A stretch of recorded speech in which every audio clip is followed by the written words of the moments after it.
Good morning, everyone. Let me welcome all of you to the Tuesday, June the 4th, 2024 Orange County Board of County Commission meeting. As we begin this morning, we will ask Commissioner Moore to come forward to introduce her guests who will be bringing the invocation. Following the invocation, Commissioner Moore, if you will lead us in the Pledge of Allegiance.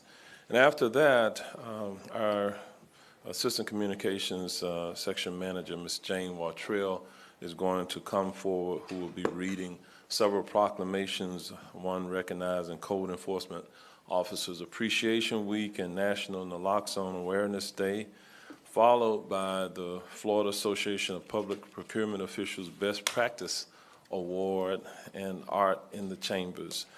With that, Commissioner Moore, you're recognized at this time. All right. Good morning, Mayor and Commissioners. Today I'm honored to have with me Pastor Kevin Craig, and I'm particularly happy because he gave me a very short bio to read.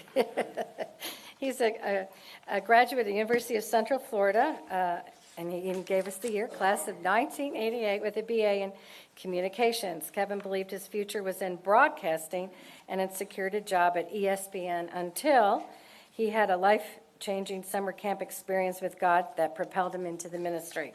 Kevin has been in full-time pastoral ministry for 35 years, and these last 30 years, Kevin and his wife Kelly have pastored Thrive Church in Apopka on Park Avenue. They have 4 daughters, Kelsey, Kaylee, Cassidy, and Camille, a son-in-law, TJ, and a new son-in-law on the way, but he's still a fiance, Mike.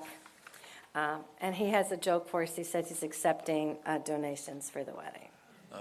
So I wanted to say Thrive Church is really definitely an integral part of the Apopka community. And what I particularly like about your leadership and your church is you really reach out to the community. And I've been out there at Easter egg hunts with you, and my grandchildren go to many of your children's events, hopefully Vacation Bible School next week. And so, Pastor, please come and pray for the deliberations today.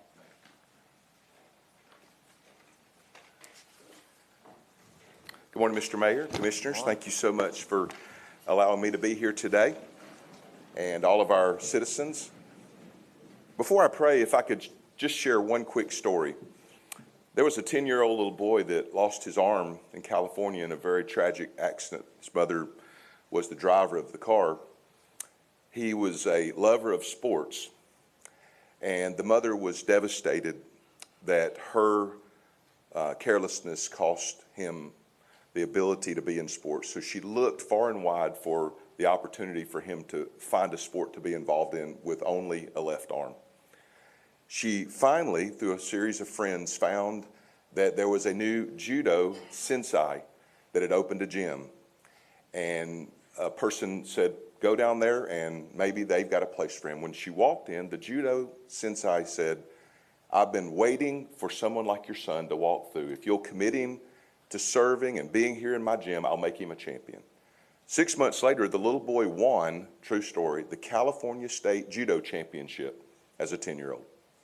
He showed up for 6 months, and the sensei taught him one move. At the conclusion, he said to him, I don't understand, sensei, how in the world a little boy with only a left arm and only one move could win the championship. The sensei said, it's very simple, son. You committed yourself to learn the most difficult move in all of judo and committed yourself every day to practice. And secondly, the only known defense for that most difficult move is for your opponent to grab your right arm.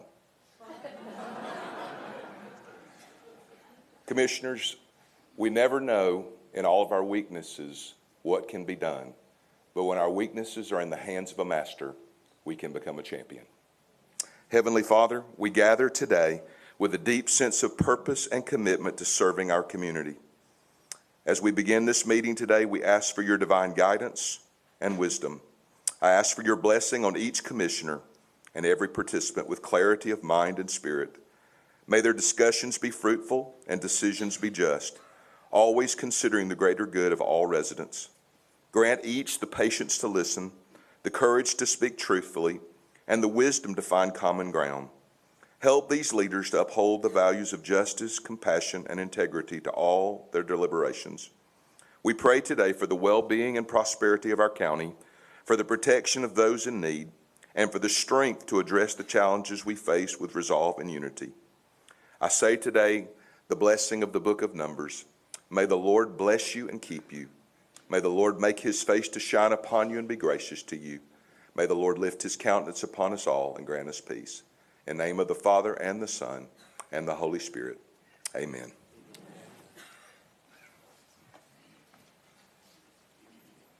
I pledge allegiance to the flag of the United States of America and to the republic for which it stands, one nation, under God, indivisible, with liberty and justice for all.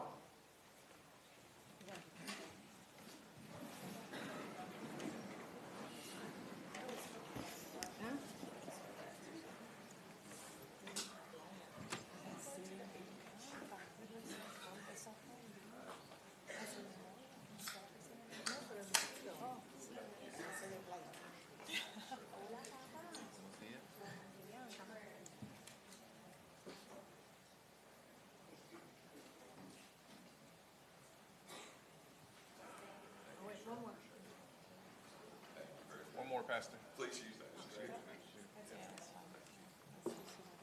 Thank you. All right, it's time for the proclamation. Mayor Demings and Commissioners and ladies and gentlemen, the proclamation for Code Enforcement Officers Week reads, whereas the Florida Association of Code Enforcement declares the first week of June as Code Enforcement Officers Appreciation Week for local governments to honor and recognize its code inspectors and bring awareness to the community of the valuable services that they provide.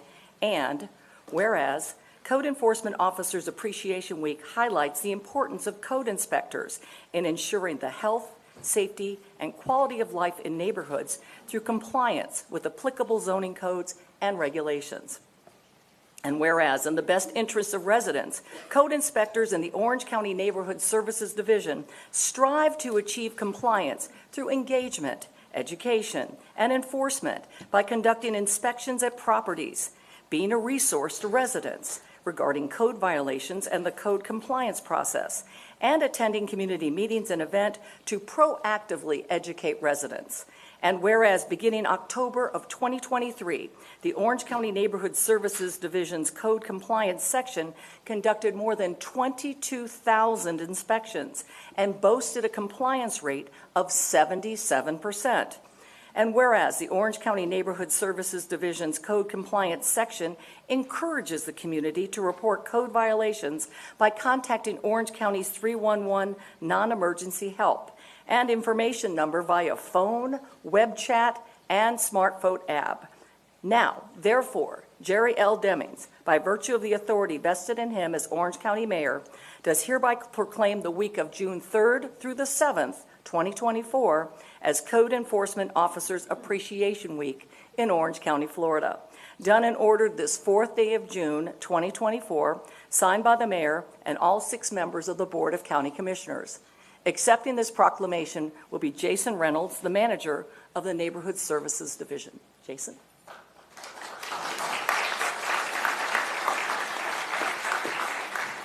Good morning, Mayor Demings and Commissioners. On behalf of the code inspectors in the Neighborhood Services Division, thank you for this proclamation recognizing today or this week as Code Enforcement Officers Appreciation Week. These dedicated public servants, some of them are seated right here, are often unsung heroes, yet play a critical role in ensuring the health, safety, and quality of life of neighborhoods in Orange County. They truly understand the value of their work and are committed to the service they provide to this great community. Again, thank you for this proclamation honoring and recognizing Code Enforcement Officers Appreciation Week.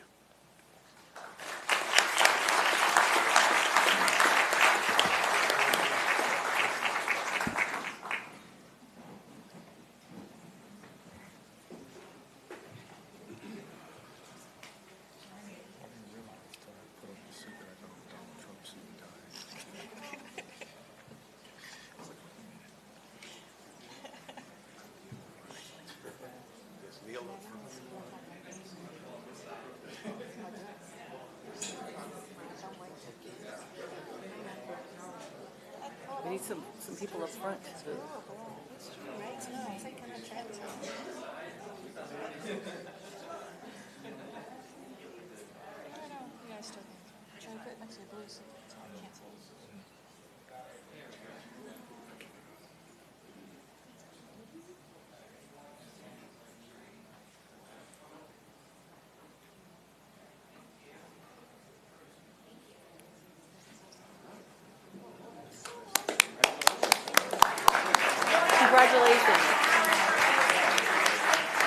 Thank you for your work.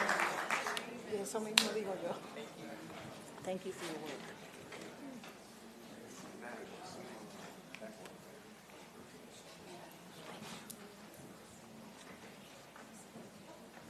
I would now like to read the proclamation for Naloxone Awareness Day. Mayor Demings and Commissioners, ladies and gentlemen, the proclamation reads, whereas according to data from the Centers for Disease Control and Prevention, fentanyl-related poisonings are currently the leading cause of death for individuals in the United States between the ages of 18 and 49. And whereas naloxone is a safe and effective medication that can reverse opioid overdoses and save lives when administered promptly by rapidly reversing the effects of opioids. And whereas the Centers for Disease Control and Prevention has declared naloxone to be a key tool in preventing opioid overdose deaths, and whereas it is imperative to educate local individuals, families, healthcare professionals, and first responders about the benefits of naloxone, including the potential naloxone has to reduce opioid-related fatalities and how to administer naloxone. And whereas increasing access to naloxone in Orange County can ensure that individuals struggling with opioid use disorder have a chance at recovery and a future free from the grip of substance use disorder. And whereas recognizing National Naloxone Awareness Day will contribute to the ongoing efforts to educate the public, reduce the stigma associated with substance use disorder, and promote access to life-saving naloxone. Now, therefore, Jerry L. Demings, by virtue of the authority vested in him as Orange County Mayor, does hereby proclaim June 6, 2024 as National Naloxone Awareness Day in Orange County, Florida. Done and ordered this 4th day of June 2024, signed by the mayor and all 6 members of the Board of County Commissioners. Accepting this proclamation will be David Siegel Jr. and family of Victoria's Voice Foundation.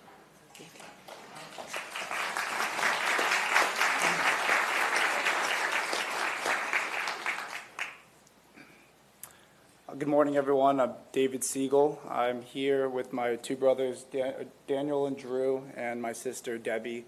We're here representing the Siegel family and also the Victoria's Voice Foundation.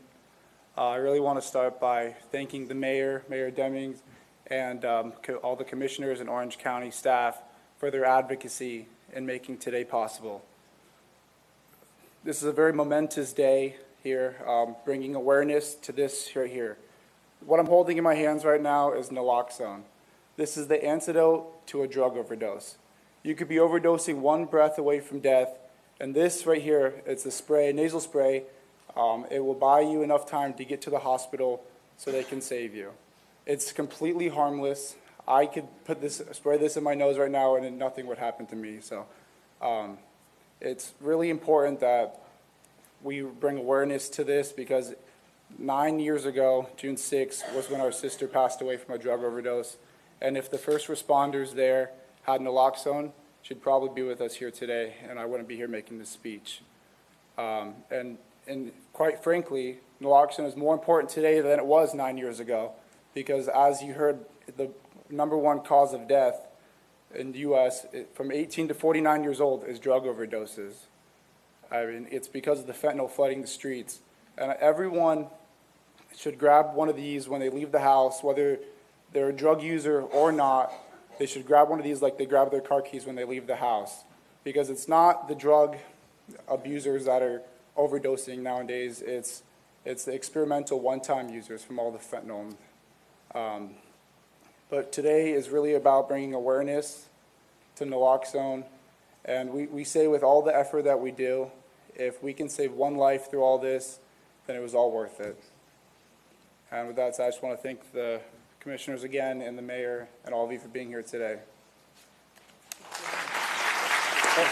And also, we're going to be giving bags to all of the commissioners as well, the Get Give Save bags, which have naloxone and our sister's diary in it. So thank you.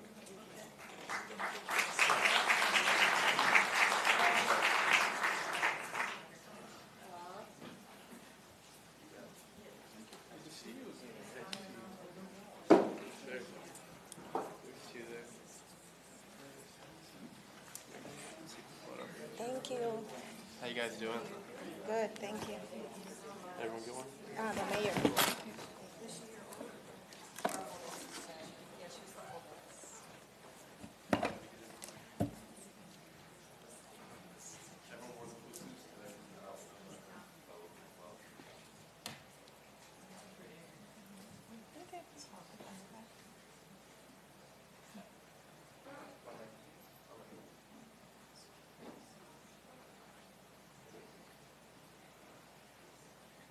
That's so nice.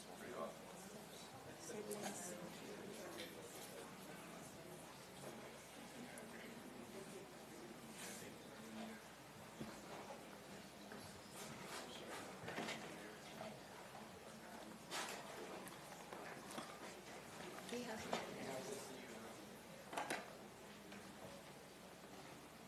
Oh, there's a book. Victoria's Voice. Wow. Thanks a lot, guys. Thank you.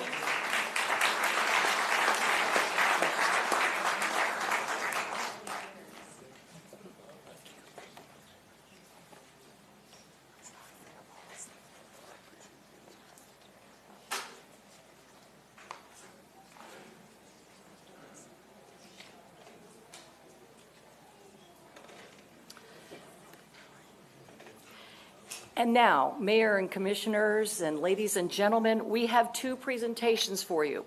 The first presentation is from Orange County's Chief Procurement Officer, Carrie Mathis. Orange County's Procurement Division was named a statewide Best Practice Award winner for an innovative program, the very first Contracting Academy. Carrie?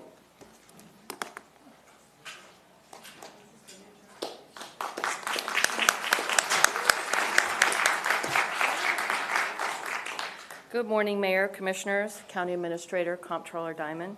It is an honor to share with you that the Orange County Procurement Division has been awarded the 2024 Best Practice Award from the Florida Association of Public Procurement Officials in the category of contribution to the advancement of community, your entity, or the public procurement profession.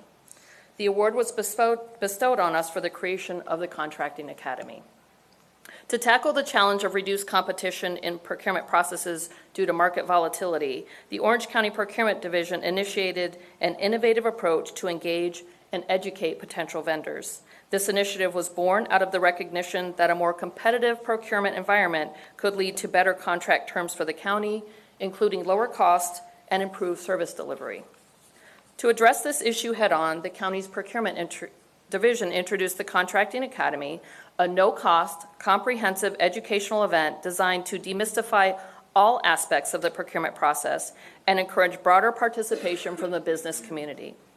Developing the program was a collaborative effort focusing on sessions that addressed each part of the solicitation and contracting process.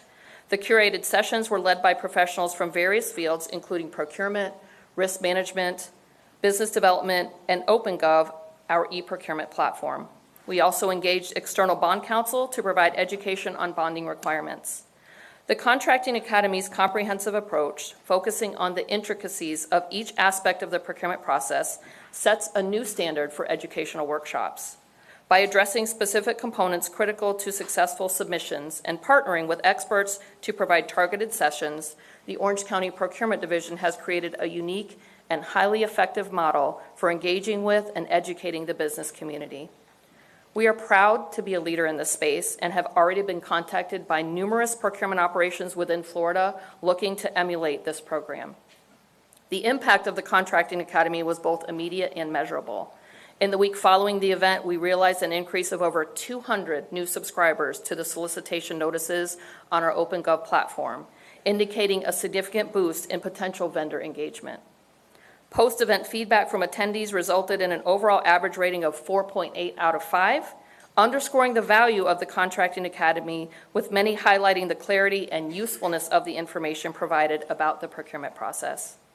This positive outcome has resulted in the Procurement Division solidifying the Contracting Academy as a recurring event to continue to foster a competitive and informed vendor community. The 2024 Contracting Academy will be held on July 12th at the UF-IFAS Cooperative Extension. Registration is free and will open this Friday, June 7th, for both in-person and new this year, virtual attendance. I'd like to close by extending my heartfelt thanks to you, Mayor, each of our board members, and County Administration for your continued leadership and support.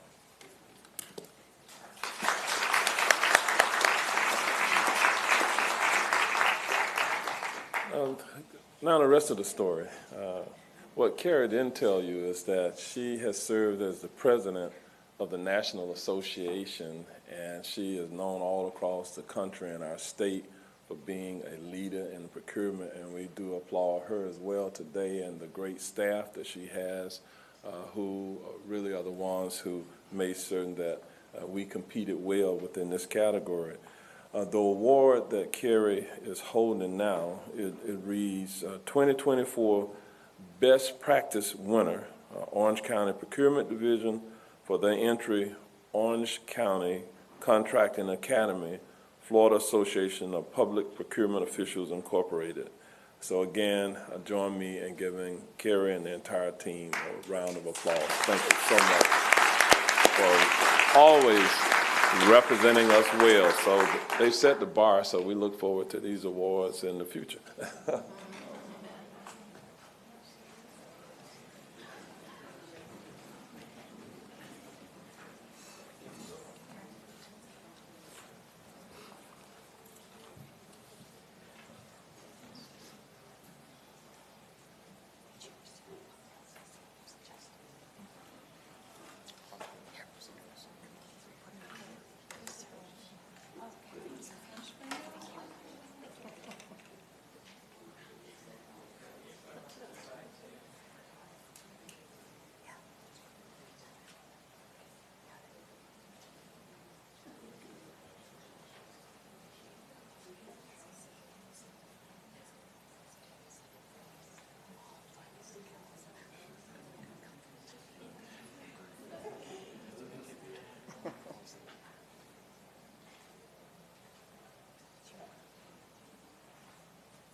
All right. Congratulations.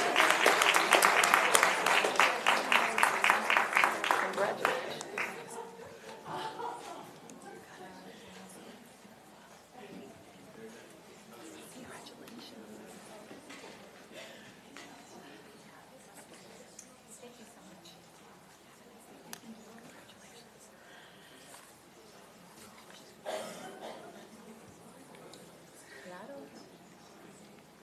All right, our final presentation is from our new administrator of Orange County Arts and Cultural Affairs, Vicki Landon. Look around the room, you see some fantastic new artwork for the next few months. Vicki will be talking about that. Vicki? Good morning, Mayor, Commissioners, Controller. I'm here this morning to introduce our new Art in the Chambers exhibition, Son of the City, by Paul Columbus. Paul is an Orlando native and a self-taught interdisciplinary artist, and he says that he gets most of his inspiration from life itself and the interactions with other living beings. It's his belief that life should be fun, and he says, when I paint, it brings me that fun. So in his painting practice, Paul explores a variety of techniques with marker, acrylic, aerosol, and then being a self-taught artist, trial and error is essential, and as he says, just as it is a part of being alive. Paul has had nearly 24 solo and group exhibitions, including the Art Basel Spectrum Art Fair in Miami. He paints in part to pay tribute to his father and to carry on his legacy to live with love. His family continues to be an inspiration for his work, including his wife, Jenny, their son, Joe, and their 1-week-old son, Clive. And despite that, Paul is here with us today. This exhibit will be on display through September 19th of this year, and an opening reception will be held here on Monday, June 24th at 5:30 p.m., and I hope to see you there. Thank you. All right, thank you, Vicki. Thank you all. Before we move to the public comment portion of the meeting, I do want to also acknowledge that as we enter the month of June, this is also LGBTQ plus Pride Month, and whether you're a longstanding resident or really recently discovering Orange County for the first time, I want you to know that we do take immense pride in this community in building a community where every individual and organization is treated with dignity and respect. As you may have seen, Section 93 of the historic C2C rainbow flag has made its return to Orange County. It is currently displayed outside the administration building and is a reminder that our strength lies within the diversity of our community. It will be up until June the 13th, which after that it will travel to the Atlanta area. It also serves as a remembrance of the 49 Pulse Angels, the individuals who died during that tragedy. This is in memory of those individuals, their families, the survivors, the first responders, and all those affected by the events that occurred on June the 12th, 2016. Can you believe it? We're approaching 8 years now since that tragedy. Before we begin the business of today's meeting, I would like to observe really a brief moment of silence in memory of the 49 angels. If you would join me in that moment.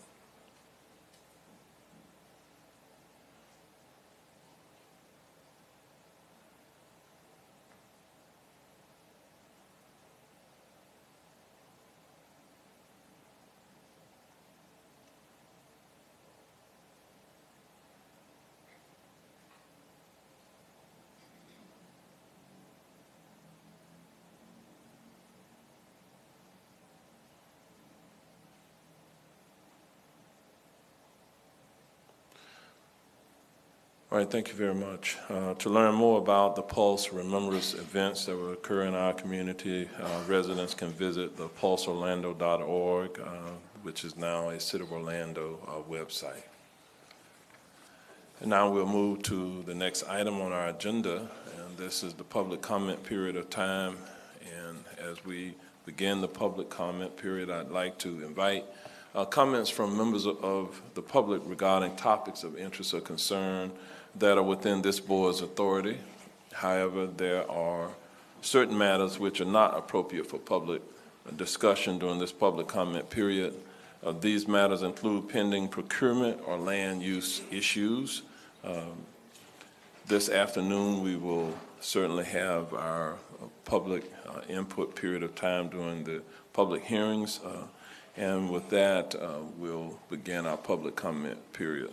Mr. Thalmuller, are the members of the public present who wish to be heard today? There are, Mayor. We have 60 speaker cards this morning. All right. In that we have 60 speaker cards, we're going to give each of you 1 minute to come forward, so you'll be able to make your comments. That time will move very quickly. So we ask that you be very succinct in your comments. And with that, Mr. Thalmuller, we can call on the first speaker at this time. All right, folks, I'm going to call your name in batches. When I do, please line up on the back wall in the order called. When you approach the podium, please start with your name and address for the record. First speaker is going to be Pamela Seibel, followed by Terry Seibel, Stephanie Barker, Christopher Matheson, and Lori Forrester.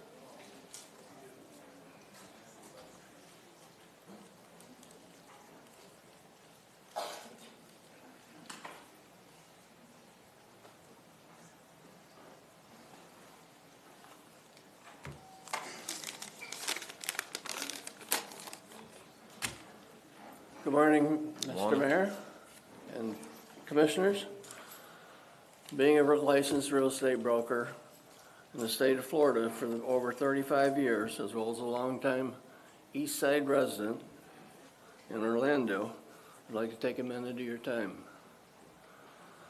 As a real estate broker, it is imperative to be able to offer a variety of options to where people want to reside, including rural. It's essential that they know what's allowed and what's not allowed in the neighborhood. It impacts their lifestyle as well as their property values.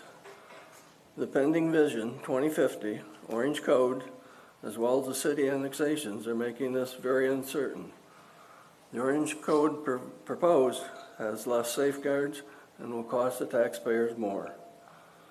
For this reason, and so many more, I'm asking that you vote to put the rural boundary east of the Econ River and have it put on the November ballot. Thank you. All right. Please give us your name and your address. if you Name don't is Terry Seibel. Address is 16011 Old Cheney Highway.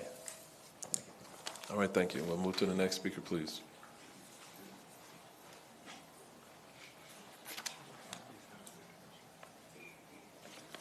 Hi, Chris Matheson, 3501 South Westmoreland Drive.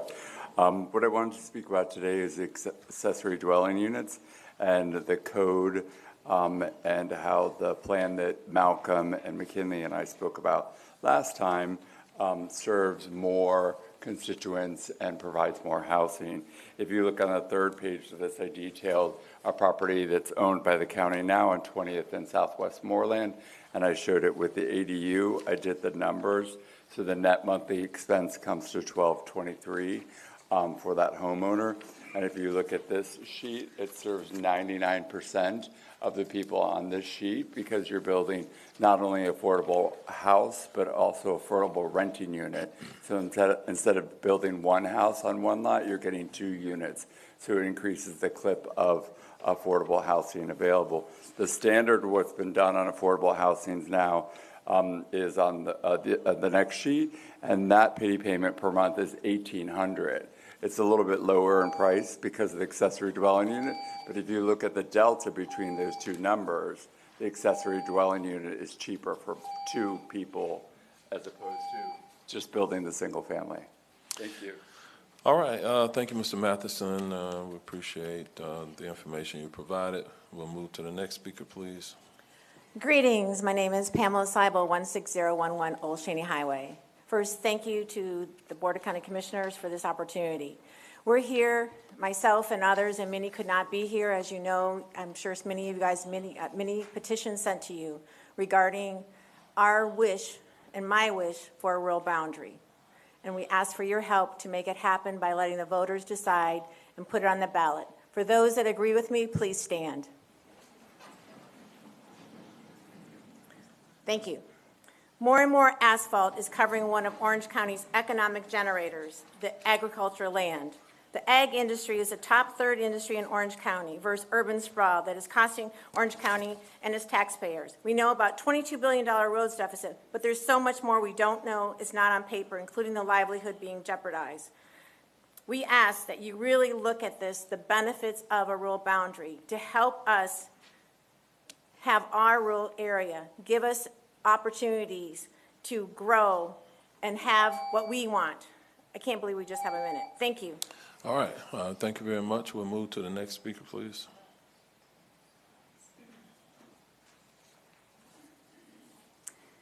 Good morning, everyone. My name is Stephanie Barker. I reside at 1811 Duffy Lane, Christmas 32709, and I'm here today to support the right to vote for a rural boundary on November's ballot.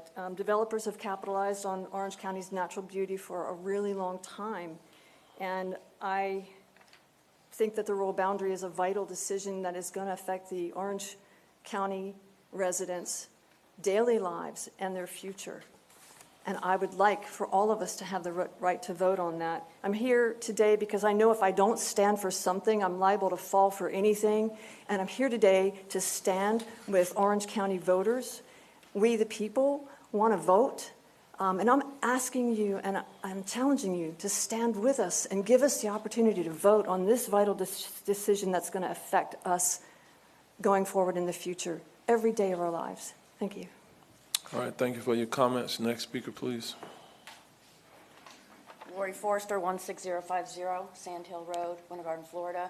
I'm going to be the FedEx man if you are old enough. You might be wondering if the rural boundary affects your district. Let me assure you that it does, and the residents of Orange County already know the lack of a rural boundary affects the quality of their life in a dramatic way. Saying that building in rural areas is good for residents because homes in those areas would be less expensive is inaccurate. Developers are not 501c3 organizations, and when the infrastructure like utilities, water, sewer, roadways, et cetera, are needed to service these projects, then in order to be constructed, then these costs will be passed on to new home buyers. Although some may believe that the development pays for itself, it doesn't. This is evidenced in the 1/2 penny sales tax that will be on the November ballot for maintaining and building new schools. No one is immune.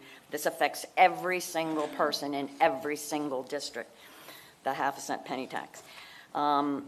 Also, when you incentivize and encourage developers to build outside the urban service area, it keeps affordable and attaining housing on the back burner. Common sense tells you to support the rural boundary. Thank you. All right, thank you for your comments. Next speaker. All right, next set of speakers, going to start with Maria Estella Baker, Angela Emerson, Pam Capers, Bill Shireen, and Chuck O'Neill.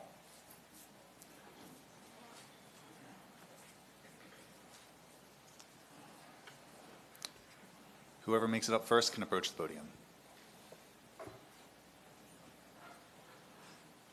What was the first name, Maria, you called?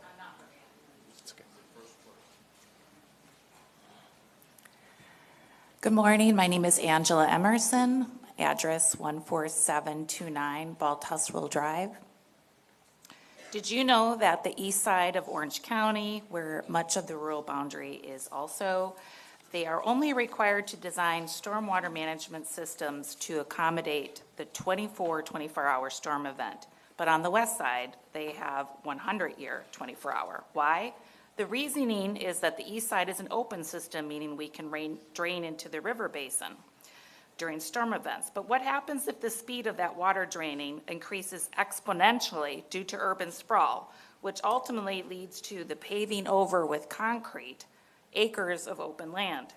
This ground currently serves to slow water drainage and filter water. It's called a basin for a reason.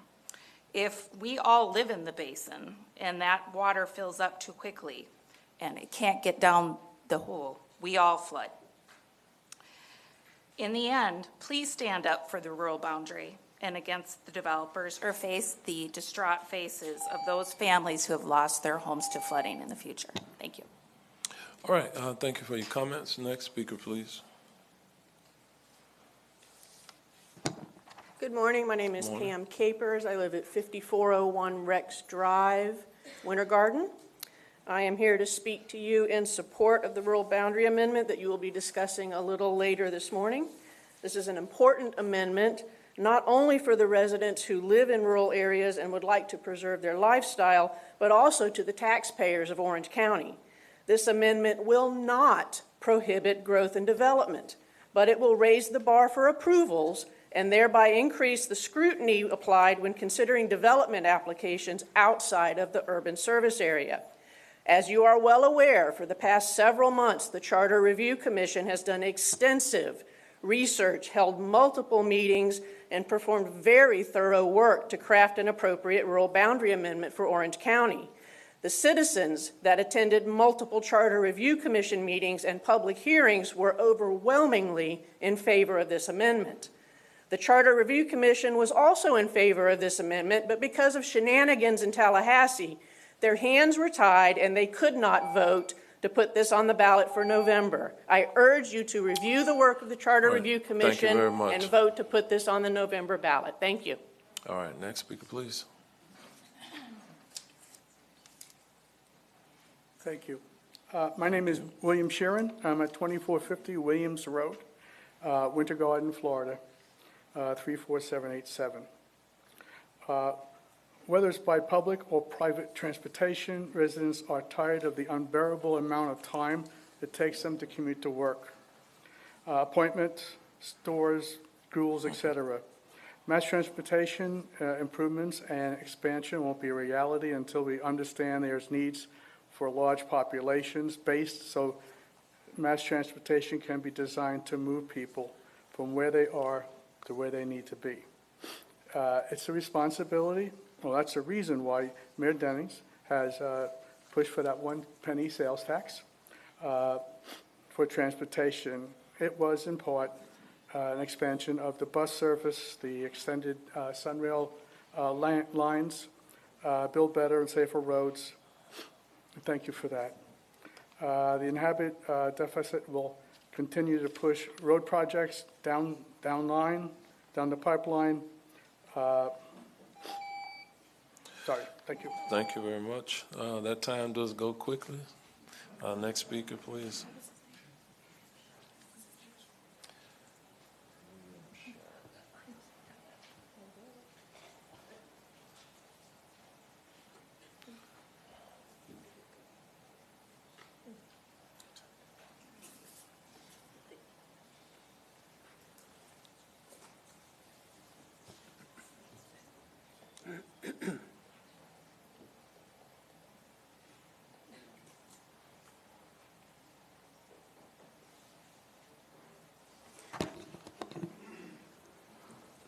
My name is Chuck O'Neill, 2329 Park Village Place, Apopka, Florida. I am a member of the Charter Review Commission 2024, but I'm speaking on behalf of myself, not on behalf of the commission. I believe that up on the dais now we have 4 members who are in agreement with establishing a rural boundary. The question is, will the executive branch, will the mayor's office allow this to happen?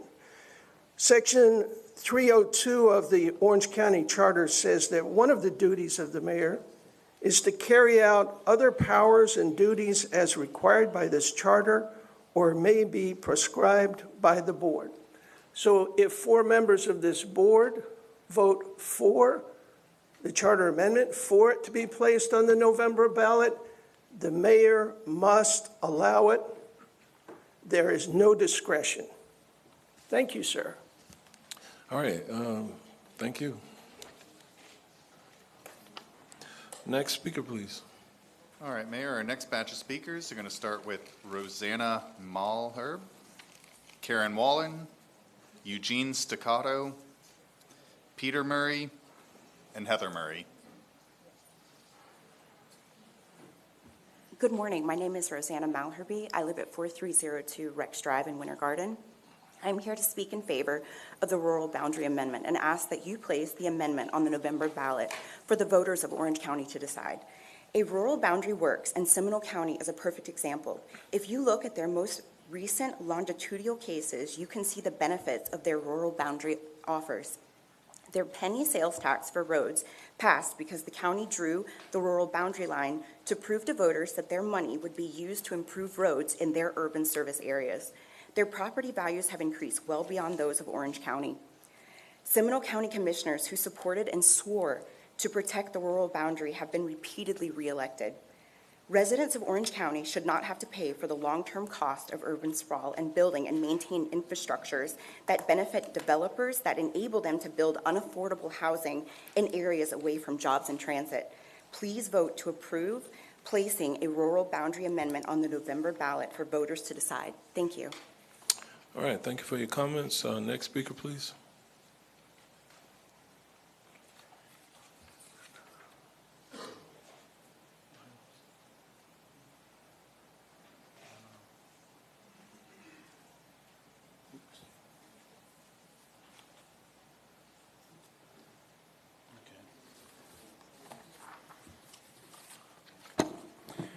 Good morning. I'm a member of the 2024 CRC Commission and a member of the Sustainability Committee, which wrote this Exhibit B.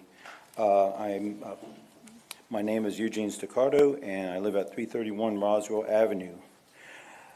This process is a citizen-based process. Dr. Shimrad had presented this article towards us to us back last summer to be studied. The Sustainability Committee took it under to study for 11 months and creating what you see before, a very detailed description of the rural boundary. What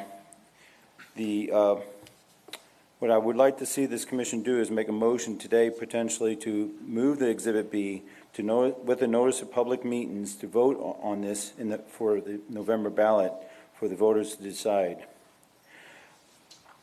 Without this charter, you're not going to have much tools in the toolbox to implement Vision 2050. So this is a critical element to actually do Vision 2050, to control your borders against cities such as Orlando, who's annexing the whole eastern frontier of the county. Thank you. All right, thank you. Next speaker, please.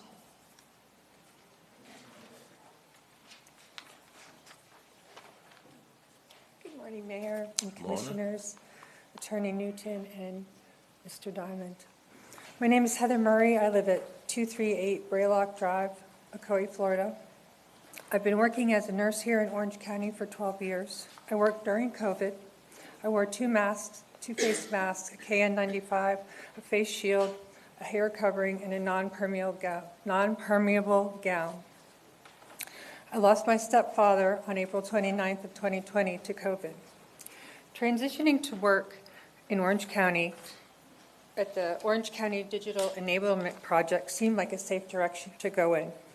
I began work on this project in September of 2023. I attended numerous meetings with county nonprofits like Grace Medical, Orange Blossom Health, True Health, Shepherd's Hope, and others between September and November of 2023. I was preparing to execute the pilot programs that needed to be done quickly because Orange County had fallen behind on the delivery of the program. I made promises to these people. We had designed programs to enable low-income, disabled people and seniors to access their health care with portals like Epic MyCharts. Thank you, Ms. Murray. Next speaker, please.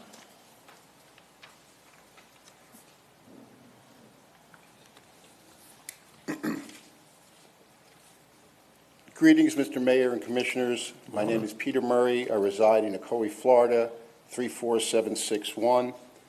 Last time I was here, you suggested there is a better forum to discuss this matter, but I haven't found it yet.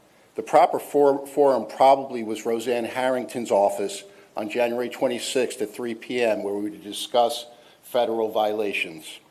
Forum 1 would be your attorney and chief of staff, but they have labeled me and my wife as disingenuous and ludicrous, lying clowns, if you would.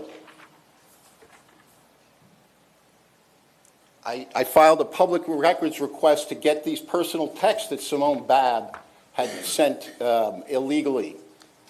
The mayor's office stonewalled 120 days. It took 115 days to get these, and yet the key lines were deleted. This particular one where she offers to influence the judges and says she did influence the judges, the last line was cut off. She left off the line, talked very highly of you. I thought we had 2 minutes. I thought that was the norm here, and that's what we prepared for. All right. Thank you very much. Thank you, Mr. Murray. Next speaker, please. All right, next batch of speakers is going to start with Heather Rittenhouse, followed by Kathy Schmitz, William Lutz, James McKnight, and Jean McKnight.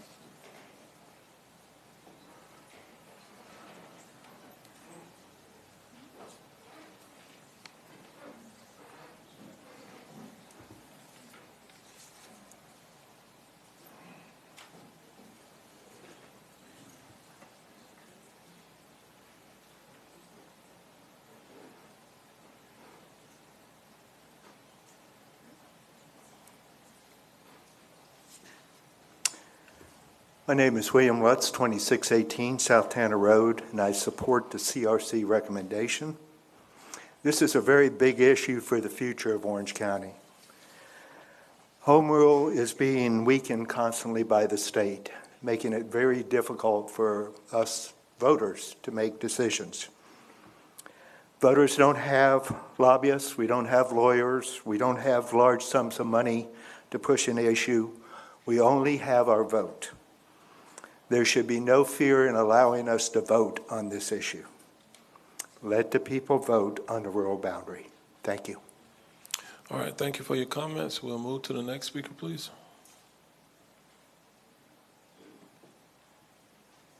Hello, I'm James McKnight, 2518 South Tanner Road, Orlando.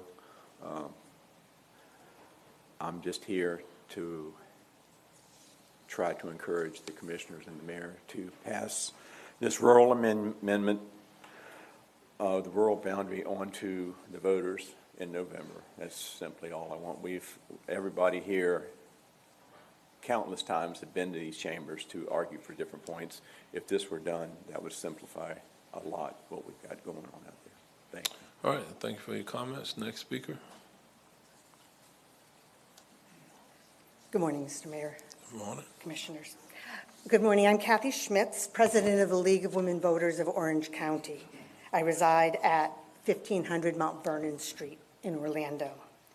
The League of Women Voters is a nonpartisan political organization with approximately 800 members in Orange County.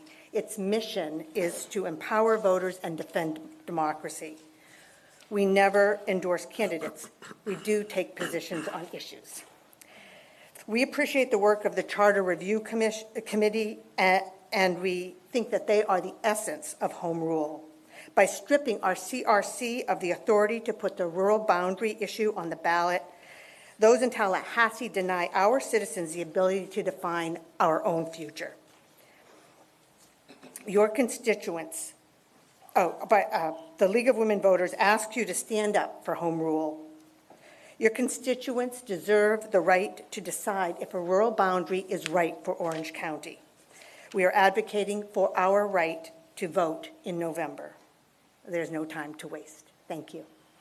All right, thank you for your comments. Next speaker.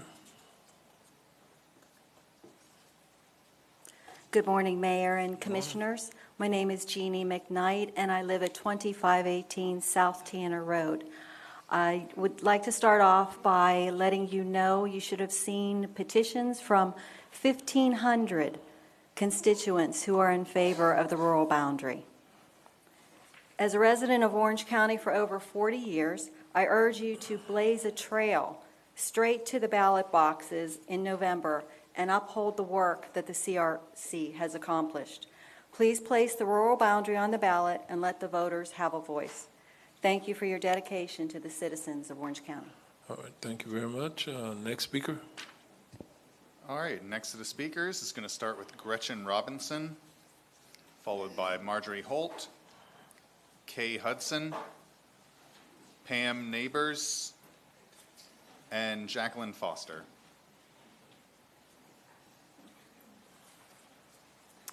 Good morning. My name's Gretchen Robinson, 520 Ramona Lane, Orlando.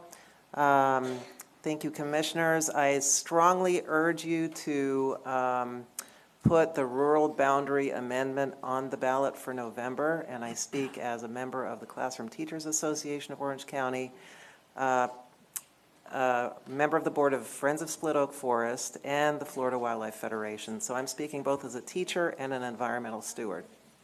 As a teacher, the last 2 years, we had a student who is deaf and hard of hearing who, after school, because the bus system didn't run often enough to get him to work on time, would walk 3 miles to get to his workplace so that he could make some money to help support himself and his mother. If this doesn't speak to the need for infrastructure inside the city of Orlando, not outside of it, I don't know what. The students that I teach need affordable, safe, accessible housing where they live and work, where their children go to school. All right, thank you for your comments. Next speaker, please. Yes, good morning. Mayor and County Commissioners, I have the creeping crud today, so I thought I'd better wear a mask. I'm going to hand this. Thank you. I'm Marge Holt, and I'm with the Sierra Club Central Florida Group. P.O. Box 941692, Maitland, Florida 32794. And I live at 8502 Alvaron Avenue, Orlando, Florida. I'm here today for several items on the agenda.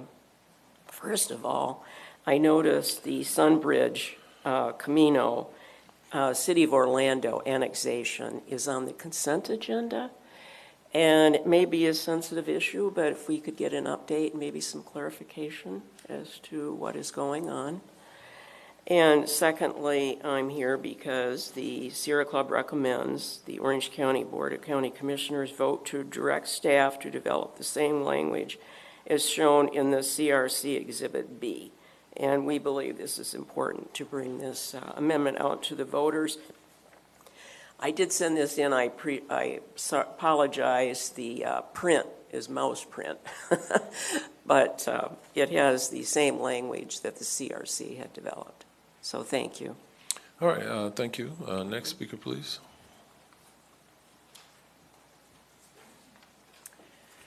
Good morning. I'm Kay Hudson. I reside at 1831 Azalea Avenue in Winter Park.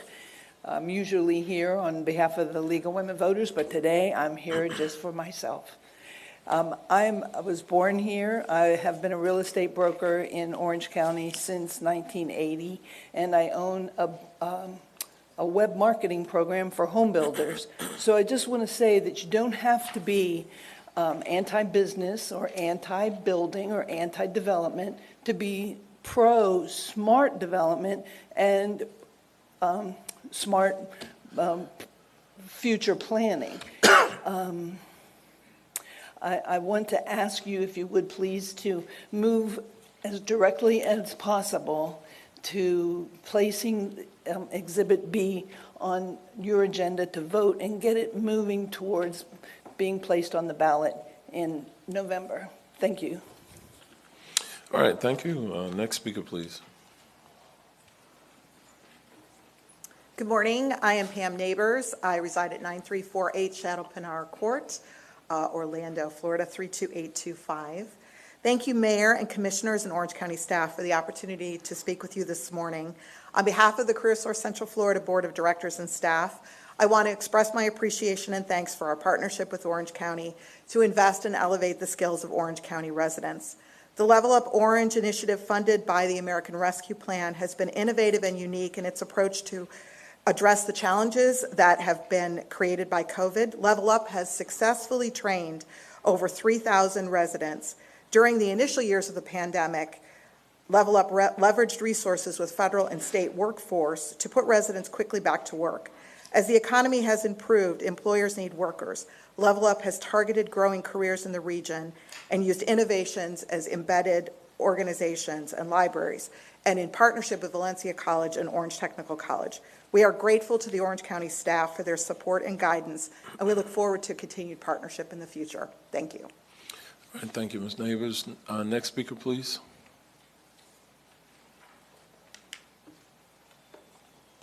Good morning, everyone. Good morning, panel. I would like for us to, just the panel alone, to have a walk through downtown Orlando, and probably on just mainly downtown Orlando, to address some of the things that I noticed that we need to address. I would like for all of us to meet together and put on comfortable sneakers and just walk downtown Orlando so we can bring in the new Orlando, because we have a lot of visitors here. A lot of visitors been complaining about how, I don't know the word you would say, I guess the scrubby look on downtown Orlando on Orange Avenue, and these are visitors. And I said, you know, well, we could just talk, I could just talk to the mayor, be your eyes and ears and mouthpiece for you, and just address the mayor so we can address these issues, if it's possible. Okay, if you don't mind giving us your name and address just for the record. Okay, Jacqueline Foster, and my address is 347 Apartment 403, Longwood, Florida, zip 32750. All right. Any other comments? No, that's it. All right. Thank you very much. Next speaker, please. All right, our next set of speakers is going to start with Tammy Canada, followed by Lester Canada, Janet Brewer, Kelly Simrad, and Deborah Bradley.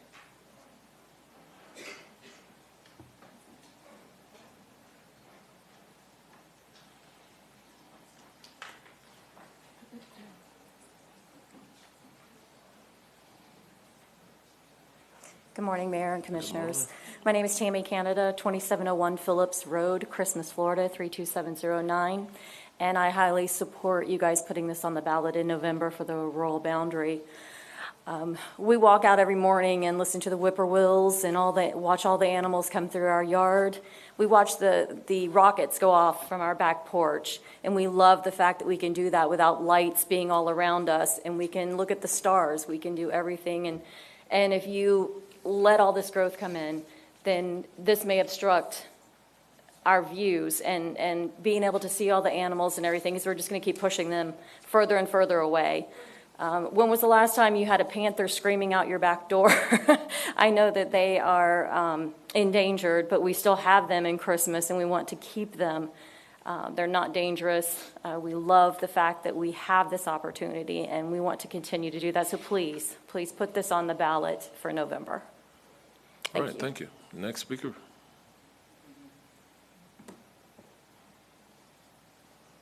Good morning. My name is Lester Canada. 2701 Phillips Road, Christmas, Florida, 32709. Past employee of the county. Spent 33.75 years up until the time I retired just recently. I would first and foremost would ask y'all to please consider putting the rural boundary on the ballot and help us out in East Orange County to keep it rural. As a child growing up, I grew up on North Tanner Road. We had farmland, grove land, cattle, and until the time that the suburban sprawl crowded us out, we had to go further, where we are now in Christmas. So I would like to draw a line and ask y'all to slow the growth. Thank you very much. All right, thank you. Next speaker, please. Good morning, Mayor, Commissioner, staff members, ladies and gentlemen. I'd like to say my name is Janet Brewer. I am a veteran. I live on Lazy H Lane in Christmas, 32709. I'm asking for all of you, our elected commissioners and mayor, to vote to put the rural boundary onto the November ballot. Let us that live out in this area and that live in Orange County have the right to make the choices that we feel are best for us and for our neighbors. Thank you. All right, thank you. Next speaker, please. Good morning, Mayor and Commissioners. My name is Deborah Bradley. My husband Scott and I live at 4684 Marina Road Drive in East Orlando. We moved to Orange County from Seminole County. Since that time, we've experienced firsthand the negative impact on roads, traffic, schools, and especially our emergency response system. As this has been a result of the aggressive development that has been biased toward the developers. We support the addition of the rural boundary on the ballot in November. I'd like to especially thank District 5 Commissioner Emily Bonilla for her support, unwavering support for the residents of Orange County. And I'd like to also address Myra Urabe, thank you, because as a mom and a business owner and a native Floridian, you've seen the impact that development has had in Orange County. I want to think that now is the time for you to stand up for the residents and vote for the rural boundary. Thank you. All right, thank you for your comments. Next speaker, please. Thank you, Mayor and Commissioners. My name is Dr. Kelly Sumrat. I reside at 3111 Amalfi Drive. I'm the Vice Chair of Save Orange County. Your vote is not about a rural boundary. Your vote is about protecting our constitutional rights to amend our county constitution. A senator who does not represent Orange County made a last-minute amendment with one sentence to a bipartisan bill because he was lobbied by Tavistock and Suburban Land Reserve, Deseret Ranch. They stripped the citizens' rights to amend our Constitution. The CRC, a group you formed, made a recommendation to move it to the ballot because we were stripped our rights. Your vote is about defending the citizens' rights of Orange County to participate in their democratic process. Please Do your job and put this to the ballot for the people to vote. Thank you. All right, thank you for your comments. And just first warning this morning, remember, okay, to maintain the decorum, we don't allow whether you're on one side of the issue or the other, you can express your support and remain silent doing so. All right, thank you. Next speaker, please. Next set of speakers, Mayor, is going to start with Beverly Russell, Rachel Hildebrand, Deborah Parrish, Jennifer Lane, and Samuel Chambers.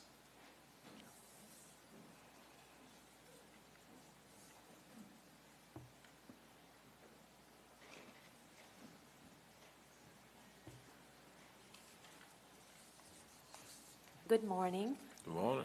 My name's Beverly Russell, 4517 Lazy H Lane, Christmas, Florida, 32709.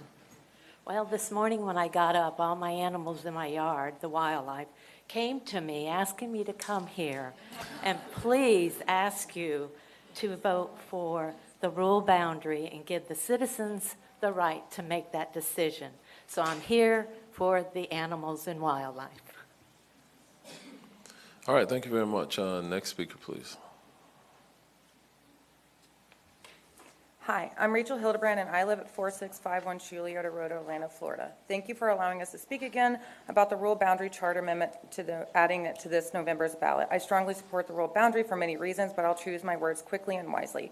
It's hard to figure out what to say when you only have 1 minute to convince 7 people to understand the importance of allowing residents of Orange County to have a say in how rural service areas should be conserved or developed, especially since I have very little time as a working mother, especially since many of the interest groups against this amendment are backed by deep-pocketed lobbyists and developers from Tallahassee. Happy you can make it, Jared. Especially since many of the representatives and senators who supported SB 1420 don't live in Orange County, and especially since many of the attorneys and developers suing Orange County don't live in Orange County. Either way, the Rural Boundary Amendment needs to be added to November's ballot. It's our last chance to have some skin in the game against the powerhouse developers, lobbyists, and attorneys trying to eat away at East Orange County. Strongly listen to the words, basically please at this point, from the passionate Orange County residents here today. I know you may be tired of seeing some of our faces, but please don't tune us out because we live with the effects of urban sprawl every day. Please support not only rural Florida, but smarter development planning by adding the Rural Charter Amendment to this year's ballot. Thank you. All right, thank you very much. All right. Next speaker.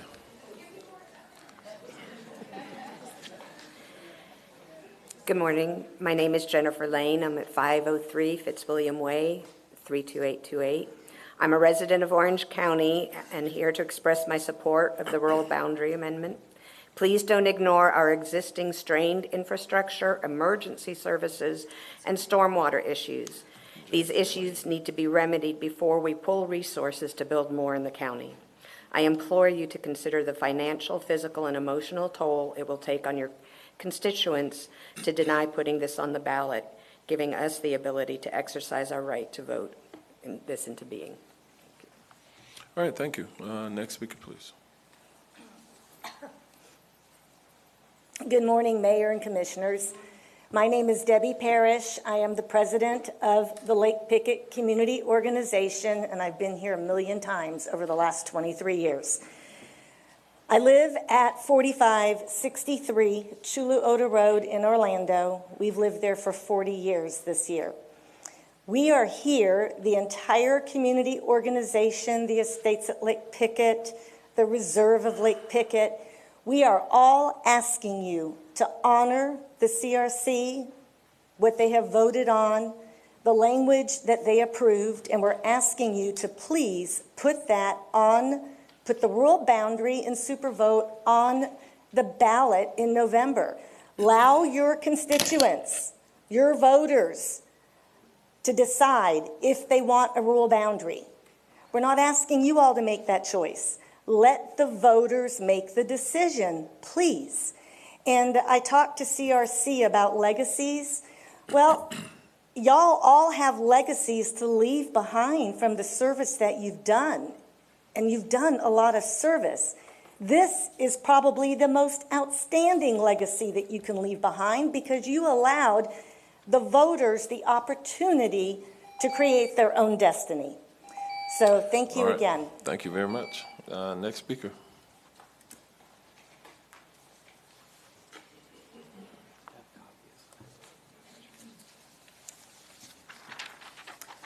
Good morning. My name is Samuel Chambers. I'm the Vice Chair for the Orange County Soil and Water Conservation District. My address is 3333 Pelham Road, Orlando, Florida, 32803.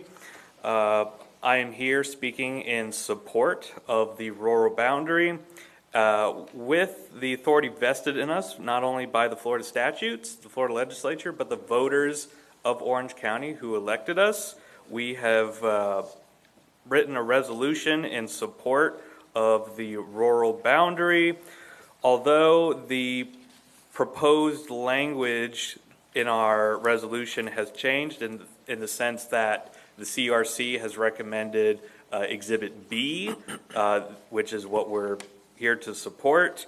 In the resolution, it says Exhibit A, so just wanted to clarify that. But the whole point of the resolution was to recommend that the Orange County Charter Review Commission adopt the proposed amendment for the rural boundary. Of course, due to shenanigans with the legislature, they couldn't do that themselves. However, they recommended that the county commission make that decision and let us, the voters, decide this November. Thank you. All right. Thank you for your comments. Next speaker. All right, next to the speakers, going to start with Melissa Lopez, followed by Dion Campbell, Pat Lindsay, Eric Grimmer, and Paul Freeze? Paul, I'm sorry. I'm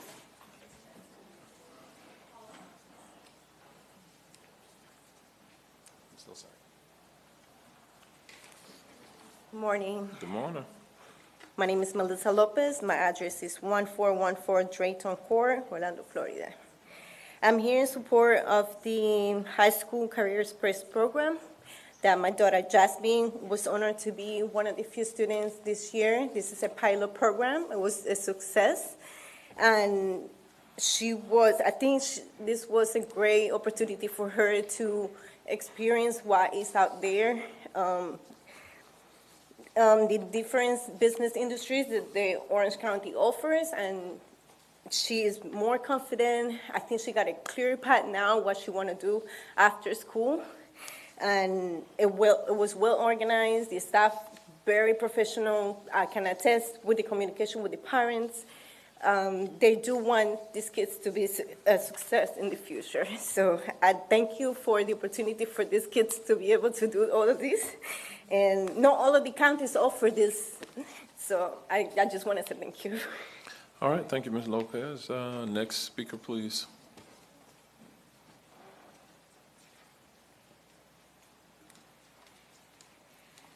Hi, my name is Dion Campbell. I reside at 5602 Elizabeth Rose Square, Orlando, Florida, 32810. And I'm here to just speak about the support and everything that I've gotten from the Level Up Orange Career Source program. I've had the opportunity to attend Valencia Community College, and I've earned two technical certificates in computer programming and analysis for web development and programming. And I feel like I've just gotten the opportunity to redeem myself and get a second start in my education all over again and continue from here on out. I was invited to the Phi Theta Kappa Honor Society for getting straight A's in all my classes, and I just want to thank you all for the opportunity that I've been given, and I'm very, very grateful. Thank you. All right. Thank you, Ms. Campbell, and congratulations on your Phi Beta Kappa recognition. All right. Next speaker. Good morning. My name is Pat Lindsay. I'm at 1851 Old River Trail, Chuliota, Florida. And I've been coming to these meetings for over 10 years, and I'm not going to go through all the reasons why we need a rural boundary because you've heard all the reasons.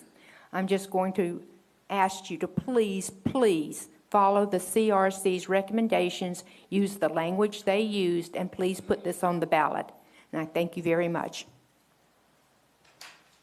All right, thank you. Next speaker. Good morning, Mayor, Commissioners. Eric Grimmer, 574 Terrace Spring Drive, Orlando, Florida, 32828. I'm a member of the 2024 Charter Review Commission and the Chair of the Sustainable Growth Committee, but I'm speaking on my own behalf.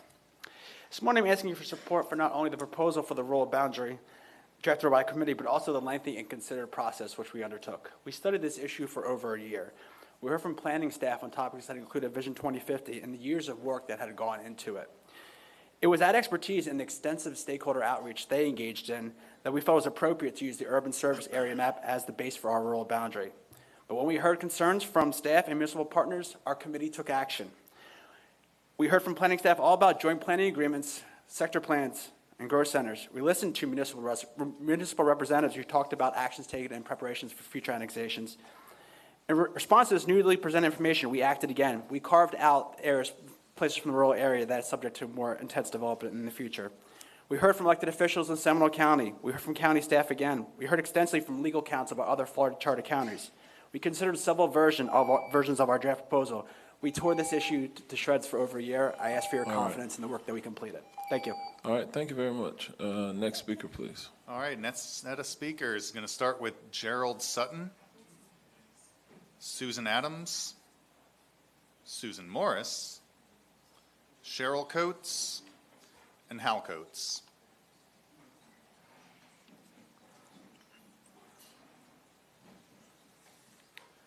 Good morning, Mayor and Commissioners. My name is Gerald Sutton. I reside at 310 Salvador Square.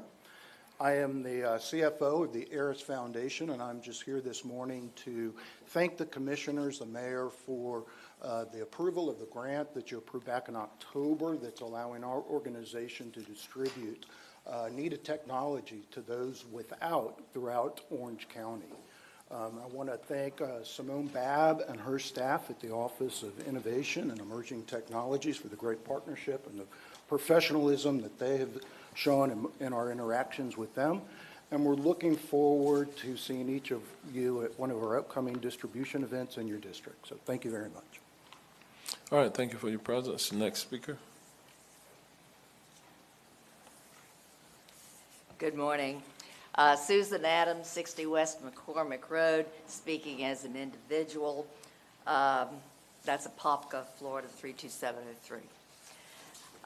Mayor Demings and Commissioners, much of what I had planned to say about rural boundaries has already been said, but I must add two observations. First of all, this body has produced a plan for a workable and effective Vision 2050, which aims to limit growth in rural communities, and rural boundaries are integral to this plan.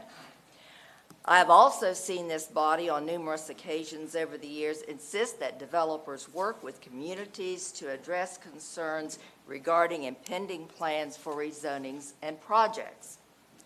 I've heard some leaders in small municipalities oppose rural boundaries that could impede their development strategies. At a recent public meeting, one local municipal mayor invited residents to move if they didn't like the direction the city was taking. Growth will happen, Thank but you, with Ms. rural Adams. boundaries, planning will happen too. Thank you. All right, next speaker, please.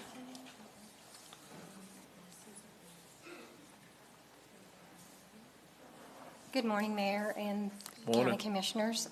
My name is Susan Morris. I live at 3638 Lake Dottie Drive, Orlando, Florida, 32820. I'm here to support my neighbors and ask for you to give us our vote. Please put this on the ballot for November. And I also recommend the wording that the CRC committee has submitted. Thank you. All right, thank you for your presence. Next speaker. Good morning. I'm Cheryl Coates. I live at 21745 Fort Christmas Road, Christmas, Florida, 32709. And I'm Hal Coates. I support putting the ballot on the, support the rural boundary being put on the ballot for us in East Orange County. If we don't get this, the developments will destroy our way of life, our agriculture, our wildlife, and it's what we love, and that's why we live there. I have lived here all my life. I've seen the changes. It's all we have left. I hope you're listening to the people of East Orange County and put this on the ballot. Thank you.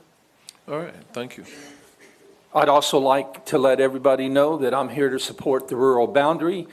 I definitely would like to have this placed on the ballot. Let the people vote, let the people decide. I don't feel like it's appropriate for the commissioners and the mayor to determine this. They should be supporting us. They should be hearing our cries. They should let us do what the people do. Let's get out and vote. Let's establish this on the ballot and let the people decide. I spent 27 years in the Navy protecting our country, and I love Orange County. I do not want a lobbyist, a venture capitalist, an attorney, and politicians that aren't listening to the people determine this. I'll never quit. I'll never give up. We need your help. You guys got to get out and you got to vote.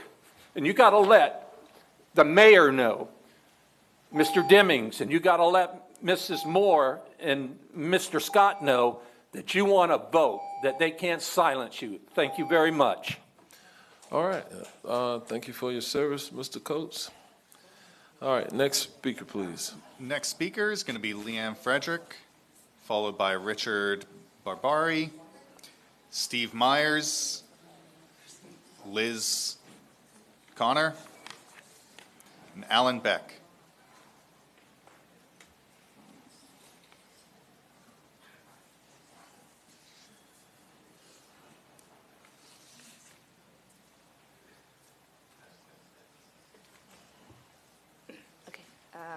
Good morning, Mayor Demings, Board of County Commissioners, and guests. My name is Leanne Frederick, and I'm 17 years old, and I live on 6208 Denson Drive, Orlando, Florida, 32808.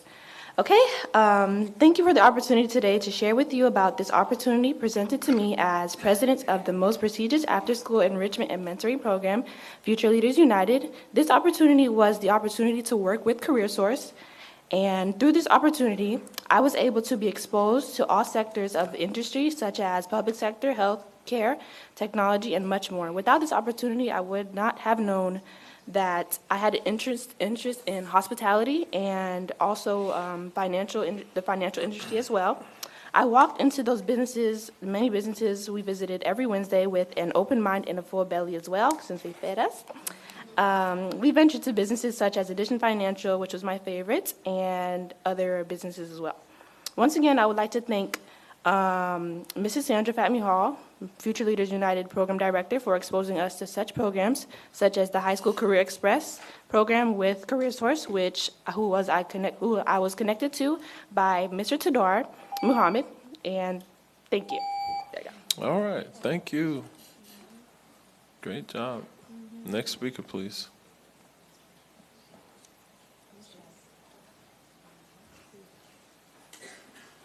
Good morning. I'm Steve Myers, 212 Flame Avenue, Maitland, Florida, 32751. I've been a civil trial lawyer in Central Florida for 37 years. 3 quick points. Number one, we have to protect our natural world. The state of Florida is not going to do it, and the city of Orlando is not going to protect the land they annex. Our state administrative regulatory scheme has been a disaster with respect to water quality.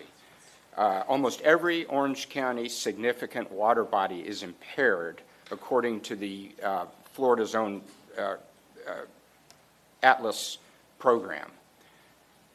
They're impaired with mercury, nitrates, and fecal coliform bacteria. The state of Florida has the dirtiest water in all of the United States. That's our state protection.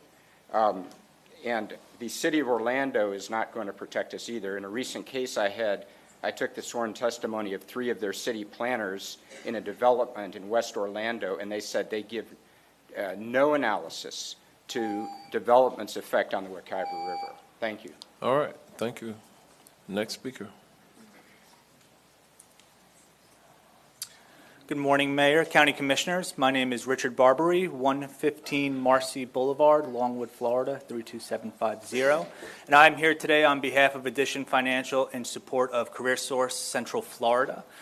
My main role at Addition Financial is to manage our community partners throughout Central Florida. And one that we are especially proud of is our partnership at CareerSource of Central Florida, not only for their amazing staff who does great work out in the community, but the students they serve and the community members that they serve, helping them find job placement, open their eyes to job opportunities that they may have never thought of before. We just supported their summer youth program, and the students were so motivated and excited to spend their summer working, which is maybe an opportunity they wouldn't have had if it wasn't for CareerSource of Central Florida. So I want to thank Orange County for their support of CareerSource, and we're excited to see what the future of the partnership looks like. Thank you, everyone. All right, thank you, sir. Next speaker, please. My name is Liz Connor, and I live at 2744 South Tanner Road, Orlando, Florida, 32820. Today, I stand before you to express my unwavering support for the establishment of a rural boundary. This boundary is not about halting growth. Rather, it is about fostering responsible, sustainable development that preserves the integrity of our cherished rural communities. Urban sprawl is a pressing concern that threatens the character of our rural areas, the vitality of our agricultural lands, and essential wildlife corridors that sustain our environment. The benefits of establishing the boundary that you've heard over and over include financial, physical responsibility, environmental protection, economic sustainability, and I ask you to support it.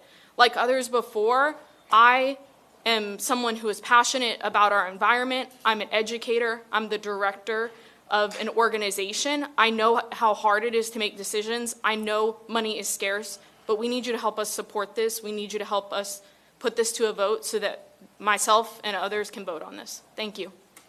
All right, thank you. Next speaker, please. All right, next set of speakers is going to be Lyndon Johnson, followed by Wes Hodge, Kim Bukite, Michael Walsh, and Terry Falbo. My name is Alan Beck. Excuse me. I reside at 4326 Quando Drive in Belle Isle. Good morning, Mr. Commissioner and members of the board. My wife and I moved up here from Miami, where we'd lived most of our lives. We've been here for 15 years, and it's always impressed us about the quality of life that you have here. You can see the respect that the people who live in Orange County have for their heritage, and you can also see how rapidly things are changing. You don't really appreciate this until you see a large rural area across the street from you, like we have on Conway Road. It's been clear-cut, the forest, the oak trees, everything clear-cut for warehouses. Orange County is changing rapidly. I urge you to make this a city of the future, not like Miami, not like South Florida. You have an opportunity for an amazing thing here that's had good management. Don't let that go away. Put the rural boundary amendment on the ballot. All right, thank you. Next speaker, please. Good morning. My name is Lyndon Johnson. I live at 14513 Daring Avenue, Orlando, Florida, 32826. And I'm here to show support for putting the boundary initiative on the ballot so the voters can vote. I'm very concerned for our fragile ecological system out there by the Econ River. And just would like to remind you that the folks in Seminole County in that area are also very concerned about the increased growth and the impact that it'll have. We also have very little infrastructure, and I'd really hate to see if we had to evacuate for a hurricane. Colonial Drive fills up on a normal basis. I can't imagine trying to evacuate out of Cocoa Beach or Titusville and try to head inland. It would just be a traffic jam. Thank you for your support, and I urge you to support us out there in East Orange County. Thank you. All right, thank you. Next speaker. Good morning, everybody. Wes Hodge, 2401 Drake Drive, Orlando, Florida, 32810. Also candidate for Orange County Supervisor of Elections, so it should be no surprise that I'm here to talk about voting. You all were all duly elected by the community here in Orange County. You appointed members of the CRC, They have listened to the community. The community has come forward with this proposal. Your CRC has recommended back to you to make a decision about putting this on the ballot. In the meantime, we had somebody who does not live in our community, lives over in the Tampa Bay area, decide that they want to try to preempt us from the state. So this is our option. So as our elected officials, I'm asking you to just let our people vote and support moving this forward. Thank you. All right, thank you. Next speaker. Good morning, Mayor, County Commissioners, and staff. My name is Michael Walsh. I live at 16065 Sand Hill Road, Winter Garden, Florida. This morning, with one voice, we all pledged allegiance to the concept of liberty and justice for all. In our democracy, it's imperative that citizens are fully engaged in shared governance and that we be allowed to debate and to vote on the issues impacting Orange County's future. I and the countless citizens not able to be here urge the Board of County Commissioners as our advocates to support placing the rural boundary on the ballot to allow us as citizens to make our voices heard and our just choices made. Thank you. All right, thank you. Next speaker.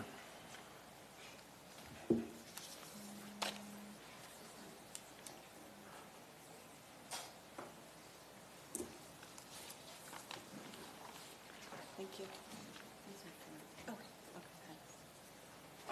Good morning. I'm here in my official capacity as Soil and Water Conservation District Supervisor representing all of Orange County, Kim Buchheit, 6500 Swain Road, Apopka. By statute, we are empowered to work cooperatively with other agencies and the public to promote the appropriate and efficient use of soil and water resources. As such, I present Resolution 2024-1001, supporting Orange County's continued protection of split oak forest. In summary, we are supporting Orange County's defense of the protections on split oak and also recommending that Orange County withdraw the application to FCT, Florida Communities Trust, which was made in May of 2020. And the invocation this morning was really impactful on me because we often look at things from a position of weakness, and we should look at things from a position of strength. We can ask to withdraw that application, and I support you to do so. And also support everyone who has spoken about putting the rural boundary on the ballot, so to let the people decide. Thank you. All right, thank you. Next speaker.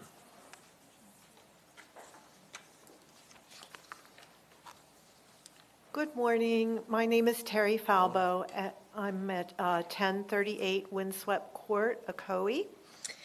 And I'm here, like many others here today, from one end of the county to the other, to ask our county officials here to please stand up for the people of Orange County.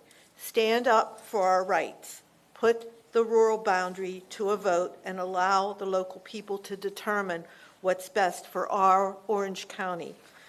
Don't let a senator from Spring Hill, lobbyists, developers, and a commissioner from a decade ago to determine what they want the laws of Orange County to be in order to benefit their own special interests. And I'm thanking you in advance for your vote of support in protecting Orange County citizens' rights to amend our county charter with a rural boundary. All right, thank you. Next speaker. Next speaker is going to be Brandon Pownell, followed by Michael Bastillos, Lee Patrici, and Lee Perry.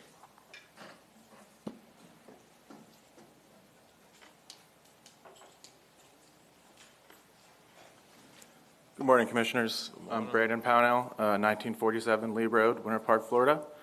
I'm here on behalf of the cities of Ocoee, City of Winter Park, and the City of Winter Garden. I wanted to say, first and foremost, I am a firm believer in the democratic process and giving citizens the right to vote, and I'm a firm believer in the Florida Constitution. The Rural Boundary Charter Amendment constitutes a transfer of powers under Article 8, Section 4 of the Florida Constitution. That Constitution mandates that a transfer of power from a city to a county requires a vote by the electors of both the transferring government and the government receiving that power. The Rural Boundary Charter Amendment intrudes upon the power of my municipalities because The city's power to control development within its boundaries is being transferred to the county. The rural boundary amendment is therefore a transfer of powers, requiring a separate vote of the voters of the county and the voters of the cities. Thank you very much. All right, thank you. Sorry, who does he represent? He, Like the cities, but what lobbying firm? sir, just real quick, What lobbying firm do you represent? what, I'm Right here. Oh, sorry. Speak to. I represent the cities as their city attorney. Okay, So what yours- law firm? I'm this at Fishback Dominic Law Firm. Okay. Thank you. All right, thank you. All right, next speaker, please.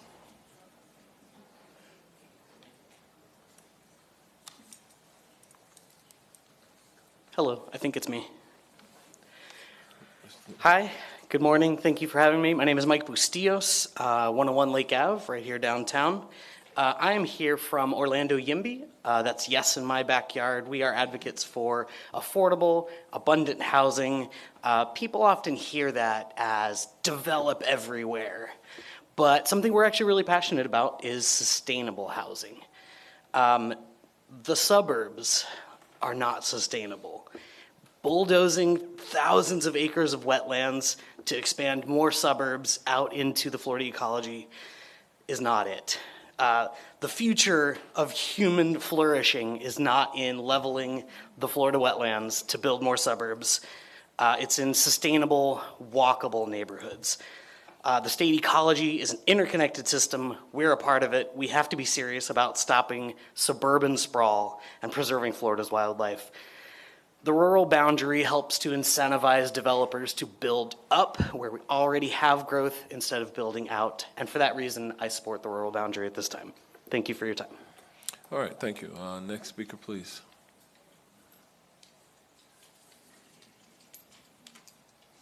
Hi, my name is Lee Patrizzi, 265 Riverwoods Trail, Chiliota. And I've spoken here before on what the rural boundary means to me. In Seminole County, just because I'm in Seminole County doesn't mean that the rural boundary in Orange County doesn't affect Seminole County and vice versa. Please accept the recommendation of the CRC. They have worked so hard to give you all the information you could possibly need and get this rural boundary amendment on the ballot for the voters to decide. Thank you. All right, thank you. Next speaker, please.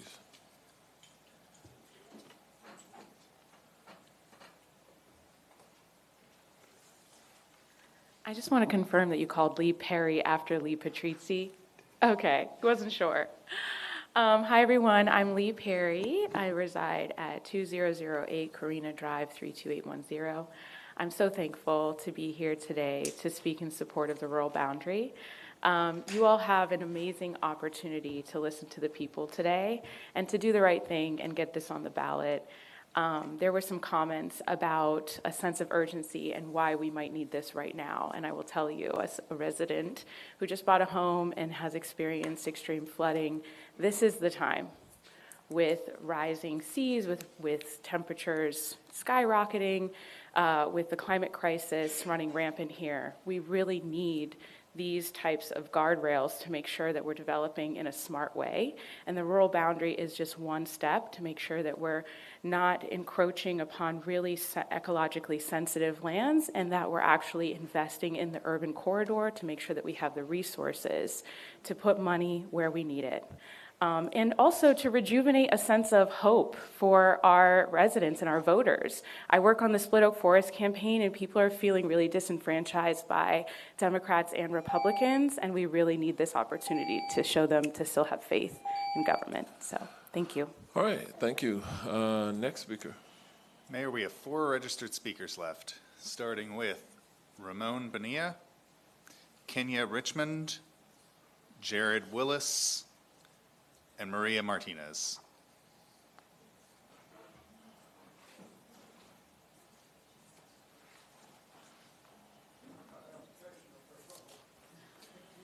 All right, next speaker.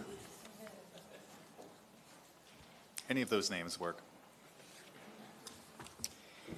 Thank you, Mayor and Commissioners. I'm Jared Willis. I'm from 108 East Jefferson Street in Tallahassee, Florida. I'm here on behalf of McKinnon Groves.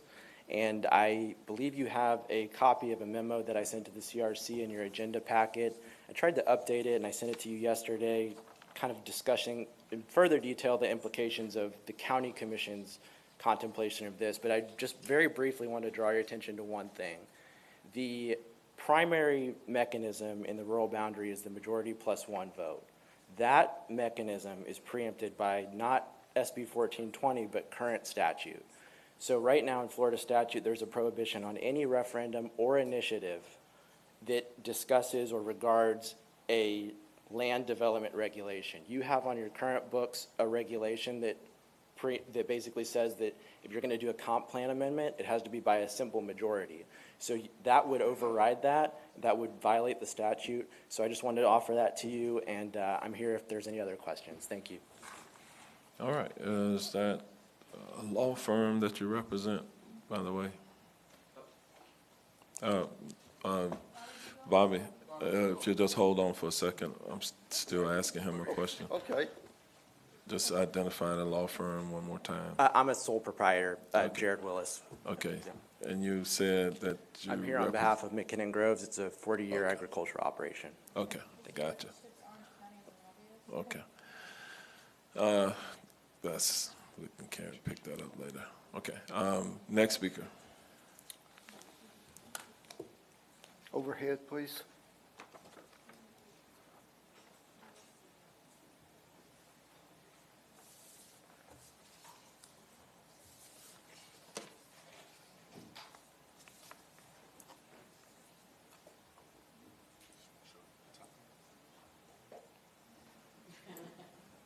Good morning. Bobby Beagles, 21302 Fort Christmas Road, Christmas, Florida. As you can see, Christmas has been here since the 1800s.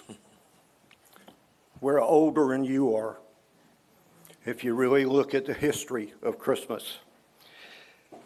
We don't need no more houses built in East Orange County. My 100-acre cow pasture is wet enough without forcing more water east. So we're asking you to please put the rural boundary into effect. Maybe it will slow down.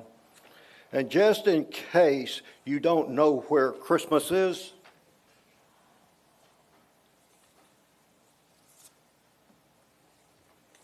it's in our history book, How to Get to Christmas. Just come out East Highway 50 until you get to St. Johns River and you done went too far. Just back up. I have been coming here for years, but I've never seen what's going on now going on. Jerry, you and I have been friends for many, many years. Yes, sir. I know my time's up. Thank you very much. But I'm not giving up. Please support the rural boundary. All right.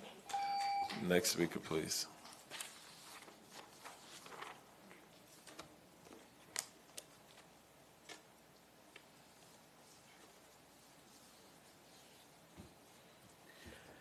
Good morning, esteemed commissioners. My name is Ramon Pereira Bonilla. I live at 1643 East Colonial Drive. I'm here representing the Democratic Environmental Caucus of Orange County. I'm speaking in favor of putting the rural boundary on the 2024 ballot. I think other speakers have already done an amazing job at laying out the environmental, smart growth, and legal merits of having this amendment on the ballot. So I'd like to speak more on the moral case of this issue. I've heard members of this board argue previously that we can't do this because of quote-unquote voter fatigue, that if we somehow include one more vote for voters to express their democratic intent on that, they'll leave the ballot empty. It's not only not supported by the data, over 90% of ballots are fully completed, but again, it doesn't make sense from a moral perspective. I humbly ask the board, who are you to tell the voters of Orange County that they can't have a say in this issue? If we look at the 2024 election more broadly, I think it's no secret that most Americans don't want a Biden-Trump rematch. I think this dynamic is likely to lead to decreased voter turnout, and thus it presents an amazing chance for this local government to provide an opportunity to excite voters and bring them out to the polls on an issue they clearly care about. In fact, we're so confident that this ballot will... All right. Thank you for your time and for listening, and I hope you would not choose to disenfranchise the voters of this county over special interests. Please let democracy flourish. Thank you. All right. Next speaker, please.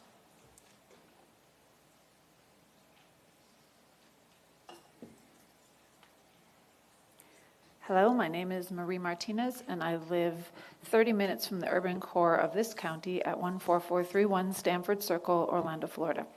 And I would like to say that as I drove in today, I was thinking about the decision my husband and I made over 25 years ago to buy our first home, now our third home in East Orange County. And there's a trade-off involved, just like anyone else who lives in the periphery of this county. And that trade-off is we'll make that commute every day for the lifestyle in exchange for the lifestyle that we prefer. We're advocating here today for the continued diversity of housing density options in this county. And I would ask you today, the core issue, the core question is whether or not you trust voters enough in this county to make decisions about their own future. It has been said before that if we don't like the decisions made here, we can simply vote you out, but everybody here knows that's not really true, is it? We can vote our own commissioner out, and we can vote the mayor out, but we can't vote the rest of you out because we don't have at-large voting district here in Orange County like Seminole and Osceola have. Instead, we have to take time off work and come down here every single time on a case-by-case basis to express our concerns. So I would say to you that this is really about us wanting to support you. We want to be there with you in the voting booth in November. You guys would be there too voting, but this wouldn't be just on your shoulders. It would be on the hands of the voters if you trust the voters enough. And we ask you that you trust the voters and All put right, this thank on you, the Ms. Martinez. All right, next speaker, please. Mayor, we have no more speaker cards. All right. Well, thank you all who came this morning to speak during the public comment period. With that, we are going to move forward on our agenda at this time to the consent agenda. We'll ask the County Administrator, Mr. Byron Brooks, if he will present the consent agenda. Thank you, Mayor Demings. With respect to consent agenda, we have one item that will be pulled for discussion. That's item C14 under Administrative Services Department, contract for job placement, training, and employment with Career Source. And again, that item is being pulled at the request of Commissioner Uribe for discussion. And with that, Mayor, staff presents the remainder of the consent agenda for board consideration. All right. With that, Commissioner Bonilla, do you have a question? Yes, so someone had asked about the Sunbridge annexation being on the consent agenda, but that is actually on the informational item. So I just want to confirm that and have that question answered for oh my gosh, her name is escaping me. Marge, thank you. Okay. The question is information regarding the So the Sunbridge annexation, she had asked, she thought that was on the consent agenda, but I'm confirming it's not on the consent agenda, it's on informational items. Correct. Which we're not voting on, it's just informational. Oh, and I guess the comptroller, it's his item, so he could talk to it. Mayor, if I could answer that, yeah, what I would say is that's simply one of the many notices that we get from municipalities or others about actions they're taking. You're not taking any action with that today. It's just simply an informational item that my office has on the agenda today. Okay, so it's just for the record, yeah. Yes, thank you, Commissioner Scott, okay. for the record. All right, thank you, Comptroller Diamond. All right, with that, with the remaining consent agenda items, is there a motion for approval? Motion to approve. Second. Motion by Commissioner Gomez-Cordero, I think I heard you first, and Commissioner Moore will be the seconder on the motion. All in favor, let it be known by saying aye. Aye. Opposed, no. Motion passes, and it is unanimous. All right, and with that, before we go to the discussion item, we'll go to the first item the item that was pulled, C14. I'll go to Commissioner Uribe if you'd like to expound on that item. Yes, Mayor, thank you for the time. I wanted to discuss the item C14, which was the update with $2.5 million that we had discussed on ARPA funds to go to Career Source, which then updated the entire contract to $17.794 million for Career Source. And it really left some concerns on me. We did have a sunshine meeting yesterday where we had some folks from Career Source there.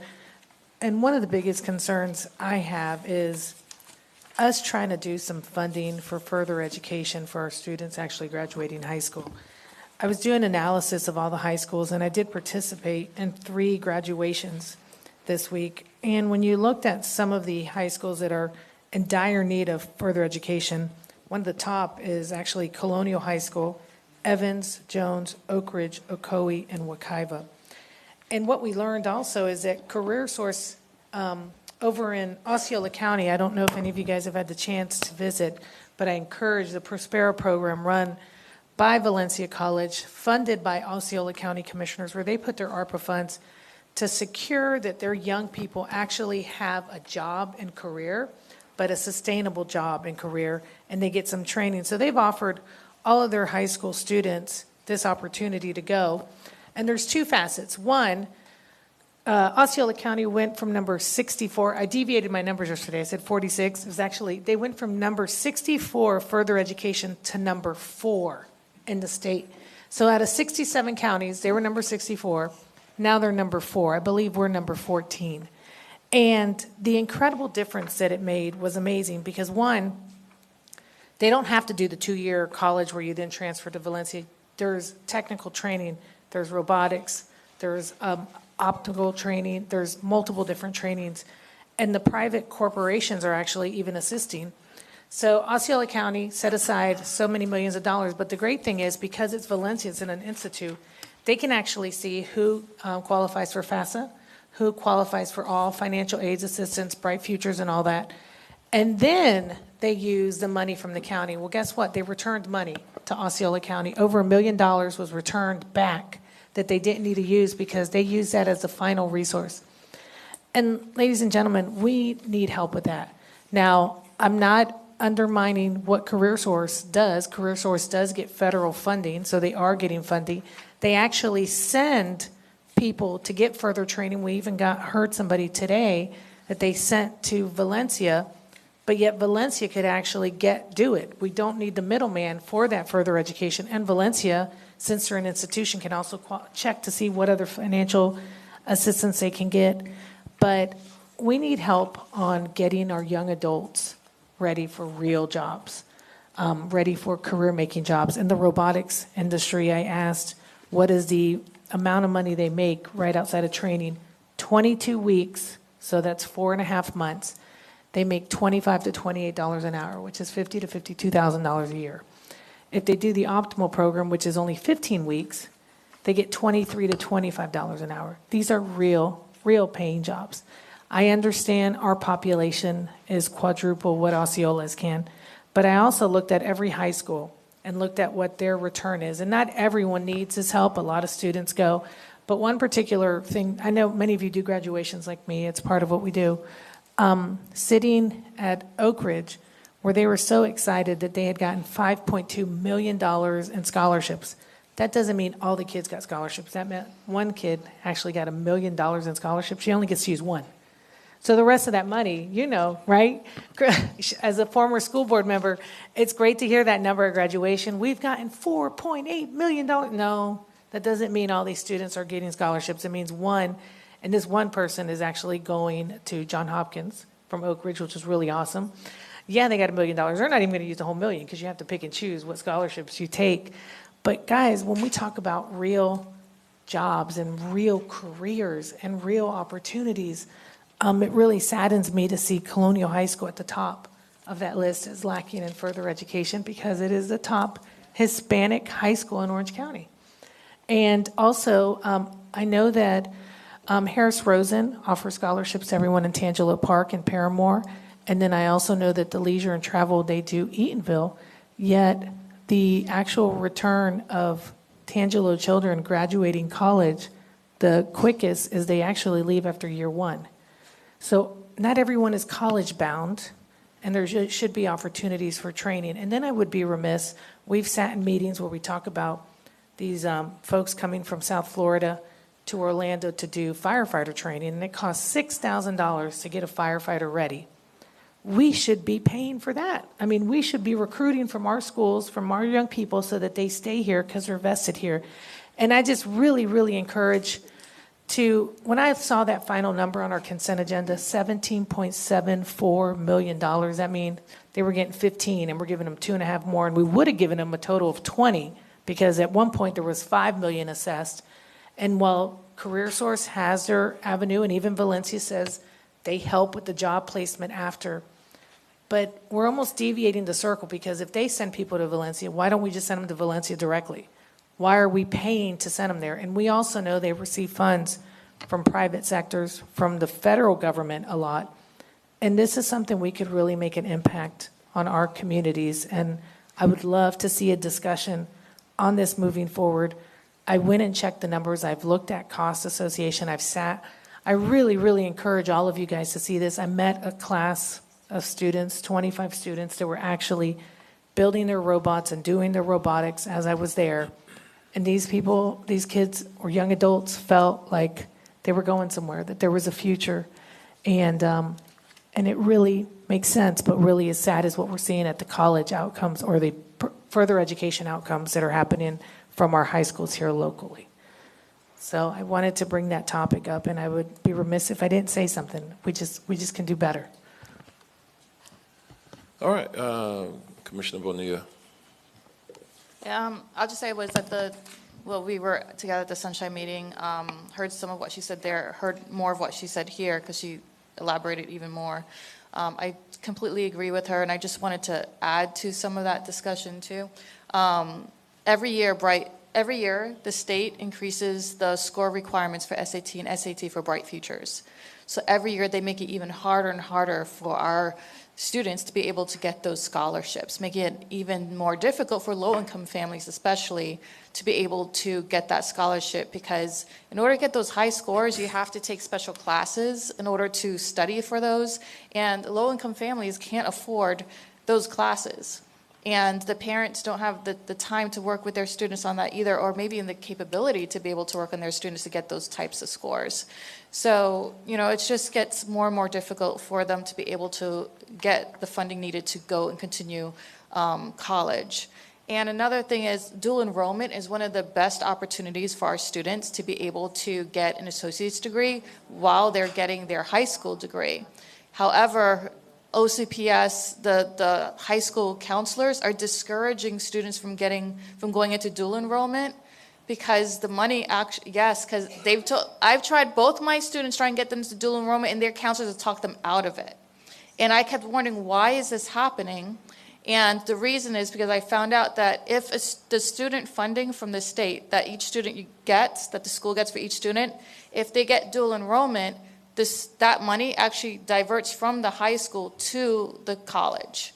And so that's why OCPS and the high schools are discouraging students from going to dual enrollment, and instead talking them into doing like the AP classes instead, which, statistically most students fail the AP test and don't get that college credit. So the best opportunity is for them to just do the dual enrollment and then graduate with an associate's degree and a high school degree together, which saves them 2 years of college spending and tuition. So, there's some issues out there that I believe that, like Commissioner Uribe said, we can do better. We can use our funding to more appropriately help these high school students get that college education. And I agree that we should look at this and see how we're using our funding when it comes to assisting our high school students. All right, Commissioner Wilson.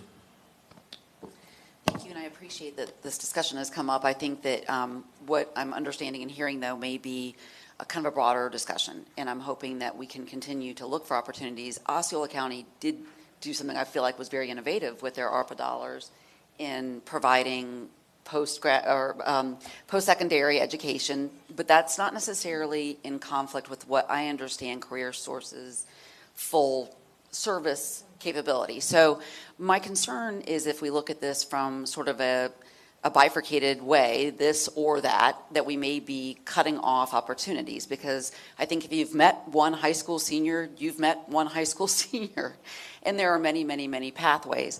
I will say it's unfortunate that you had that experience, Commissioner Bonilla, because every counselor I know really tries to get kids those opportunities in the OCPS to know what dual enrollment is. We have Valencia here, it's an incredible resource. We have UCF, and the valedictorian at Windermere High School graduated with her bachelor's on the same day that she graduated with her high school degree, and she turned around and thanked her teachers and staff and the counselors there. So, but I want to make sure that if we are looking forward to trying to find opportunities for young people in training, in licensure and certification, and whatever those opportunities are, that we aren't necessarily cutting off our nose to spite our face if there are services that we are currently providing under a mechanism that are also impactful and help. All right, Commissioner Moore. Yes, I'd like to add to the conversation. I think it's fine if we, and it can test. Here we go. I think it's fine if we look, Commissioner Uribe, at funding this. In fact, I had heard when I met with the staff from Valencia that we were going to look at piloting something like this, and it made sense, particularly with the high schools that you brought up, that they certainly are struggling, that those kids might be a candidate for a scholarship to UCF. But I also support what Career Source has been doing, and so if we want to have some more analysis for next budget year and see if we probably can walk and chew gum and do both programs, that would be fine. But I do have to push back on the assertion that, because I was on the school board for 10 years, in fact, I was at the State of the School 7 o'clock yesterday morning, and so was Commissioner Uribe. And they're very proud. The school district is incredibly proud of their dual enrollment students. So I would suggest to you, Commissioner Benia, if something like that happens, report it to the school board member or one of the staff, because guidance counselors absolutely should not be discouraging children, students from availing themselves of any and all programs that are out there, because the dual enrollment program, you're right, that funding leaves the school district and goes over to where they want to do their, whether it's a certificate or their bachelor's degree at the community college or the state college. But anyway, I support the idea, and I think our staff is working on that. Maybe Byron, you could respond. I know you had meetings that we were willing to look at this program from Osceola County. So, Mayor, my question would be to Byron Brooks, just to hear what your staff was doing. Well, you are correct, Commissioner Moore. When I heard about the Osceola initiative, I did speak with several people from Osceola about their initiative, and I did ask the county administrator to explore what the potential cost would be for our county. At that time, after he did his work, I'll have him talk about that in a moment, but essentially it was cost prohibitive for us because of just the sheer size. I'll remind you that as a board, we had a conversation back in February where we talked about really advancing the overall good of our community with the limited ARPA funds that we did have. And we came up with some priorities as a board that we would utilize the funding for at that time. And we still have the same amount of money. We have more needs than we have money. And the board decided at that time that we had a certain priority list. That does not mean that we have given up on trying to figure out how to better serve our high school students as they prepare for after high school. We're not retreating from that. We will continue to really dive into that. In fact, the initiative here with Career Source is part of that endeavor. We don't have all of the answers, but I do think that it is a step in the right direction at this point. There are several other commissioners that have asked to speak.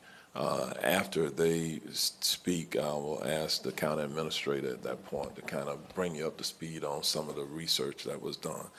Commissioner Scott. Thank you, Mayor. I'm back. I missed you guys. Administrator Brooks, if you could, let's say we don't take any action on Career Source today. Is there a timeline in which we would have to take action? I know with the ARPA dollars, I think it's to 2026 we have to spend those funds. So can you chime in on that before I start my remarks? Well, first, and I was going to clarify the circumstances. Osceola County no longer uses ARPA dollars. They use the ARPA dollars the very first year.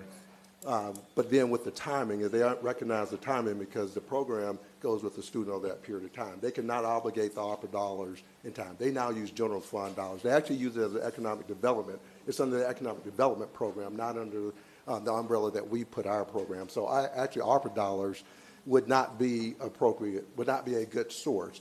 We have to obligate our ARPA dollars by December of this year, and then they have to be spent by December of 2026. So again, I know we've had conversations with Osceola County, with Valencia, with Orange County Public Schools. That was part of their process of transitioning from ARPA dollars, and now they use general fund under the economic development.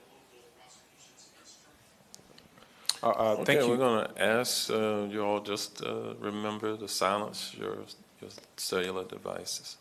All right, thank you. Administrator Brooks, thank you for the clarification and the additional comments. So my thoughts reference to this is, you know, I love the program in Osceola. I think it's amazing, right? And knowing even before this conversation, I've had some initial talks with Valencia, so it's something that I'm in favor of.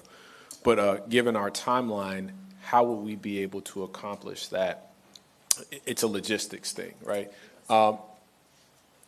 So my thoughts are this: if we do move to maybe do some version of this through ARPA dollars, I think it would be potentially some type of, if possible, a sub-recipient agreement between. We can use ARPA dollars. Let me finish the thought, right? We move forward with what we were going to do with CareerSource.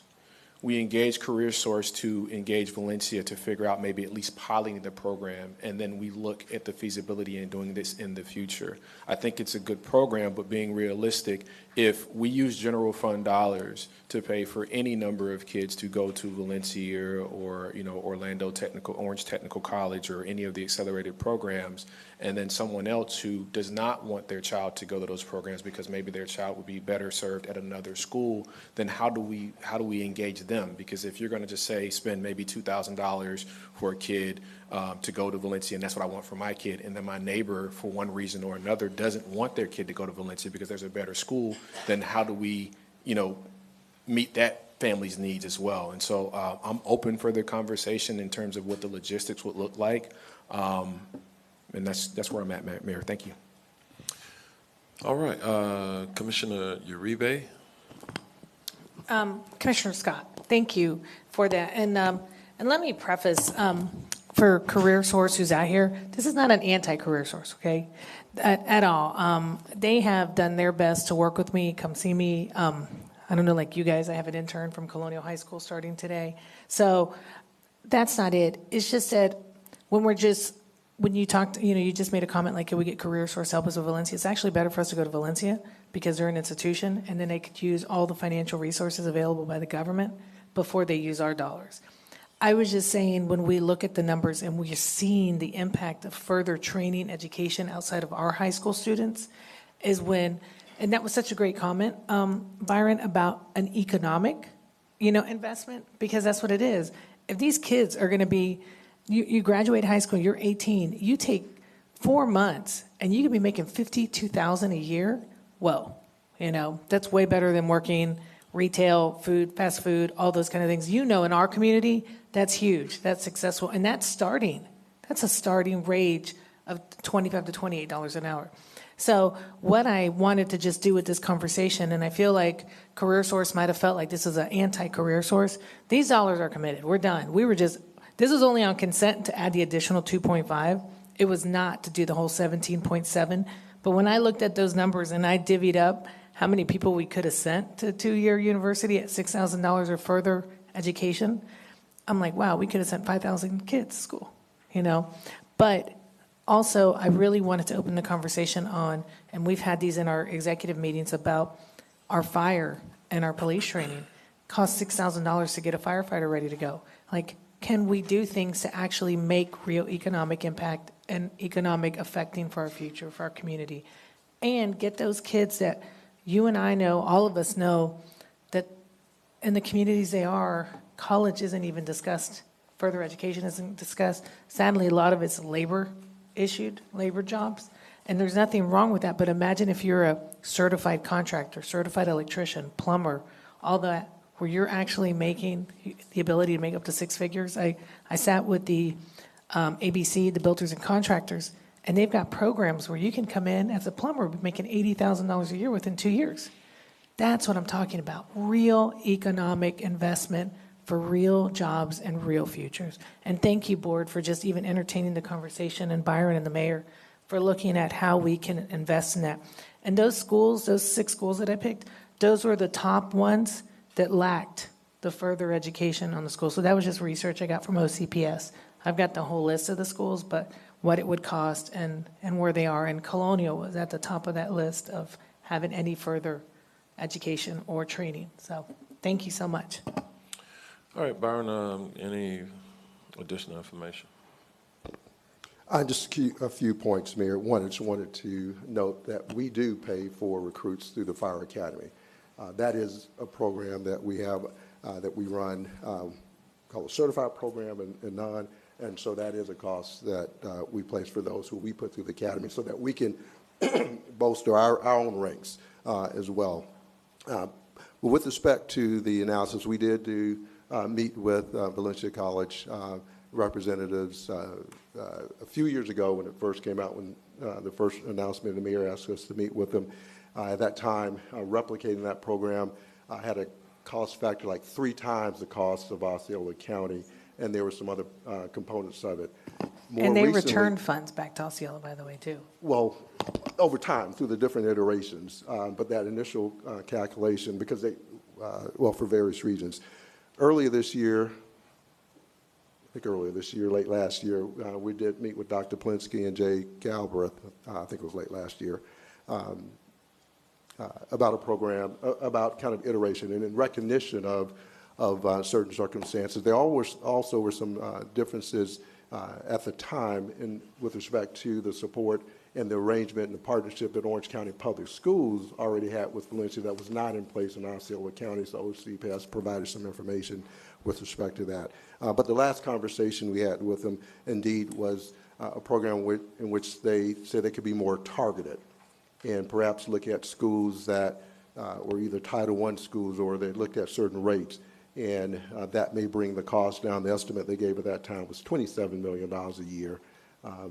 And again, the conversation shifted from ARPA, use of ARPA, because it doesn't work. In this case, for example, the next class would be the class of 2025. So that would be the next time you could commit the dollars. And then the obligation is December of 2026. So, and the program, it stays with them for 5 years. I think they have 5 years to get through the program, and they pay that recurring cost. So the conversation, again, shifted away from ARPA for those reasons. And the last conversation, again, I believe there was a transition over at Valencia, and so we've not had follow-up conversations from that last proposal in which they indicated that if there was interest by the county, perhaps they can look at coming up with some different criteria than what they have in Osceola County that targeted, that could make result in a reduction in that initial cost estimate. All right, so with that, the takeaway here is that the program that is before us today, the agenda item, is probably the appropriate thing to move forward. But we began a conversation about the interest by this board to look at working within our budget, if you will, for some type of alternative type of a program to engage with, whether it's Valencia or one of the other institutions here, to work with some students within Orange County Public Schools, perhaps on some type of career development or technical job skills development for the future. So that's something that we're going to have to explore and get more information. But the item on the agenda today is to really carry out the commitment, the decision that the board made in February, and this is the contractual agreement that would need to be put in place to really fully execute what the board decided back in February. And so with that, the item that was pulled, we've had the conversation. Is there a motion at this time for approval of the item that was on the consent agenda? So move more. Second, Scott. C14, by the way. All right, motion by Commissioner Moore, second by Commissioner Scott. All in favor, let it be known by saying aye. Aye. Opposed, no. All right, the motion passes and it is unanimous. With that, we'll move forward then on our agenda this morning. Thank you to those from Career Source who are here. We're going to move forward. Ms. Neighbors, the discussion item agenda is up next, and we have A1, and we have award-winning Carrie Mathis and the manager of our Procurement Division coming forward to present this item. With that, Ms. Mathis, you are recognized. Thank you. Good morning, Mayor and Commissioners. This first item begins on page 703 of your agenda. The Procurement Committee has evaluated proposals for special magistrate for animal services. I'm requesting board selection of one firm and an alternate. Commissioner Gomez-Cordero was assigned to the Procurement Committee. All right. With that, Commissioner Gomez-Cordero, do you have a potential motion? Yes, Mayor. I move for the selection of the Law Office of Adolphus Thompson LLC, 355 points, with DHN Attorneys PA with 339.11 points as the alternate.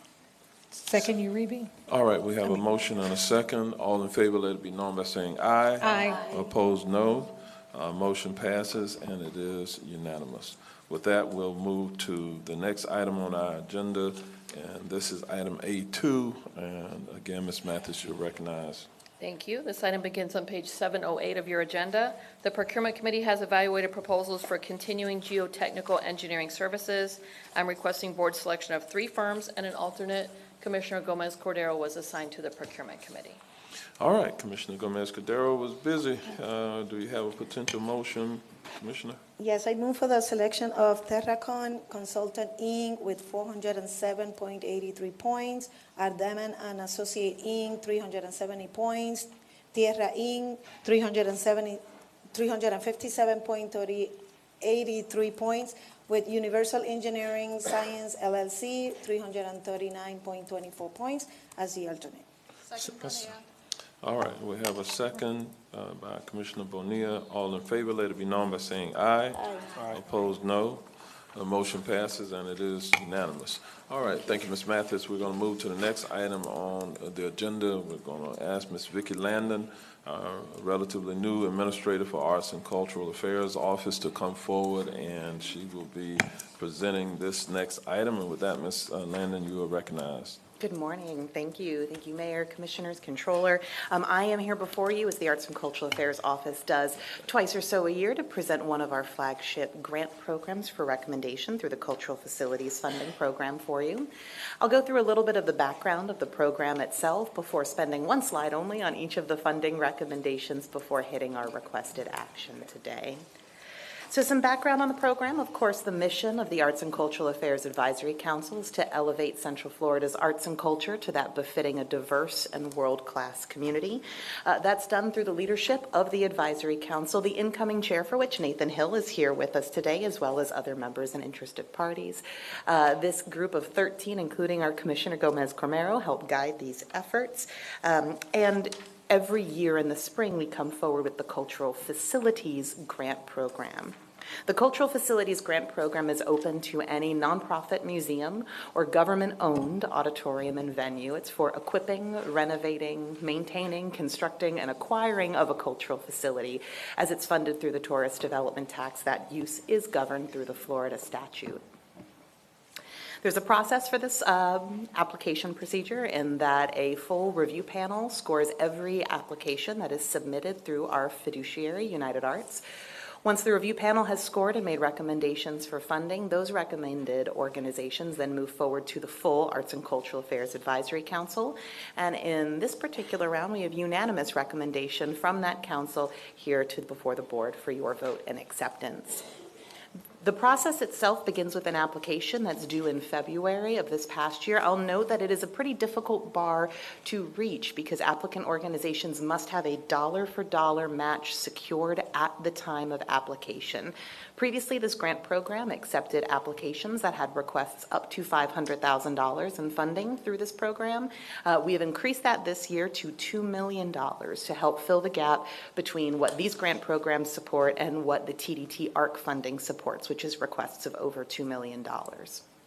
In March of this year, our review panel undergoes site visits for each of the applicant organizations, followed by a review panel where applicants are scored according to a matrix that focuses on concept, facility, as well as the management and budget of each application. There is a minimum scoring threshold to be recommended for funding, which is 80 out of 100. I'll note that in this year, we had 5 submitted applications, one of which was forfeited prior to the review panel, and 3 organizations that began an application but were not able to get the match together in time. The review panel this year is 4 members of our advisory council, along with 3 industry experts from the architecture or construction community, as well as a prior grantee through this program represented this year at Downtown Arts District. And the review panel has come up with these 4 recommendations, which I'll go in further detail for you. The Art and History Museums of Maitland, the Girl Scouts of Citrus Women's History and Cultural Center, the Orlando Science Center, Orlando Shakes, for a total of $2,217,070. At Art and History Museums of Maitland, the proposed project is for construction of the Throm and Cicero Great House Education Studios. This is the construction of a new structure that will house community education, art school programming, a gallery of art by the 2 named artists, as well as art storage space. What's notable about this project is that it will free up the existing historic studios in the main campus of Art and History Museums Maitland to be used for the intended purpose by their founder, Andre Smith. The total project cost of this is just under $2.8 million, but the request from Orange County through this grant program is $800,000. Second recommended through this program is for the Girl Scouts of Citrus Women's History and Cultural Center. This is equipment and facilities improvement to ensure sustainable public use, completion of drainage management across their parking area, and then the equipping of new museum quality UV protective display cases for a lot of the sensitive historical pieces that are in their collection. This is a total project cost of $218,414, of which $103,557 is requested through this grant program. 3 out of 4, we've got our Orlando Science Center, which has safety and security upgrades as their request. This is to really maximize their efficiency, legal and safety compliance through fire systems, security systems, warning systems, camera equipment, CCTV. It's a total project cost of $335,606 with a request of $159,813 through this program.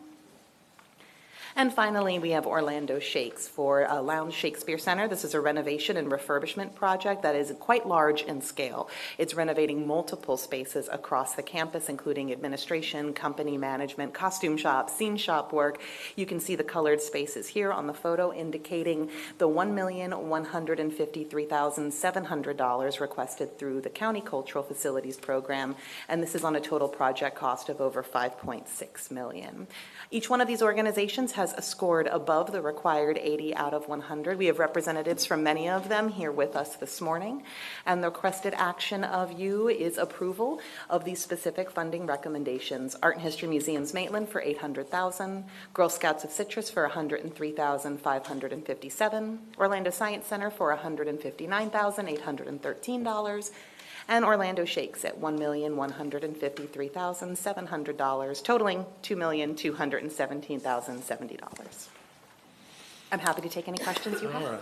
All right. Thank you, Ms. Landon. I can tell you that we have made it a priority to invest in our nonprofits, and we have to have a balance there because nonprofits exist primarily, and they have their tax-exempt status because they're fulfilling some type of public need that the government cannot adequately provide, and as a result, they receive tax-exempt status.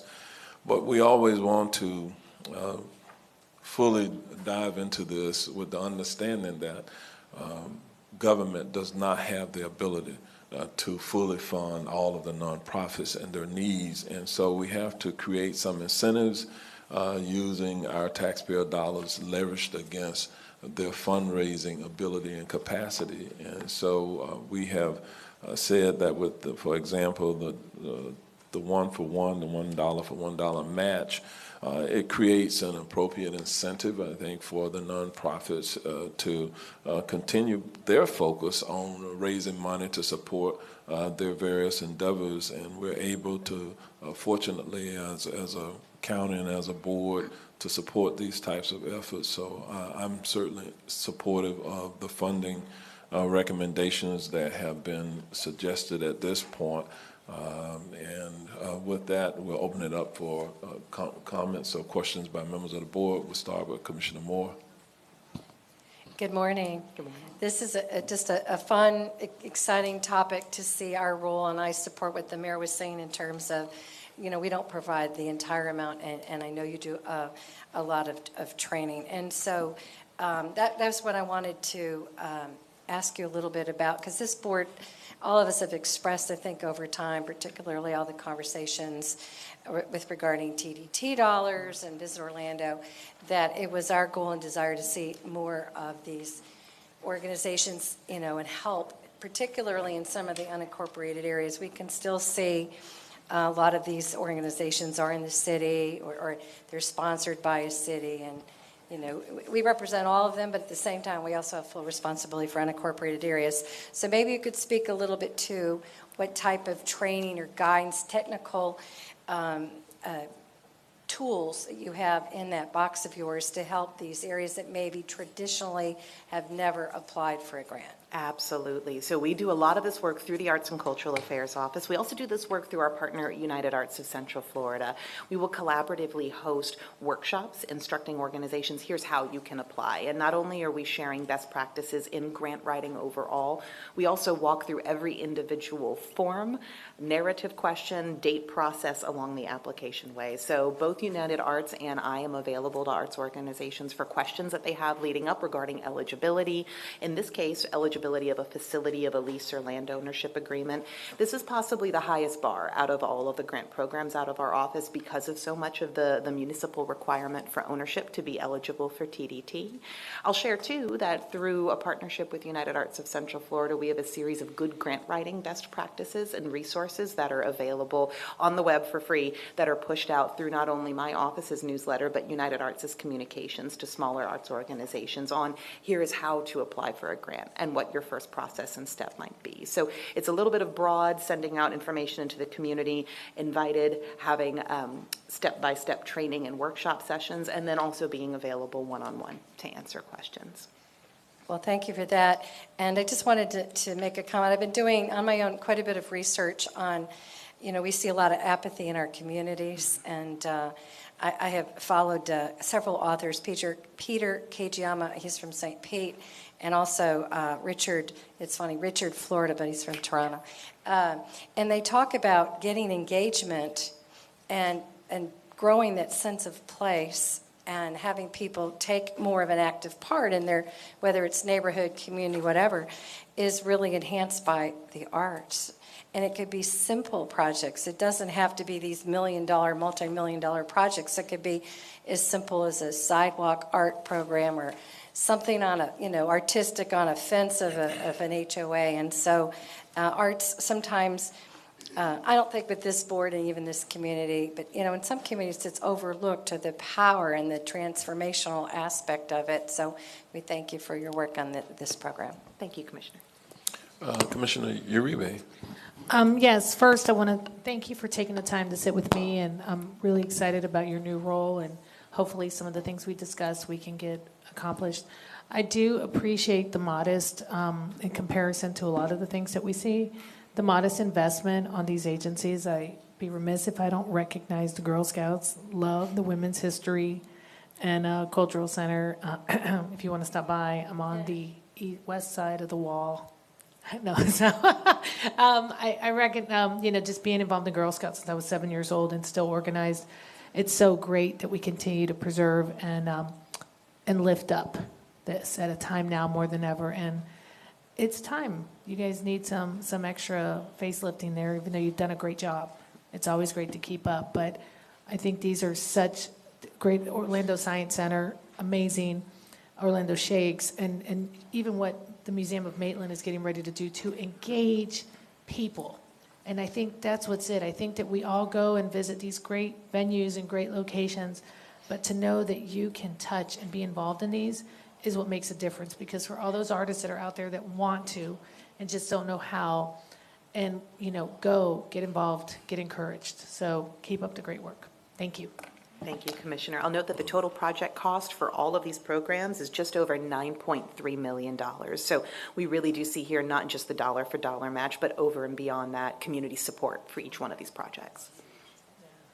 All right, Commissioner Gomez-Cordero. Thank you, Mayor. Thank you, Ms. London. I wanted to say thank you. Thank you because you took it over and you have been very busy since you were hired, so thank you so much. I just wanted to correct something, Ms. London, and is in the presentation and in the agenda book, the total amount of the project for the Art and History Museum is not the same. Is $3 million based on the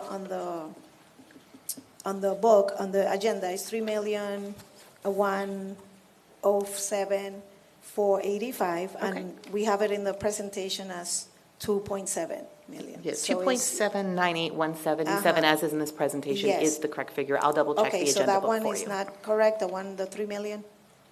Correct, it's the 2.798177 Yeah, it's is the like project cost. $309,000 over, so just for that correction. Thank you, I'll check that. Okay, and thank you again.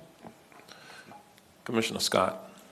Thank you, Mayor. Ms. Linden, welcome to the team. Thank you. Hopefully we'll get together sometime soon. I apologize I was out, so I'm happy to meet you and look forward to working with you. My comments are pretty much similar to Commissioner Moore. I think that it's important that we do look at smaller ways to be able to engage not only just organizations, but young people. You think about you give someone $1, right, or a couple of dollars, and they're able to create something. But it starts much sooner when you look at maybe our elementary or middle school kids and saying, I believe in you, good job, look what you've done, because that's like fertilizer of sorts. It's fostering growth, maybe the next, famous artist. And so think along those lines, how do we invest in the young people when it comes to arts and cultural affairs and be able to maybe have someone at elementary school put something up in the chambers like this. So thank you for the work that you're doing in your team, and welcome. Thank you. Thank you, Mayor. Thank you, Commissioner. All right, and I can definitely say we have elevated our level of commitment to our arts and cultural groups here within Orange County. We look forward to continuing to engage with them in various ways. And with that, since Commissioner Gomez-Cordero is our representative on the committee, I'm going to look to her for a potential motion here at this time. Thank you, Mayor. Yes, I motion for approval of fiscal year 2024 cultural facility funding recommendations. Second, Scott. Commissioner Scott is the seconder on the motion, and all in favor, let it be known by saying aye. Aye. Opposed, no. All unanimous with the exception of Commissioner Bonilla is not present for the vote. Thank you very much. And as Ms. Landon leaves, I think I did see State Representative Tom Keynes come into, he may have walked out, but I wanted to acknowledge him because we plan to go to our state to try to get additional state dollars back to support these kind of efforts within our community as well. So he walked out at the right time, I guess. All right, with that, we'll move forward. We'll now call on Chief Lauralee Avery, the Division Chief from Orange County Fire Rescue, and the Director of our Office of Emergency Management, who will come forward, and she has a tag team who will be presenting the 2024 hurricane season report. No action on this item. It's just general information since June 1 has started hurricane season. We're into it now. And with that, Division Chief Avery, you're recognized at this time. All right, thank you, and good morning still to Administrator Brooks, Commissioners, Mayor, and Comptroller Diamond. So I am here, hard to believe a whole year has gone by already, but we are now in the 2024 hurricane season. So With that, we're going to do a quick review of 2023. We're going to talk about the 2024 season outlook, a little bit about our wonderful EOC renovation, county season preparedness, hurricane season enhancements, and then we're going to have a presentation from Public Works and also Orange County Utilities, and then we'll conclude. So just real quick, the 2023 season in review. We did have 19 named storms, which is above average. Hurricanes, we had 7, and we had 3 major hurricanes. For the 2024 season outlook, I'm sure all of you have heard by now, we're expecting a very busy season. So for named storms, the predictions from our trusted weather partners is 17 to 25 named storms, 8 to 13 hurricanes, and 4 to 7 major hurricanes. So some of the reasons that our trusted weather partners are predicting a higher than normal season this year is the La Nina influence. And one of our, this picture really shows how the Pacific is a little bit cooler with the blue there, and our area in the Atlantic, the area that affects Florida more, is hotter. We are experiencing the hotter temperatures at this time. This setup causes more hurricanes due to weaker wind shear and the trade winds, and causes more instability in our atmosphere. So with the current heat that we're experiencing now, the Atlantic is already heating up, so it's not putting us in a good place, but we'll continue to monitor. So this is the chart that shows our peak of hurricane season. 92% of our tropical storms typically form in the months of August, September, and October, with September 10th being our peak of hurricane season. This is the 2024 list of tropical cyclone names for this year, and as a reminder, there was a backup list prepared. Our trusted weather partners do expect us to get through this list and transition to another. So a little bit about our EOC renovation. Very excited. It came online in February of 2024. Part of the design focus was to make sure that we increased capacity for workspace in the area. And, for 2001, when our original EOC was built, it was built for 40 people. We have grown as a county, and we needed a lot more space for all the activity that we manage now. Another primary focus was the updated technology to take us 20 years into the future. So now we have a lot better system connectivity. We can connect with other EOCs. We can put up the traffic cameras, just the different weather systems that we have. And one of the things that going through that exercise last year of using our alternate EOC is it is better today because of it. We did use it all last season, and because of that, everything's in place. So if something were to happen to our primary EOC, we have a really good backup EOC to make sure operations continue smoothly. So county season preparedness, we talk about before the storm, and this is not just emergency management and county employees, but also our citizens doing the storm tracking, monitoring closely, looking at sandbag locations, where will those be located, making sure we have enough supplies on hand to support those. We talk about our evacuation centers, really our shelters, to make sure that our citizens that don't have anywhere to go have somewhere safe, a safe structure to be in. Mitigating hazardous areas, and that is our county facilities, also our residents, making sure that they're going around their home, picking up debris, making sure everything's secured, and that they're truly ready if they're going to ride out the storm in their residence. During the storm, if we have people that need public assistance, they can call our Citizens Information Line at 311. We have many people trained for that, and with our communications team and all of our county departments, we make sure that they have all the current information so they can provide that to our citizens. Of course, if there's an emergency, we want our citizens to call 911. Incident planning, this is going on, prior to, during, and after to make sure that we're constantly reevaluating the situation, making sure that we're prepared for whatever phase of the storm we are in. Press briefings during the storm to make sure we get information out to our citizens. Vitally important, and those partnerships with our news media is so important, and with you all to make sure that we're sharing that critical information at the time our citizens need it most. After the storm, our immediate priority is to make sure that we're clearing all the infrastructure in the county.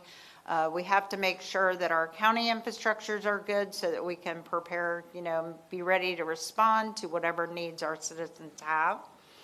Damage assessments, so important. Getting that quick damage assessment. Fire rescue, and I know we have PEDs and other departments that coordinate in that response to report back that information.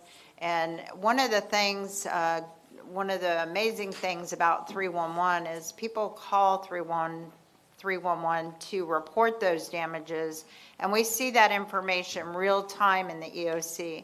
So we can almost, by the damage report, see where the storm is impacting throughout the county just by the real-time reports we're receiving in the EOC. Disaster recovery starts before a storm, but it is our job as government to make sure that for every dollar we spend that we get that money back so that we can, support our citizens. So disaster recovery is really important to make sure that we're documenting and that everything is tracked, through that documentation to make sure that afterwards, if we are declared as a disaster area, that we can submit to FEMA for that reimbursement. And again, try to recover every dollar that we can. And that is all to prepare or make sure our citizens are taken care of and help them. That's always our focus, to get them back to recovery and make sure that they're taken care of. So our partnerships, and I'm going to talk a little bit extra on this one. As everyone is aware, we have, experience where we had a shelter for almost 30 days. So, a lot of focus on our sheltering as we met with all of our partners in the county that support our sheltering. We have currently 45 Orange County Public Schools available for shelters. And we also have 5 magic gems. So if the decision was not made quick enough to close schools, and we know that we have, an area that we expect impact, we can open those magic gems within hours and make sure we get our citizens to those shelters. We partner with the Sheriff's Office, Fire Rescue, always goes out and canvasses the area to make sure that people that need to leave unsafe structures do so.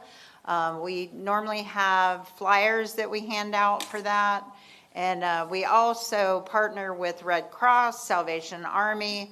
Lynx is a huge partner. They are actually the ones that are at the table that are always supporting us to make sure that our homeless, people can get to a shelter. And during a disaster situation, all they have to do is get on a bus and they'll take them to the closest shelter. So Lynx is a really strong partner. And then, of course, homeless services. We continuously work with homeless services to make sure that we've got the resources needed to support our unhoused. So just a couple reminders about shelters. Shelters are meant to be a short-term situation. It really is to get our citizens, the people that need to have a safe structure to ride out the storm. But we have been working very hard with all of our county departments and external departments, all of our partners, to make sure that we are gathering all the resources that we can to make sure that while we are sheltering our citizens, our residents, that we can connect them with those needed resources. We have them captured at that moment. So what better time than to have, staff work with them and provide, whether it's mental, the counseling for mental crisis, or if it's homeless services, any resource they need. We want to make sure that we take opportunity during that time frame to connect those needed resources with them. So community engagement, we spend all year doing this, so we don't just do hurricanes and emergency management. And can I really quick get my staff to stand up, just real fast? So this is your emergency management team. Thank you. And we couldn't do it without them. So we, throughout the year, not just hurricane season, but throughout the year, we do a lot of presentations. And it's all about preparedness, making sure that our residents are prepared for whatever may come their way. So we do a lot of media interviews. We also coordinate any of the important information that needs to get out to our residents through social media, through our communications team. We continuously message for the OC Alert and the OCFL Alert. Make sure people are signing up. Don't wait till a storm is upon us. Do it now. And then we have the Hurricane Expo on June 15th, and this is our signature event that we do every year. I hope you all can come. But we hand out free weather radios, first aid kits, and different items, safety messages, but different items that help people prepare for hurricane season. On the right up here, you'll see a recovery assistance flyer. This is something that we're just about done with, but it is in totality, all of the resources in Orange County that are available. So any information that they might need, whether it's their garbage or if they need, some other crisis counseling, if they need FEMA support, state support, any of those websites or contact information is listed on this. And we are in process of getting this also in Spanish, Creole, and another language. So once these are ready, we'll be glad to share those with you. The English is done. We're in process of translating. So next we're going to transition into hurricane season enhancements. And I will bring up Joe Kunkel to walk us through that.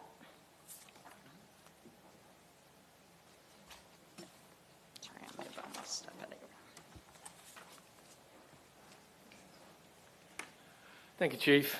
Good afternoon, everyone. Let's just jump right into the Public Works enhancements. Pretty much everyone in Public Works is either involved in or has a responsibility associated with our hurricane efforts. However, most folks recognize our operations groups more so, particularly with the hurricane activities that we do, and that's our roads and drainage division, our traffic engineering division, and of course our stormwater management division. All three of those divisions have identified their hotspots. They're mapped, and these are the areas that they need to focus on for roads and drainage. That includes our drainage ditches, canals, smaller canals, secondary ditches, roads, inlets, even some other road structure that they typically check and have identified as areas that are either low and have flooding or maybe need some extra attention. Traffic engineering, of course, has identified and mapped the critical intersections, and there's a little bit more on that later. And then stormwater management, they take care of our primary canal systems, retention pond systems, as well as those major drainage structures, such as the one at Dateweiler Drive, that was such a big player in the last hurricane. So all three of those operation divisions have looked and identified those hot spots. They've gone out and looked and cleaned inlets, culverts, and pipes, ditches and swales. They've looked at those weirs that we talked about. They're monitoring the lake elevations across the county, looking at those that may be problematic now, although right now most of our lakes are down.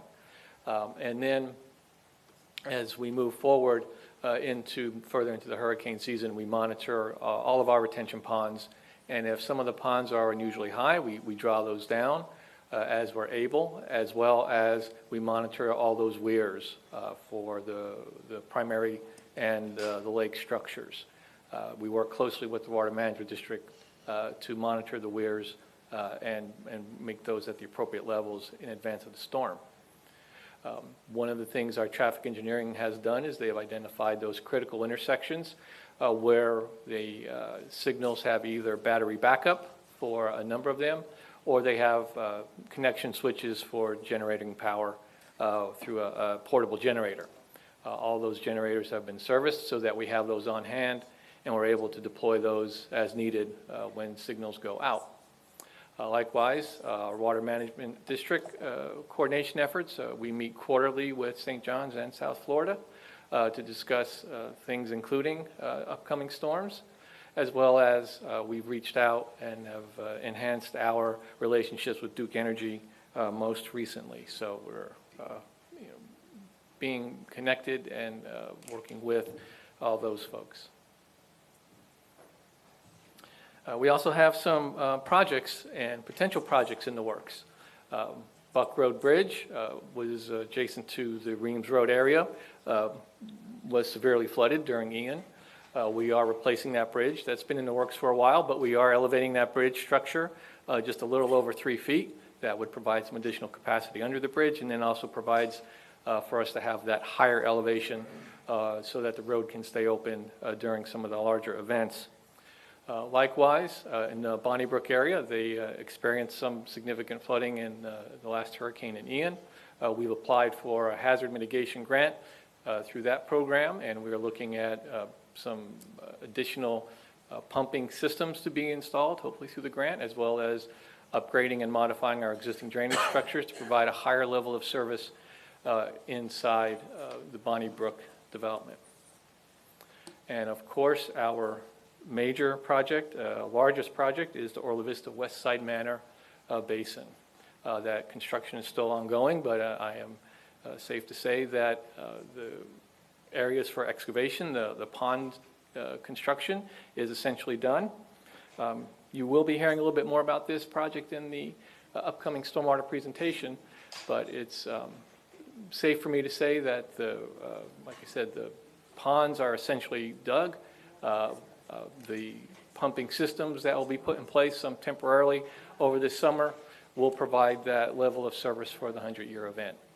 So that's moving along very well and providing that mitigation effort. And then another activity that has been ongoing for a couple of years and has become more usable and workable for us is the real-time flooding forecast.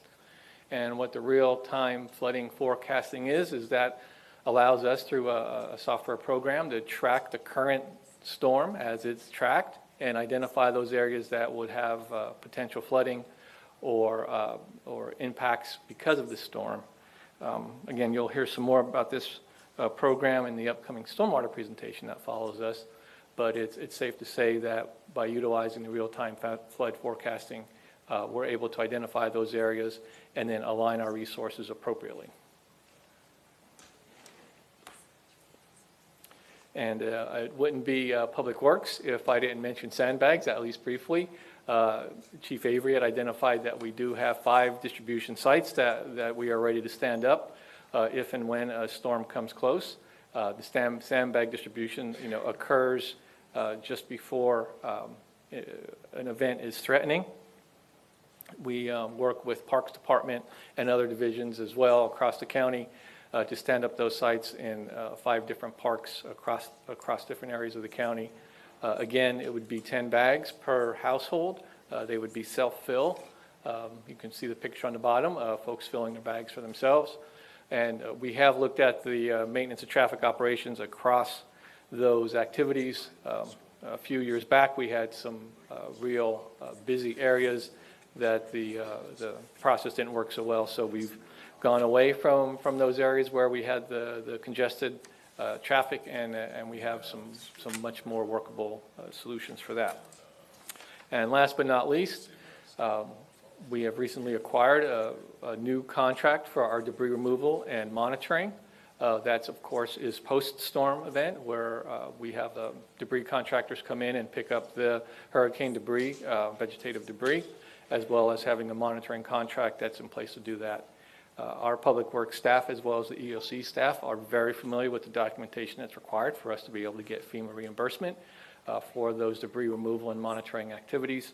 And we continue to work real closely with EOC as if an event occurs and we have to do the debris.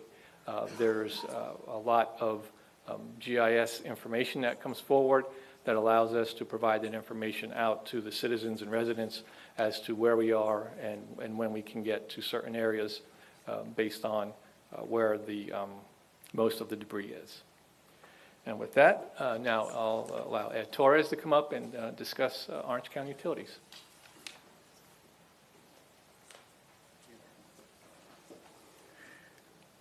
All right, good afternoon.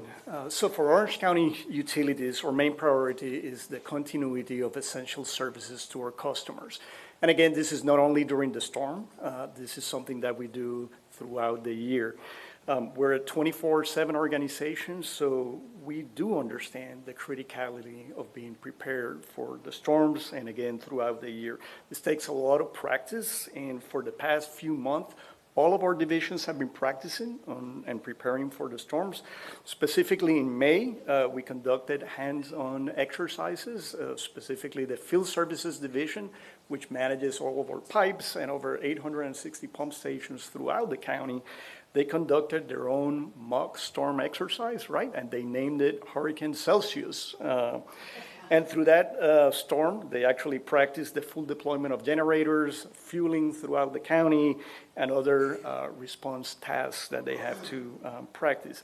In addition to that, at the end of May, we had our all-hands leadership team looking at the storm preparations throughout the county with our managers, assistant managers, communication staff.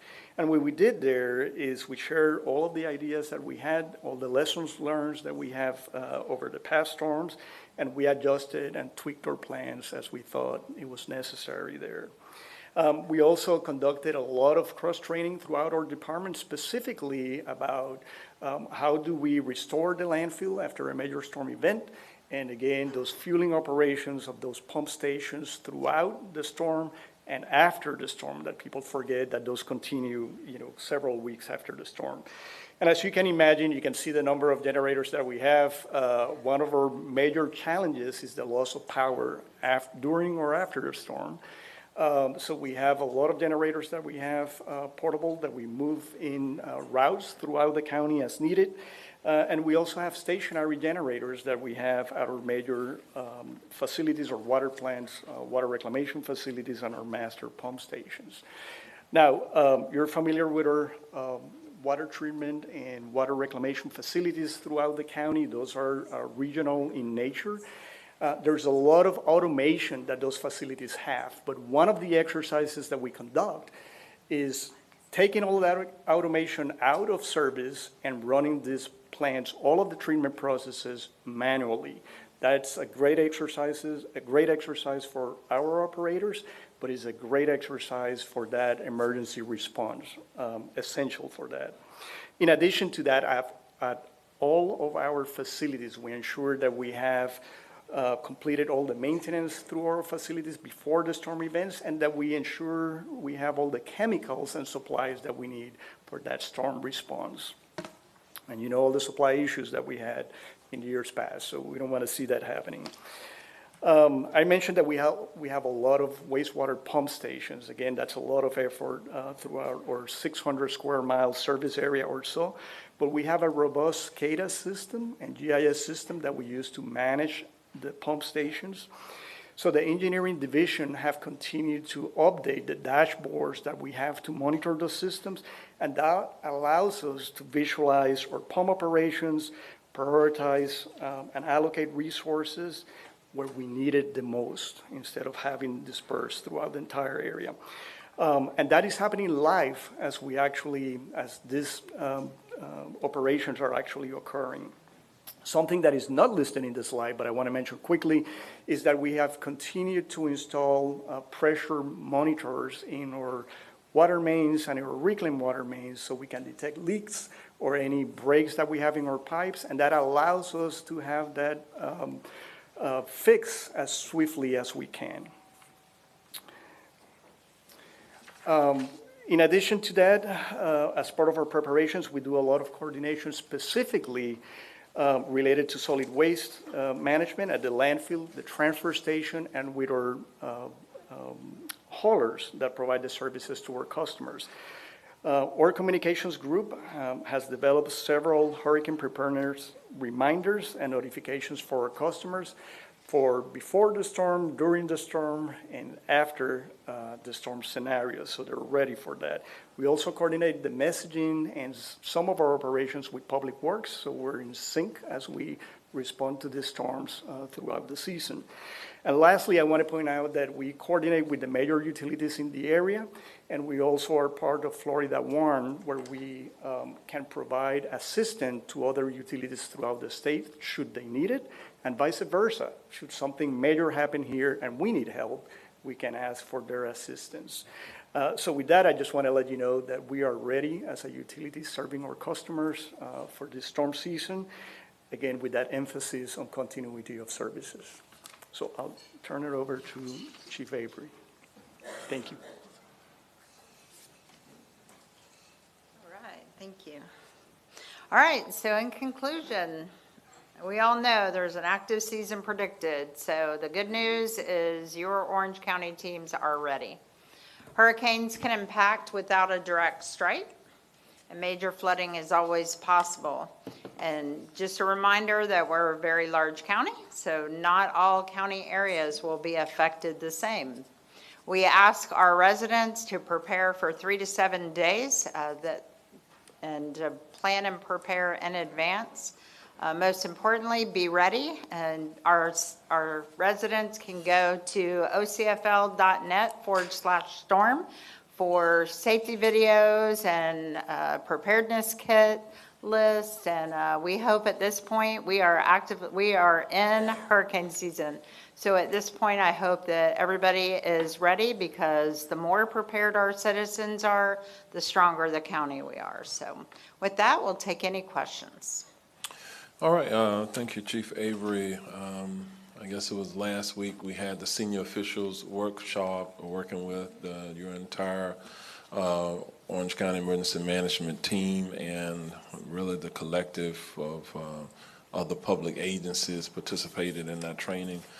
So I'm confident that because of the level of experience that our team has, that we are indeed prepared. And when I look out in the audience at those who will be responsible for leading the efforts, they have decades of experience, and I guess fortunate for us, they do have that experience. Unfortunately, we've had many different storms over the years that we've had to respond to, and we pray that this year will be different, that maybe we can get a by from some major storms, but just in case one does come our way, we are indeed ready.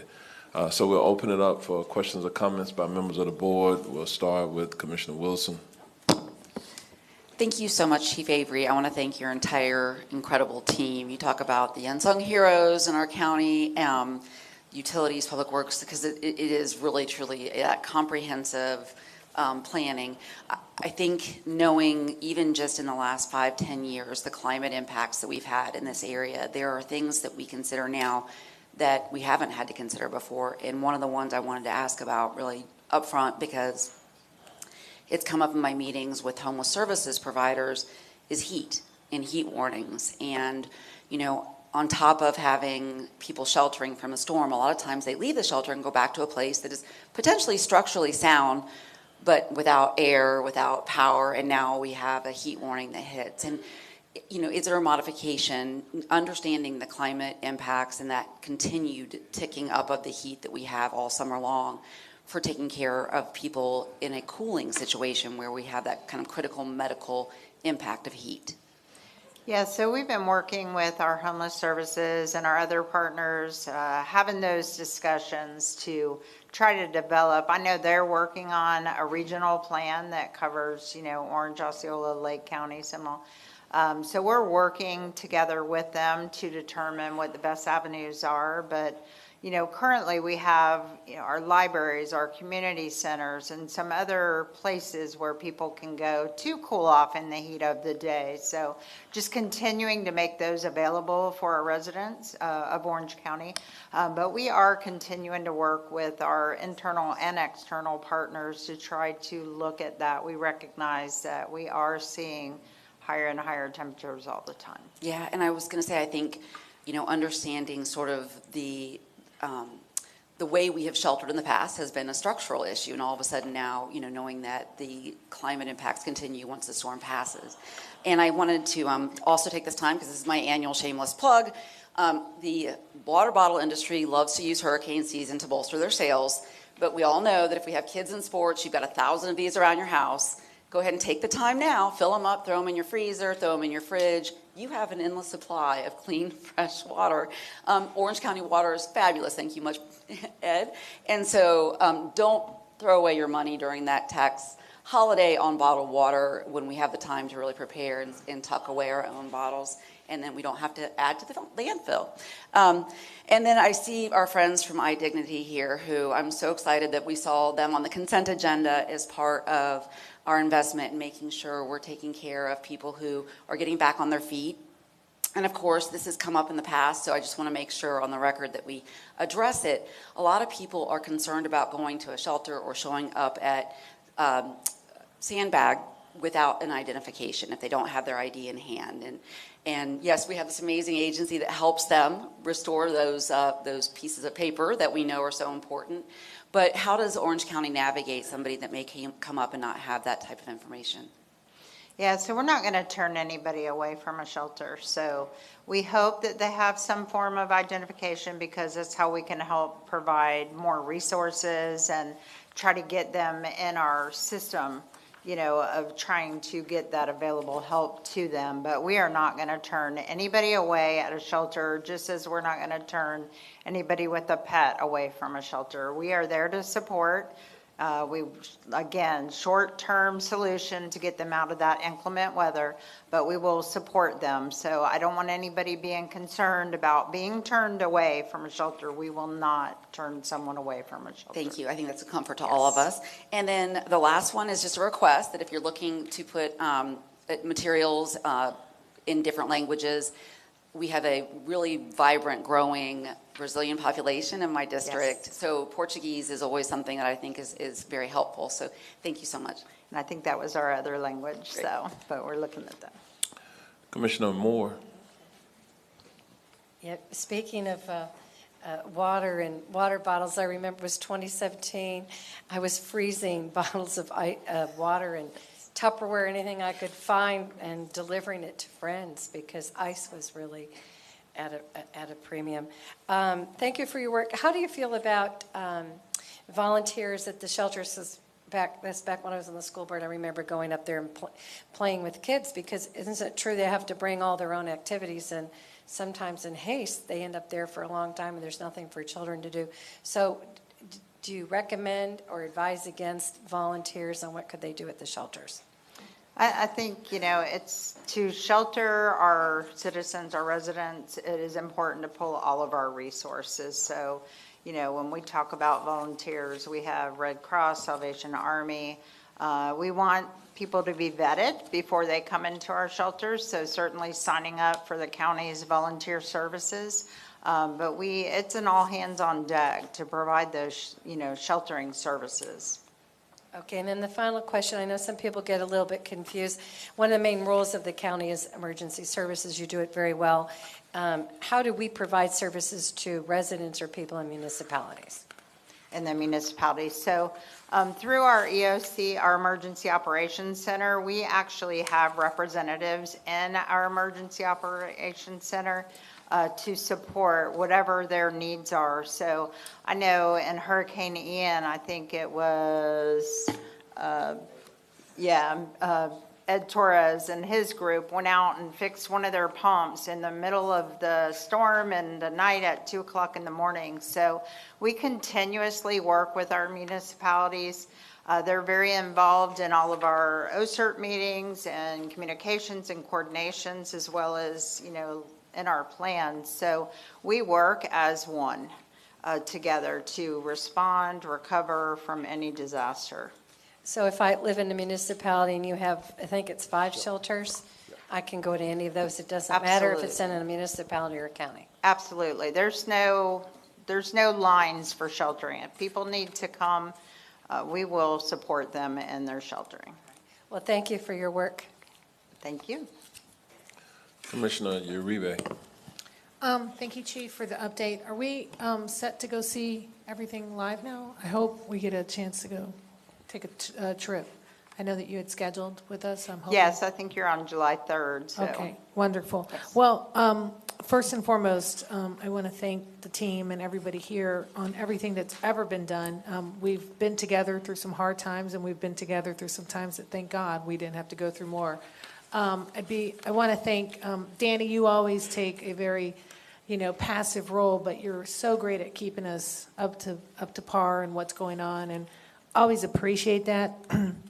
Ed, your team, phenomenal. I think Jeff Charles should probably sit up here with us sometimes, because what this man does is beyond the call of the work title that he has. And he and his team have gone in the middle of the night when those pumps went out because they were underwater and we just couldn't have them run. But, Joe, and went in and helped these people as they were having not so nice things come up through their pipes in their homes, and fielding those calls. I'm sure Chief from Fires here, your guys taking us out after. I remember just going out and assessing our communities and just talking to people. There's just a comfort in knowing that we go out there, we leave our family back, but we get in the trucks and just go and ride. And what was great was, when we had concerns over communities, that's where they took us, and because of that coordination through Salvation Army and all these things, when we fed people who were sitting in water and couldn't get out of their mobile homes. So great things. And I also want to commend Parks and Rec and Matt Sudemeyer, because and Danny, when it came to the bags of sands, and I'm sure Commissioner Gomez-Cordero and I started getting these concerns. Well, if you don't have an ID that says this, that they weren't going to give you sandbags, and that was not true. All they needed was proof that they lived in Orange County. And then at one point, Danny said, who cares? If you want a sandbag, come get your sandbag, And that's what we're about. Safety first, and what do we need to do? I think it's really important on the shelters, because I had a situation where Oak Ridge got full really quickly, that we're so good at educating people on, here's what you do and things like that. But if you make a decision to go to a shelter, to be prepared, but to know that you have to get there. And concerning for me is I have some communities who refused to go to shelters and want to ride it out. They don't want to leave their communities. And those are the most scary for me, especially also when I have huge populations without permanent housing. And I have quite a bit of mobile homes in Taft and things like that, where it's very concerning. And I don't know, I know it's difficult because some people they're just not going to leave their home. That's just the way they are. That's just the way they believe. But do we have some sort of practical, support? Like, if you're not, make sure you have this, and this. I guess we kind of do. It's just, I don't know what we can do to help encourage, to know your life is much more important than the things in your house. Yeah, your stuff. And that's the one that worries me the most, because it was really adamant. And I know that I've asked, and I don't know where we are at looking at, like, the Taft Center, that way back in the day used to be a place that people could go shelter. And over time it stopped. But then, like, when you get something like Oak Ridge getting full, it's going to get really harder to get someone to commute across town, and so I think that's really, really important. And also what Commissioner Wilson said about the heat, that heat is brutal because it's humid. I think it's not the heat, it's the humidity that really takes us out. And some clear signs of heat exhaustion. I have felt my first bout of that where you start seeing things when you're looking and things like that that I didn't realize was heat exhaustion until one of the deputies actually said, you need to go eat like a banana or something because your levels are low. So I think a lot of people don't know that until they pass out. So I'm just remiss because we have the best team. And one thing that I know is that we all work together, and I think everyone on this board is just so gung-ho and supportive and how informative, and I think we're all hands-on as much as we can too. So just appreciate that and continue to do what you do. You're awesome. Thank you. Yes. Commissioner Scott. Thank you, Mayor. Chief Avery, how you doing? Good. How are you? Good to see you again. Welcome back. Can you tell me, besides, I know some of the Head Start teachers come, but where does your pool of staff come from for the shelters, the people that are there, signing people and doing the administrative work? Yeah, so there's Human Resources, Head Start. There's a lot of different departments that we pull from. We're just about 400 people from across the county departments that are actually trained to support in the shelter operations. In addition, this year, we are adding some community and family service staff to some of the shelters, along with other people that are trained to provide those resources, as I spoke of, connecting people while we have them captured to make sure that when they do leave, once the storm is done, that they have some avenues to go to. But to your question, it really is a pull from all over the county. Okay. And then with animal services, I know in one shelter, this was not a hurricane, it was a warming center, Barnett Park specifically. We had the animal services officer, and I think he was there till 11 o'clock. So how do you, I guess, determine where the animals will, which shelters will be an animal shelter versus which ones won't be? So once we determine the impact of the storm, then we look at the county and try to plan for which shelters are going to be open. And of those, there are certain schools that are set up better than others for animals. But if we open, let's say we open 7 shelters and we have 3 of them for animals, then we would communicate that information out to our residents to make sure they know that, those specific shelters are pet-friendly shelters. And those are the ones, our animal services that works in our EOC. We want everybody to bring, the food, the crate, the medication, anything they need for their pets. But sometimes we have people show up without the basic needs for their animals, and we're not going to turn them away. So animal services is at those shelters that we determine to be pet friendly to make sure that they support the people that come with their animals. Okay, 2 more things. First thing, you do an amazing job. I've seen what you do, seen what your team does, and it's hard work, because you're coordinating different people, different agencies with different practices, all trying to get them with a level of uniformity and consistency, and then also making sure that they communicate effectively. So thank you for the work that you've done and you're doing. My only observation going forward, and I know you're working on this, is that there is more intentionality to make sure that whatever the staff members are, that they are safe. In that warming shelter, I think you'll recall there was an issue where there was some arguing, right? And so I became a referee. I was taking food there, but then later on, that individual was arrested. And I understand that the sheriff's office was doing like a director of patrol, so they were coming around, but there wasn't presence there. And so me, if I am a Head Start teacher or HR worker, while I may be trained, I may not be equipped to deal with someone who's dealing with mental health issues or substance issues if they go into crisis mode.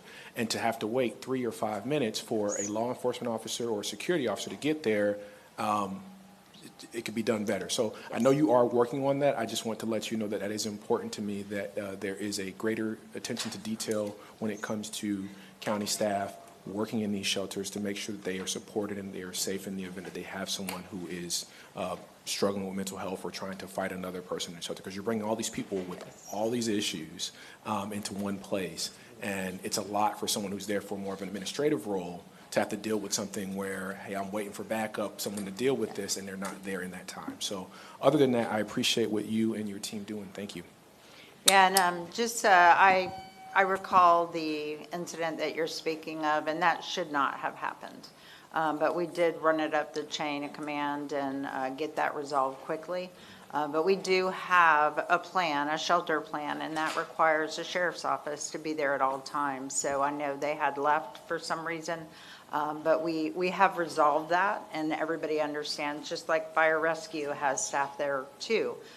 Because when they're riding out that storm, if somebody has a cardiac event or any other medical event, we have staff on hand at the shelter. So we've had a lot of discussions, and for our shelter staff's protection, we have to have them there at all times. It makes them, to your point, it makes them feel better. It provides safety. I mean, we have to take care of our county employees and others in the shelters, and that doesn't include just the residents, but also our staff. So to your point, yes, it's been resolved. Thank you, Chief. All right, Chief, you talked about shelters for pets. You know, we're talking about domestic pets. There's a whole nother kind of setup that we have for, animals. And you might want to talk about that a little bit, how we deal with large animals, if you will. Yeah, so there's all kinds of things that we can do to help with the other. Fish and Wildlife is very supportive when we need support for the larger animals. We do have people in different parts of the county that their larger pets need shelter. So, but again, the Emergency Operations Center, for any of those needs, they come through our center, and then we can call upon the resources that we need to help, manage whatever is needed. Okay. With that, there are no other questions. Thank you to Chief Avery, and do recognize Carlos Durden. He had to step up there for a few months there and do some filling in, and he did a great job as well. So with that, thank you to all of you who were here and participated in that presentation. We're going to move forward on our agenda at this time. I'm going to kind of change some things around. We have Mr. Blackadar, if you'll stand down, we're going to do the commissioner's report first with Commissioner Bonilla. Just because of the time that's involved, we do have members of the public, I believe, who are present, who want to at least be present during the discussion regarding the drafting of a potential ballot initiative. So with that, we're going to move the item that Mr. Blackadar was going to present on.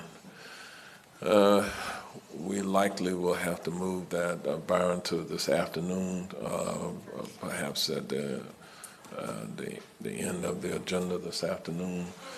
So we'll make that adjustment on the agenda today. With that, Commissioner Bonilla, you are recognized at this time to kind of frame the issue that you're advancing forward. Thank you. Okay, so my presentation's on the Rural Boundary Charter Amendment, which has gone through the CRC and sent our way. I'd like to first cover the legalities of it. The CRC attorney has reviewed and recommended that the BCC do pass this as a Board of County Commissioners. And with the CRC commission, including the hired attorney, there were at least 8 attorneys who had reviewed this and had approved of it. As far as public participation, there's been over 2 years of CRC meetings, and in every district. And these were held in the evenings as well, where people who usually work during the day can't attend. So I will say that these meetings were even more accessible than any county commission meetings are, including except for the committee meetings, which were during the day, but these committee meetings were also well attended by citizens. They were during the day. There were dozens of these committee meetings that really spent I don't know, hundreds, maybe thousands of hours reviewing this. They had meetings with county staff as well, asking for any feedback from county staff, asking questions, going back and forth with them as well. They also met with some cities and municipalities. They reached out to them, invited them all to their committee meetings to provide feedback, and they worked with the cities in making sure that this was something that they would also support. At the CRC meeting, when they had approved this to move forward, there was no opposition that I remember from one opposition, I guess, from the cities. So, you know, they had done their work on making sure that the cities got what they needed from this language as well. I'm going through some of the history. I had brought this forward, I believe it was about 2022, and at that time, Mayor Demings, you suggested that we let the CRC do it. So it was presented by a citizen to the CRC, and the CRC decided to go ahead and move it to committee. And I just mentioned what the process happened for that, and they had approved it and sent it back to us. So I do want to say that the rural boundary is a battle line. And the battle line has been drawn. The CRC passed a charter amendment that the mayor had said to leave it to them to do, and they drew the line. The battle is between the developers and the people. The developers continue to attack, and the people continue to be on the defense. So you always have the lobbyists and developers on the offense, and the citizens continuing to fight and fight and fight over the years. Just trying to defend their quality of life and what they had bought into. The attacks from the developers have included bankrolling, political campaigns, preempting the county by the state, threatening the county with lawsuits, and personally attacking citizens and advocates. The public has been on the defense, which includes getting involved in electing good candidates who represent the people, signing petitions, trying to meet with elected officials, talking to the media, sending emails to the board, and working through the CRC, which is their process. That's the process that's given to them. I'll say the difference between their approaches, the developers have been aggressive, borderline illegal, and sneaky, and the people have little resources, have made lots of personal sacrifices for years, and have had their ability to fight, to have their voices heard, suppressed by multiple entities and levels of government. I'd like to read a quote for you, and I quote, "But I don't abdicate my responsibility for those same constituents as well. I am expected to know something about it, whatever the issues may be. But what I will tell you is the constituents sometimes look to the matter. The reason they visit me sometimes when they feel that they haven't gotten justice. Okay, they haven't gotten equity in how across the spectrum of how they do business across the county. Sometimes they'll say," another quote, "well, in this district, I get treated this way. In this district, I get treated a different way," end quote. And this is considering the main quote, and it's really based upon the personality of the people involved. It could be the constituent, it could be the commissioner. So what they look to the mayor to be and is kind of this authority to bring that justice to them. So I want to talk about justice. This battle is between the developers and the people. Let the people have a fair and just opportunity to fight back. Let them battle it out on the ballot. And I'd like to make a motion to direct staff to prepare a rural boundary charter amendment based on version B, but moving the annexation language to the other annexation charter amendment that we had asked staff to work on, and asked to create a mirrored ordinance as well. And ending my motion there for the record. And the reason I want to just explain why we're doing the mirrored ordinance, which I had talked to Attorney Jeff Newton about. is so that if this gets in court, we have another ordinance in place that will still continue going and give the people what they asked for. So that's my motion. Do I have a second? Yeah, and I mean, it was very, sorry, that was a lot, and we hadn't really gotten a chance to even talk, so. Okay, you don't have a second just yet, but there are members of the board who do have questions and comments, so we'll go through that and then we'll see where that ends up, okay? All right, so with that, I'm gonna call on the members of the board in the order in which you press your button. We'll start with Commissioner Wilson. Yeah, and I apologize. I was really going based on obviously we followed very closely the Charter Review Commission, and I want to compliment the members who worked on this committee. Unbelievable amount of diligence and commitment and the time they spent listening to the residents. So I just want to be really, really upfront and thankful to them.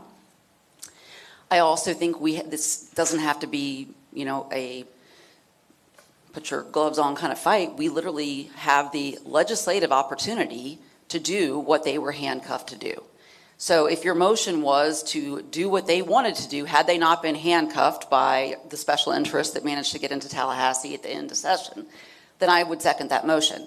I will tell you that I think it needs to be exactly what was vetted by them and what was worked on by them. The report was complete and well cooked. Mr. Grimmer, I think, did a very thorough job, and so I am so supportive of moving that forward.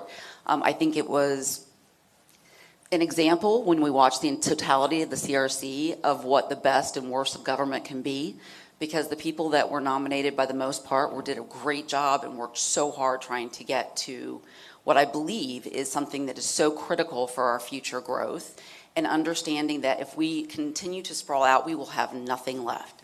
That we have got to protect not just the rural boundary, but our grazing lands, our ag lands, our natural resources. So those things right now are a hot topic, but not just on the outside, on the inside of that urban boundary, because people understand that as we send money and resources out, they're paying for that. So it's fascinating for me to see YIMBY, the Yes in My Backyard people, wholly supporting this. But the reason why is that they understand that we will not be sustainable going into the future without it. It's disappointing to see the conflicts of interest at work. My predecessor sent out some unhinged letter about the CRC needing to vote this down because of property rights.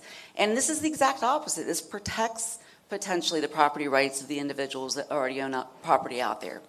So I will tell you, I'm very supportive of putting this on the ballot, letting the voters do what they would do if the Charter Review Commission was permitted to do it, and then, let the voters speak. Okay, I saw the county attorney touch his mic. I don't know if that meant you had something that you wanted to say at some point. I was just going to comment on the part that Commissioner Benigno mentioned about mirroring the charter review process. The mirroring in terms of an ordinance would simply be the fact that this board can accomplish the same thing that the Charter Review Commission attempted to accomplish by virtue of passing various ordinances which may make changes to the comprehensive plan. And so my point was that, the charter amendment may be challenged. I don't think any drafting on the part of the Orange County Attorney's Office is going to make it challenge-proof. It's probably in the best shape that it could conceivably be in at this point, although I do have one concern about the Exhibit B part that I'm not going to go into publicly, but I'll be glad to discuss with you privately. And so my point was that we can go down two simultaneous paths. One where staff is reviewing the comp plan to see what things may need to be tweaked in order to accomplish what the Charter Review Commission has proposed be accomplished with respect to the rural boundary. I fully expect there will be some litigation with respect to this. I think there is a question that is not answered by the statute nor by case law as it presently exists. And so I think the board going through that simultaneous process with respect to ordinances that it can do without the necessity of placing something before the voters would be basically suspenders to this process of what the Charter Review Commission has gone through. So, just a quick question, a follow-up question for Jeff. I think I had Go ahead. So when you say the ordinance, are we talking about the amendment to, I'm sorry, to the law, to the, okay, go ahead. When I talked about ordinance, I was talking about ordinances of the board, independent of the Charter Review process and ordinance that needs to be drafted in order to place it on the ballot. Okay. That's it. So, and I just want to make sure, because, following along with the CRC, there was a lot of talk about, whether or not, with or without that preemption, this would run afoul of state law. It is a procedural amendment, right, charter amendment. It doesn't go to the substance of the comprehensive plan. It's about what happens if somebody else wants to change the comprehensive plan. I have wrestled with that and woke up at about 4 o'clock this morning wrestling with that same issue. I will say to you that it's going to come down to a question of how the terminology in the statute is interpreted by the court, which is the term that mentions land development regulation, and whether or not the creation of a rural boundary constitutes a regulation. I think that is a 50-50 question. I will tell you that given the current temperature of the legislature, that I would not be surprised if they preempted with the language in 1420, which I don't think has been signed yet by the governor, preempted the Charter Review Commission from doing this, that you may find that the Board of County Commissioners is preempted as well. Well, yeah.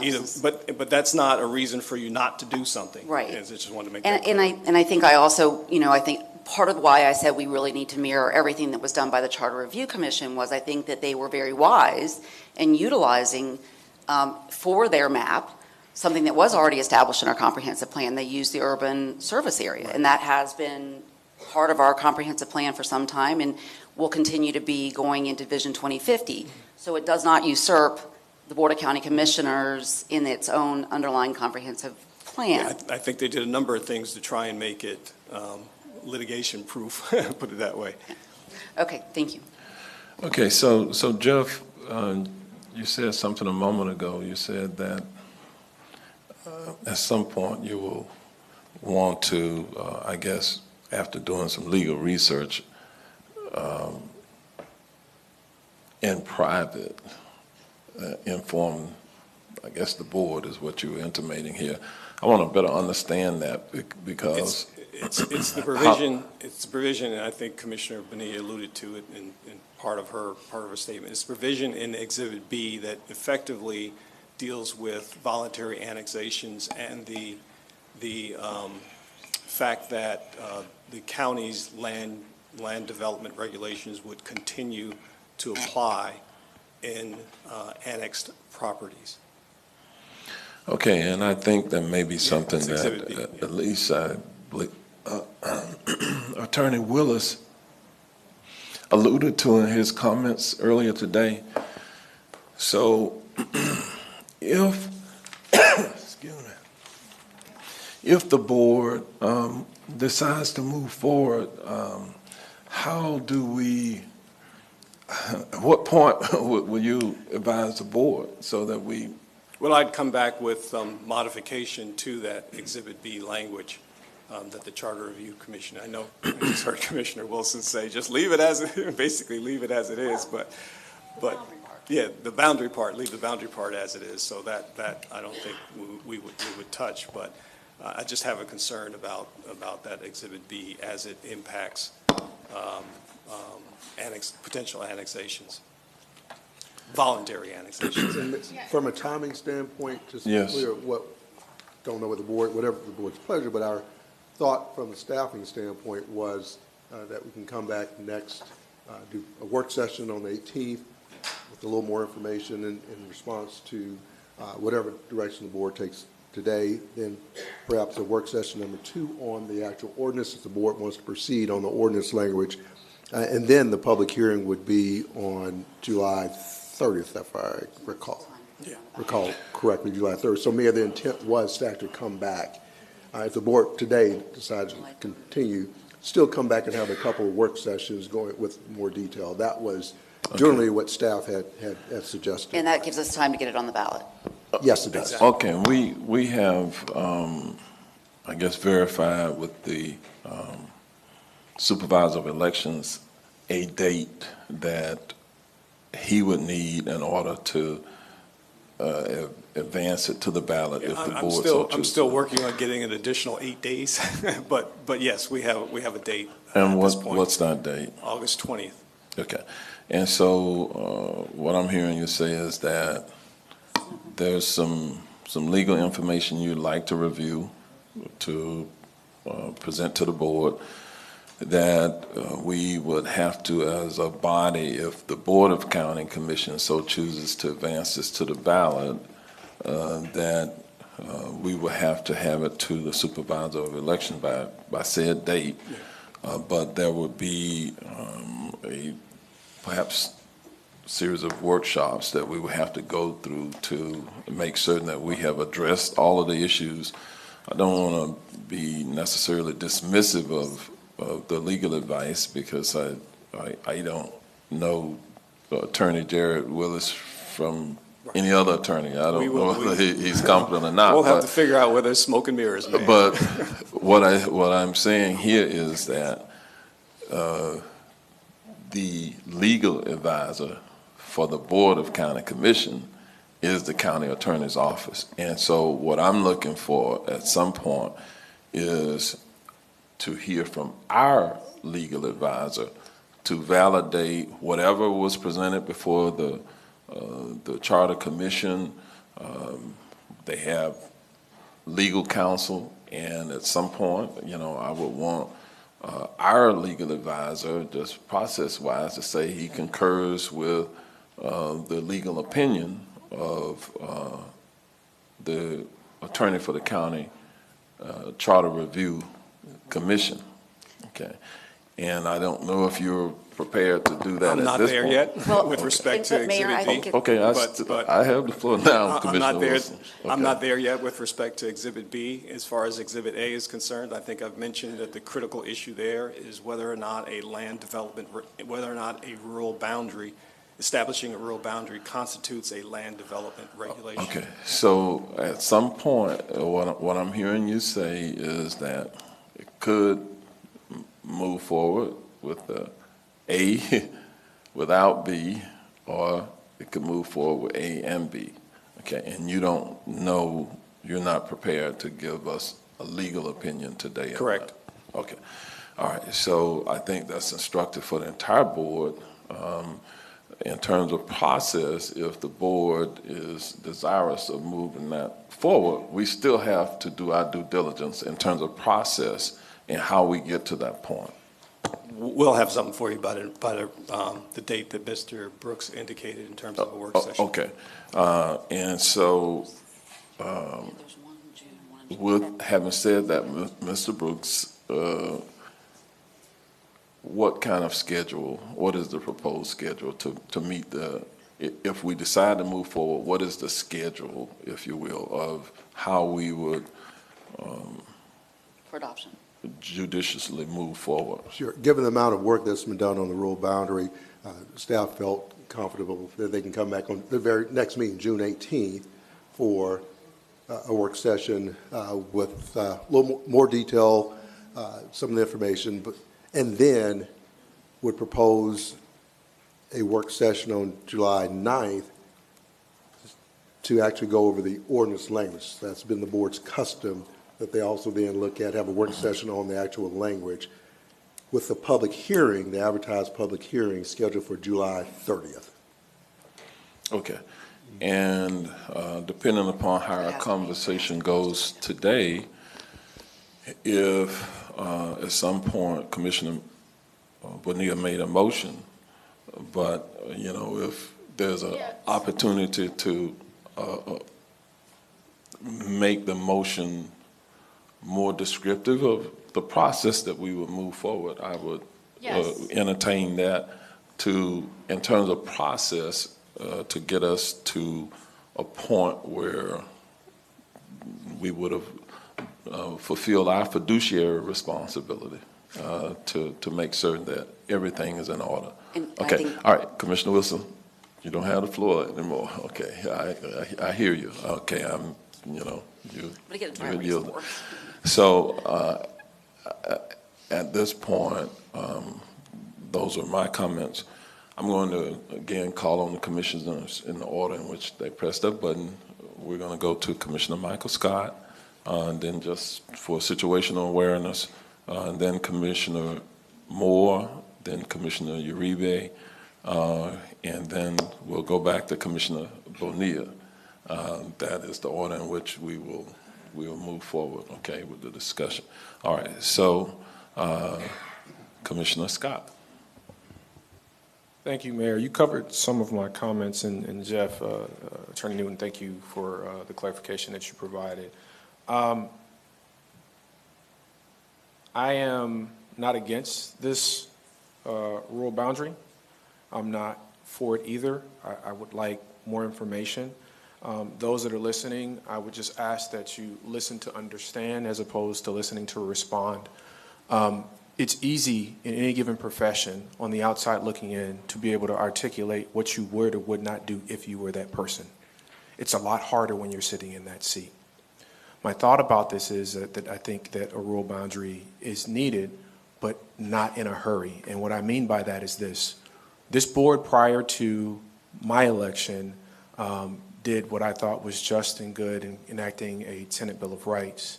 And then we've seen how those in Tallahassee, to quote some of the public comment speakers, shenanigans in Tallahassee, legislated that ability away from us. And so if this is important to you, which I know and believe it is from the many meetings you've attended that I've seen, and also the public comments in this meeting and other meetings in the CRC, we have to be measured. The due diligence that was done by the Charter Review Commission is not, to what the mayor was saying, the due diligence that is needed to be done by this board, right? And for me, what I'm saying is there's a higher level of due diligence that we should do beyond what the Charter Review could do. It's still also confusing to me, the language of the legislature says that, citizen-led initiatives. My understanding of that language is an abortion rights or marijuana rights or restoring the rights of felons. Given that the Charter Review members were appointed by this board, I feel like they were well within their authority to be able to do the rural boundary. And so if it is the decision, if the decision is left up to us, like I really would like to see, as the county attorney indicated, a greater level of detail and due diligence, not discounting the work that has been done by the legal counsel of the Charter Review or those individuals, but to make sure that, that it is defensible in court if we get a lawsuit, that we are prepared from our governmental affairs office, what may or may not happen in Tallahassee. But I definitely would like to see more information so that if we move forward in a way that limits any opportunity for someone to overturn us or take away our ability to, control our own community. So for me, I definitely want more information. I like the timeline and the activities that the county attorney and the county administrator have indicated. But like, if we're going to do this, we need to do this the right way so that while we can't plan for every potential legal challenge or every potential legislative thing that may happen in Tallahassee, at least we can be better prepared to be able to protect what we as a community and what you as the voters want. It makes no sense just to do it, and then we get a lawsuit or something happens in Tallahassee, and then all this work, everything that everybody's done has been done in vain. And so I'm looking forward to what the county attorney's office will do and what the staff will do to be able to make sure that if we move forward in good and proper order, and that the decisions that we make, even going to the voters, is protected going forward. So thank you, Mayor. All right, Commissioner Moore. This conversation, I think this whole board is pro-environment. I know my appointee on the P&Z is George Wiggins, one of the leaders of the Tangerine Rural Settlement, and I've spent 6 years battling septic to sewer You can see my car in the back, which is dusty because I'm still living on a dirt road. And I support all the work we're doing in Vision 2050 and this board's decision to put $100 million led by the mayor into natural land. So I think it really is an issue of how we do it.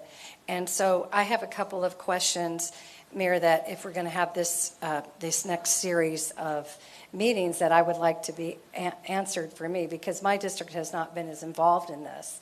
We've been involved in trying to be good to the environment. I've been involved in trying to get some language in the city of Apopka to have more passive land in all their projects. But nevertheless, I think there's some questions for me.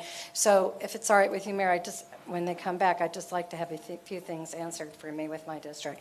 I'm a little bit up in the air with the lines, with the mapping in terms of where the city has the urban service line. They don't seem to be up to date. And I know in many respects, if we followed the way the Vision 2050 was, it wouldn't necessarily be a problem.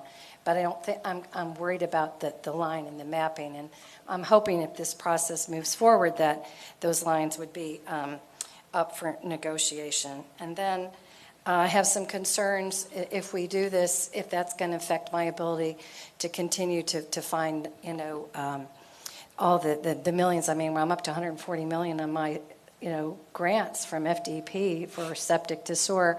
And so I'm concerned in that Wekiva study area if this would have any impact on my ability to get any more FDEP grants and continue to do all this septic tank conversions.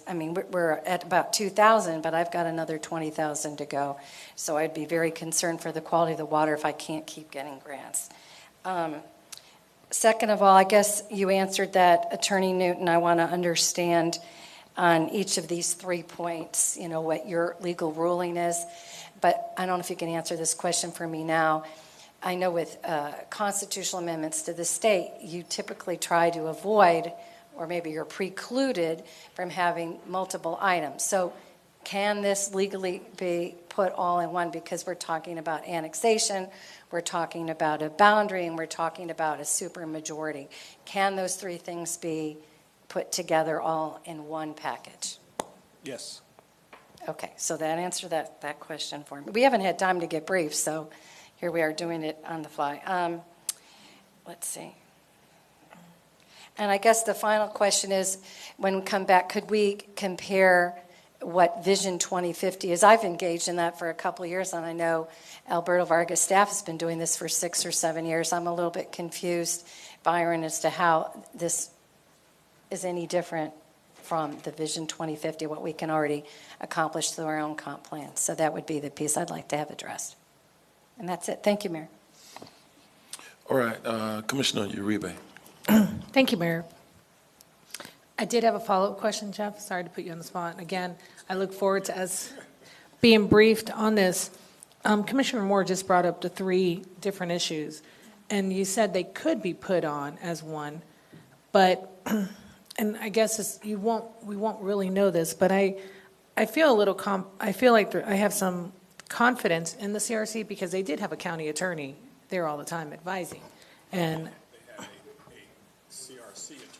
from the county attorney's office.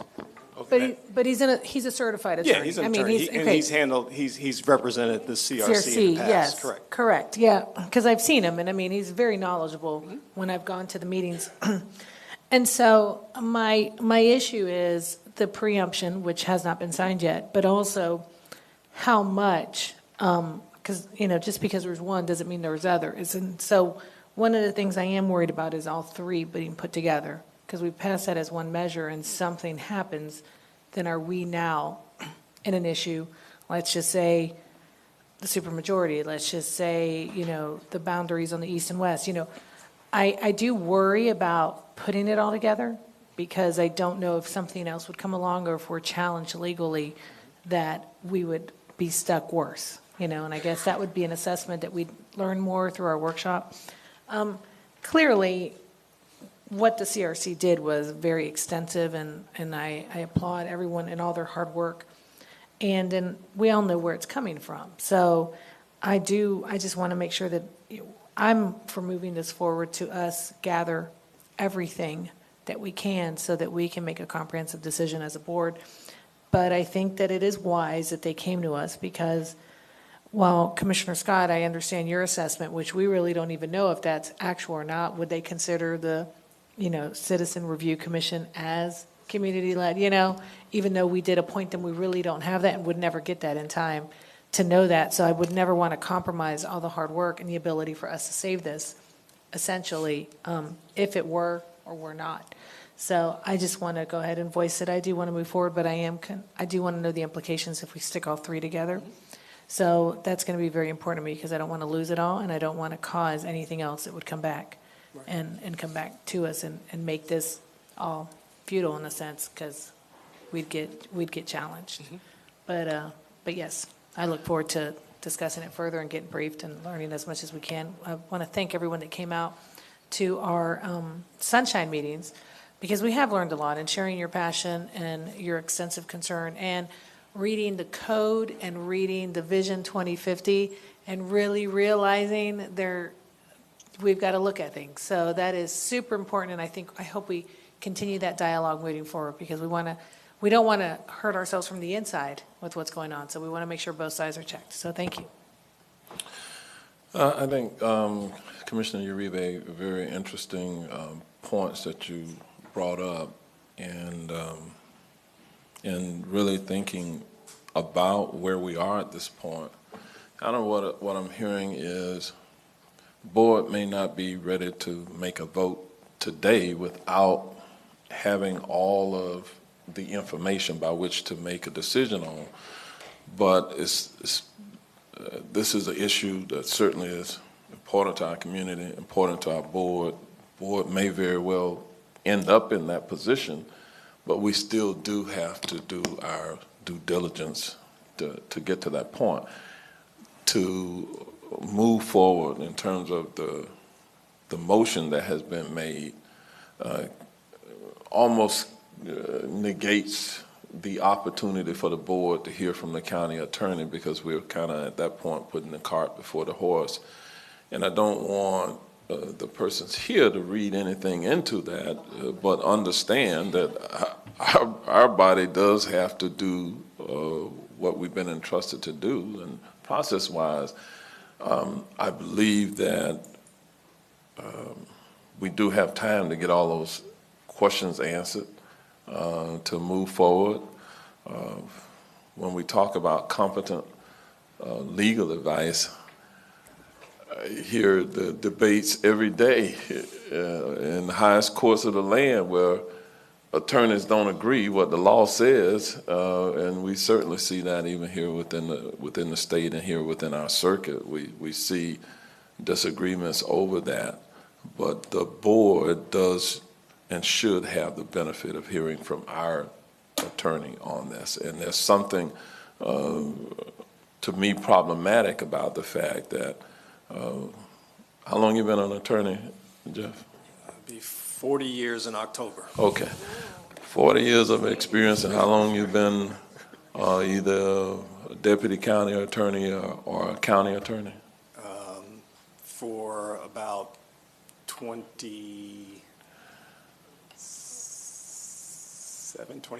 30 of those years, I should say. 30 Okay, of those years. 30 of those years. The fact that you have some pause, I will give you the benefit of any decision that I'll make to hear from you. I think we owe that to you because he's on our side, ladies and gentlemen. He's our county attorney. He's not an advocate for the opposition. He's our county attorney. And as such, I think that we owe it to him to give us some feedback. Now, Commissioner Gomez-Cadero has not had the benefit of speaking, but she has pressed a button. Commissioner Yes. Bonilla has. Thank you, Mayor. Commissioner Wilson. So if you all don't mind, would allow her to speak. Thank you. Okay. No, really, I was concerned about the three things also, but you said something, Council, about the Exhibit A, about the lands. Can you explain that again, please?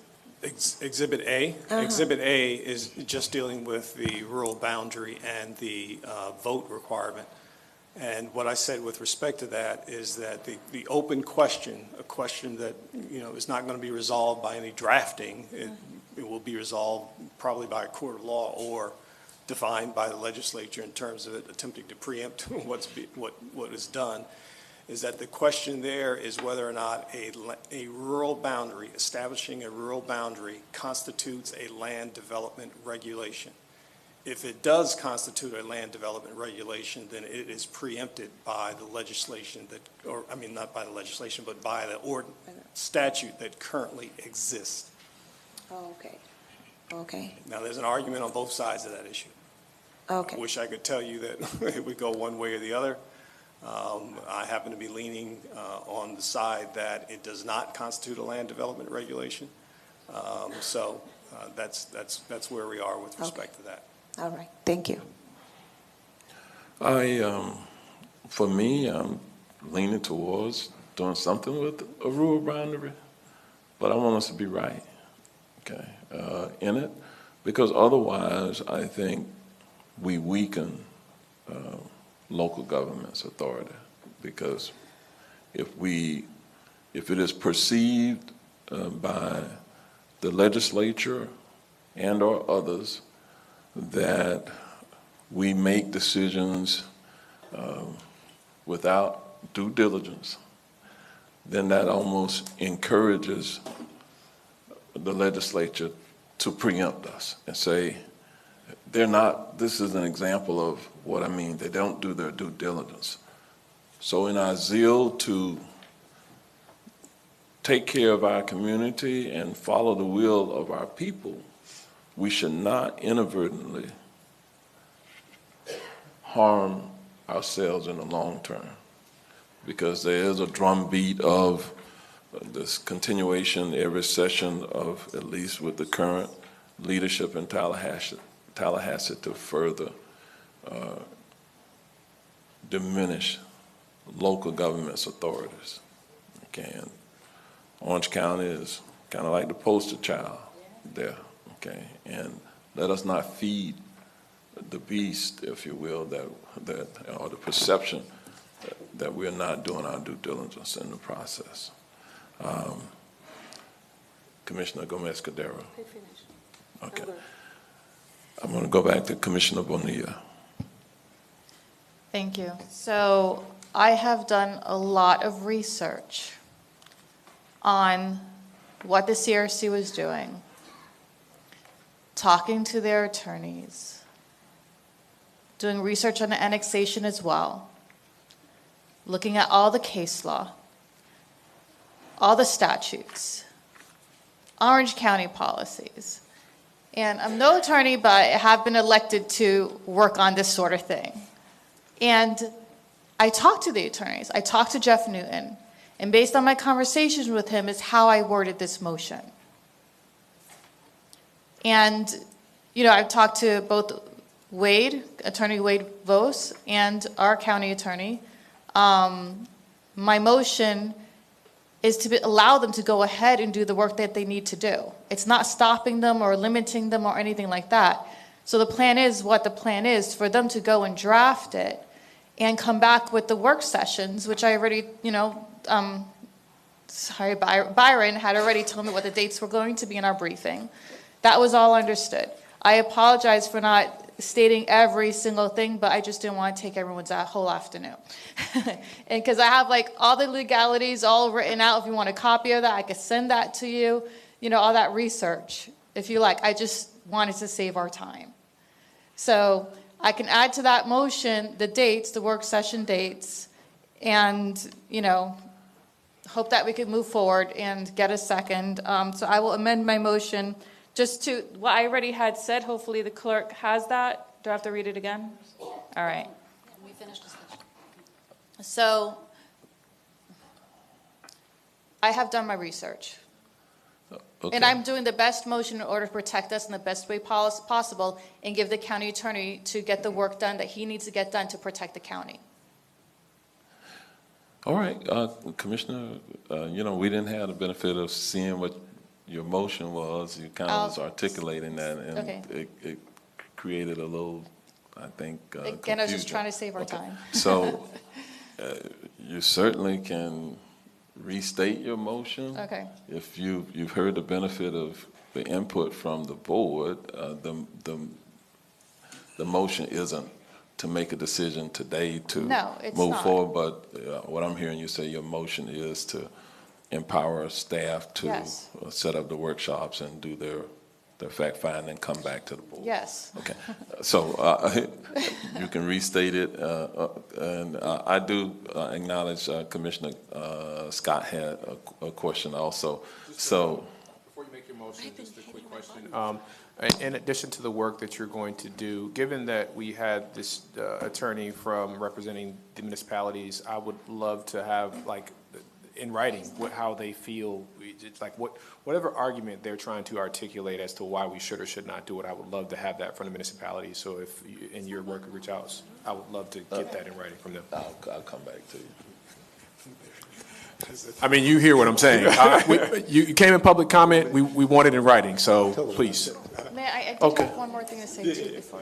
Just Okay, to address the annexation thing, because I know that. Do you want to there's hear, questions on Commissioner that. Wilson has something that she wanted to say, and do you want to hear from her and then go? I could address her comment, yeah. Okay, all right, Commissioner Wilson. I just think it's really important. This is not a fresh thing we're talking about, right? So to your point, Commissioner Bonilla, and to the point of Attorney Newton. So Seminole County, Alachua County, I don't know, there's, I guess, a third. They've done this, it's been challenged, and it's been upheld. So this is not, we're not inventing something here. Now, I understand what you're saying. We do have an obligation to hear from council, but I just want to make sure that we understand that the idea of a rural boundary in this context, they don't even use the word boundary in the text. So I just want to read it because I think maybe there's some confusion. So this is Exhibit A. Establishing a rural area, unincorporated lands located outside the county's existing urban service area and outside the municipal joint planning areas, Growth Centers, Innovation Way, and Horizon West, so those are all exempt, where county comprehensive plan amendments increasing density or intensity and ordinances removing lands from the area must be approved by a majority plus one county commission vote. So substantively, everything in this amendment is utilizing existing comprehensive plan documents. It is a procedural operation that allows a higher level of scrutiny by this board should somebody want to take it out of that rural designation. So I just want to make sure that you all know that they parsed every one of these words. The word boundary is not in that text. So I think it's not a brand new line that they drew. It's based on what we have currently in our comprehensive plan. I think it's really important that the people that sat with staff and sat with the CRC members over this last 2 years get some recognition for the work they've done looking through those maps and picking a map that they felt like already was passed and adopted by this body as the basis for this particular procedural mechanism. All it does is it gives those residents out there the additional layer of procedural protection for their own property rights in that designation. So I don't know if that helps clarify, but as far as the legal challenges and what the legislature is going to do, we don't know. We don't know. That's going to happen. But what we can say is that we know procedurally that we have only a certain number of tools right now. This adds a tool. If it goes onto the ballot and it passes, we have an extra tool. Does it manipulate our comprehensive plan? No, we're using our comprehensive plan. Does it do something to the substance of our Vision 2050? No. So I want to make sure that that was part of the sort of base understanding for what this proposal is. Okay. It sounded just like all the arguments I would make. Okay, all right, Commissioner. I don't think I have to Bonilla. comment to that. I think No, we're going back to all- you for Okay. what is your motion? Thank you. So my motion is to direct staff to prepare a rural boundary charter amendment based on version B, but moving the annexation language to the annexation charter amendment that we're working on, and also creating a mirrored ordinance as well, with them coming back with their work on, sorry. This part about removing B, removing the annexation part of B? Yeah. That just means it would end up being what Exhibit A. A is. Yeah. All right, so I could just simplify this more. So motion to direct staff to prepare the rural boundary charter amendment, version A, and adding the annexation language that they had in version B to work with our annexation charter amendment, and also mirroring the ordinance, creating a mirrored ordinance as well. Is that good? Now, I want you to understand, it's not just creating one ordinance. It's a series of tweaks. It's a series of tweaks that may need to be made to the comprehensive plan, which would be represented in several different ordinances. Okay. Okay, my motion is just for them to work it out. Okay, right. Let's not get into, I think you're putting too much detail into the motion. Second. Okay, Well, so the work session, I'm not done. Okay. With the work session dates, June 18, correct me if I'm wrong, Byron, July 9th, and then for a final vote, hopefully on July 30th. Yes, that would be the public hearing on the July 30th. Public hearing on July 30th. All right, do you Okay. need help with that motion, or you're good? Just with the part with the creating the ordinance? Yeah, and creating additional policies as needed to mirror or something like that. Does that work? Sounds good. All right. The clerk still is unclear about, okay, what. To create additional policies as needed to mirror the charter amendment. Okay, so let me go back to the clerk. Can you could just say- restate it and let's see if we all are in agreement. Can I? To direct staff to prepare a rural boundary charter amendment based on version A. Period. Second. It's not done yet. Also create an ordinance as well. And you mentioned some work session dates. And you missed the annexation part, though. We're just doing Exhibit A. There's no need to discuss the annexation piece of it. We'll come back. That's a separate part So we'll let altogether. the annexation, okay. All right, that's fine then. So just stop there. Okay. Yeah, that's fine. All right, so.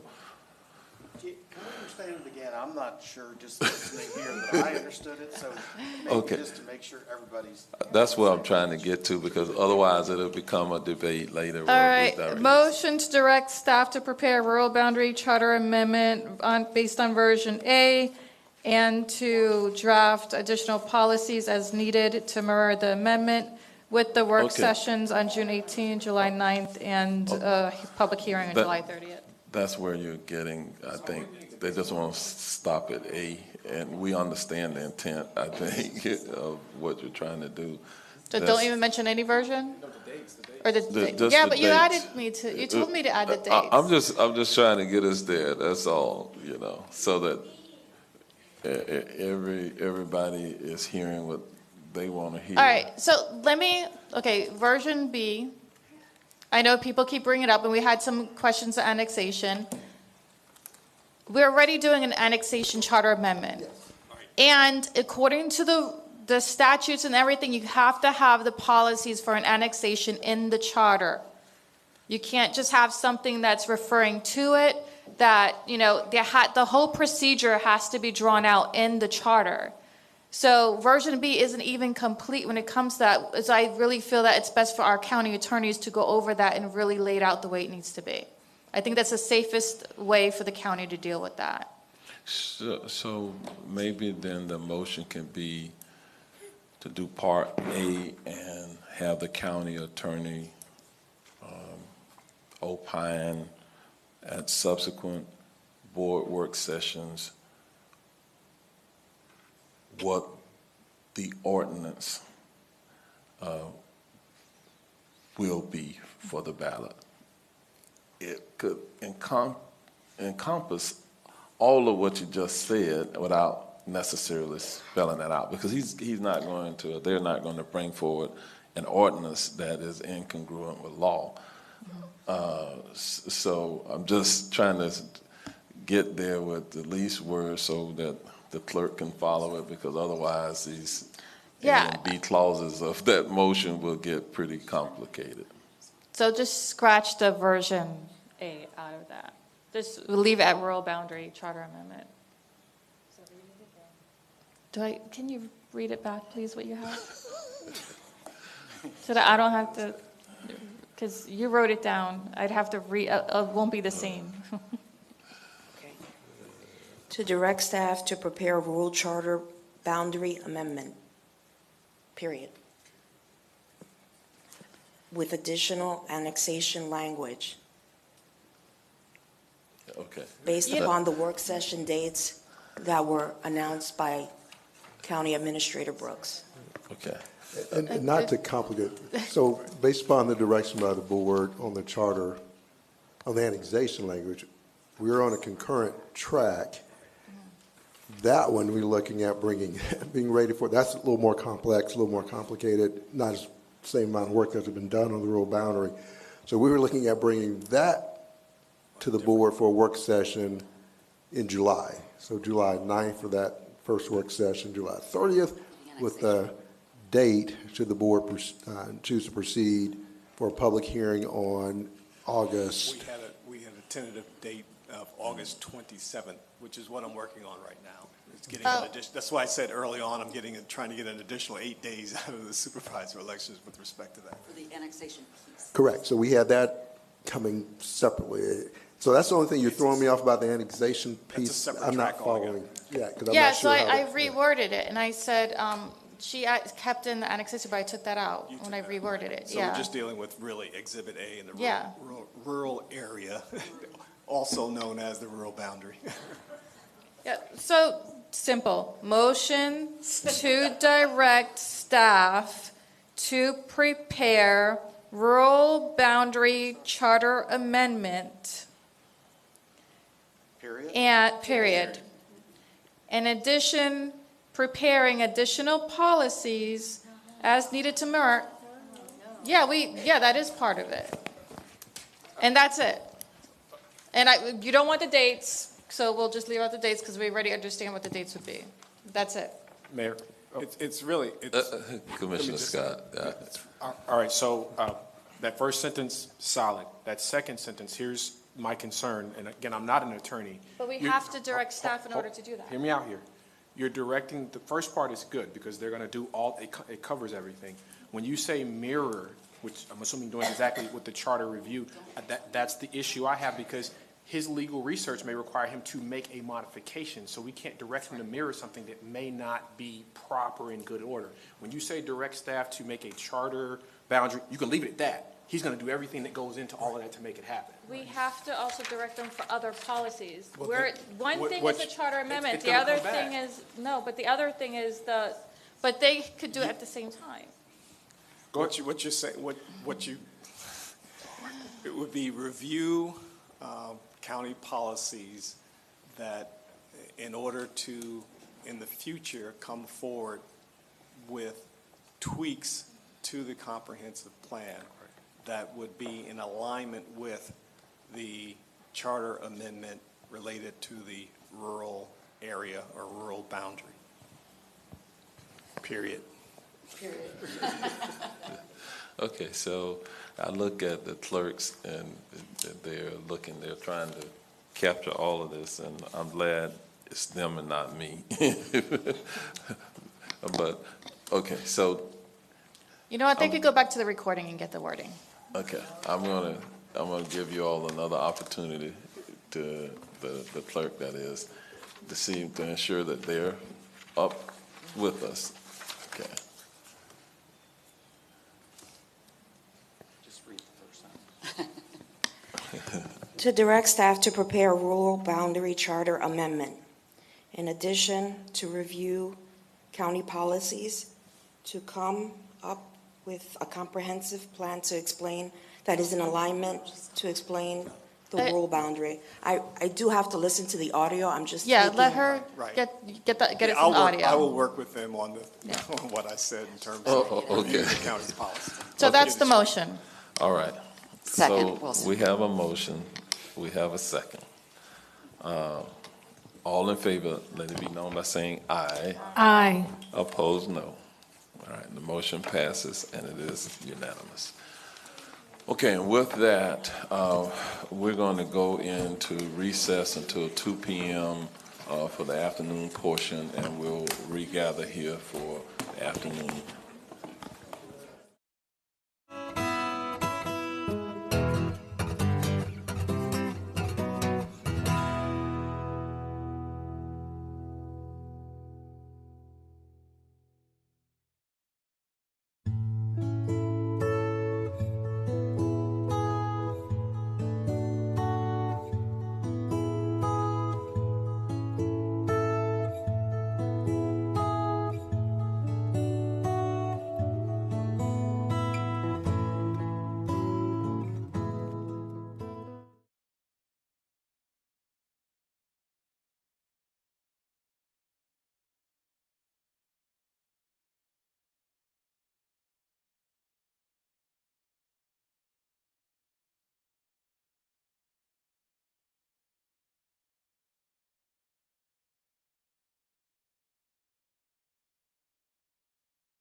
All right, good afternoon, everyone. Welcome back to the June the 4th, 2024 meeting of the Orange County Board of County Commissioners.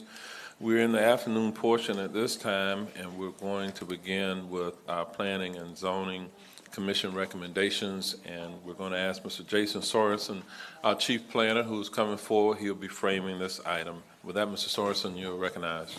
All right, thank you, Mayor, and good afternoon, Commissioners. On May 16th, the Planning and Zoning Commission considered 7 conventional rezoning cases, all of which were recommended for approval. We have not received any appeals or requests to pull any items. Therefore, the action requested is to approve the May 16th Planning and Zoning Commission recommendations, and staff is available for any questions. All right, with that, is there a motion for approval? So moved, Uribe. Second, Gomez. We have a motion by Commissioner Uribe, a second by Commissioner Gomez-Cordero. All in favor, let it be known by saying aye. Aye. Opposed, no. The motion passes, and it is unanimous. Now we'll move to the next item, A1, on this afternoon's agenda. We'll open the public hearing on this item. Ms. Brandy Driggers, the Assistant Manager from our Zoning Division, is coming forward, and she will frame this item. With that, Ms. Driggers, you're recognized. Thank you, Mayor. Good afternoon, Mayor and Commissioners. This is case SE 2401122. The applicant is Shane Kerrigan for All Steel Buildings. This was a case that was pulled for public hearing by Commissioner Uribe. The property is zoned C3, Wholesale Commercial District, which allows for more intense commercial activity, warehousing, wholesale distribution, minor automotive repair and sales, and certain outdoor uses.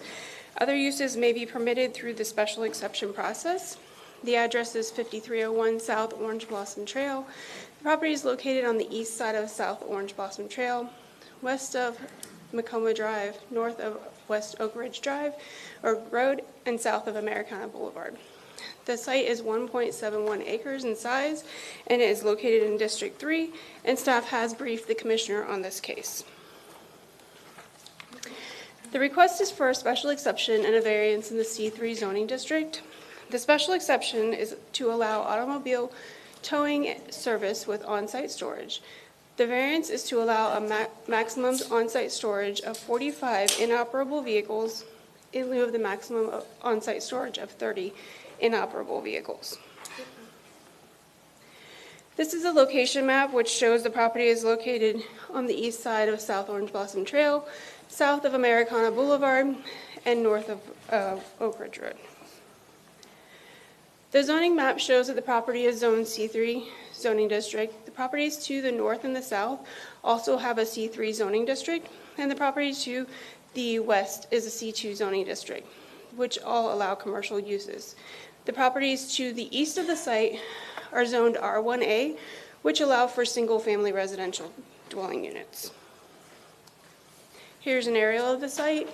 It shows that the property to the north, there's a used car dealership. Further north of that is a mini warehouse storage. Across the street to the west, you have some more car dealerships. To the south, there is a motel and a restaurant. And then to the east are those single-family residences within the neighborhood. This is a survey of the site. This is a site plan that went to the Board of Zoning Adjustment. The site plan has since been revised. We received a revised site plan on May 23rd, 2024. Therefore, the site plan that's in your packet is not the most up-to-date site plan.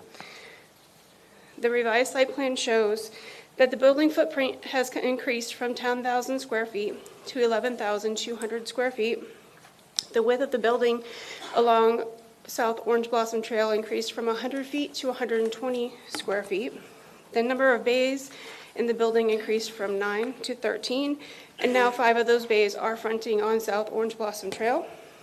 The dumpster enclosure that was to the side of the building on the northern boundary has now since been moved to the rear of the buildings, and the number of parking spaces has increased from 16 to 29. This is a landscape plan that was presented to the Board of Zoning Adjustment. That has also since been amended. Here's the landscape plan we received May 23rd, 2024. It shows that 50-foot clear zone. It also shows the enhanced landscaping that was added as a condition of approval by the Board of Zoning Adjustment. You'll see that there are magnolia trees and live oaks to the northern northeastern property line along Macoma Drive. And then further south, there are understory dwarf southern magnolia trees due to the power lines in that area. They also increased the landscaping with a 3-foot hedge. Here are the east and west elevations that we received on April 17th. The front elevation is the one that you will be able to see from South Orange Blossom Trail. It shows the 5 bays in the office. The lower graphic is the rear east elevation, and that one you'll be able to see, that's the elevation that's going to be facing the wall and Macoma Drive. These are the north and south elevations. The north elevation has the 5 bays, and that's the one that's facing the car dealership to the north, and the south elevation would be the one facing the motel and the restaurants to the south. This is a rendering of the proposed building facing southeast. You'll see on the left-hand side of the screen, that is the used car dealership, and on the right-hand side of the screen, that is the motel and restaurant. Here's another rendering of the building. This is what you would see from South Orange Blossom Trail. Existing site photographs. This is the existing building from South Orange Blossom Trail. This is a picture of the property facing south, and that would be the motel to the south of the property. This is a photograph taken of the northern property line, which shows that used car dealership. And this is a property from inside the property showing the wall at the eastern end of the property between Macoma Drive and the site. The owner recently painted the wall. So this is a picture of the updated wall.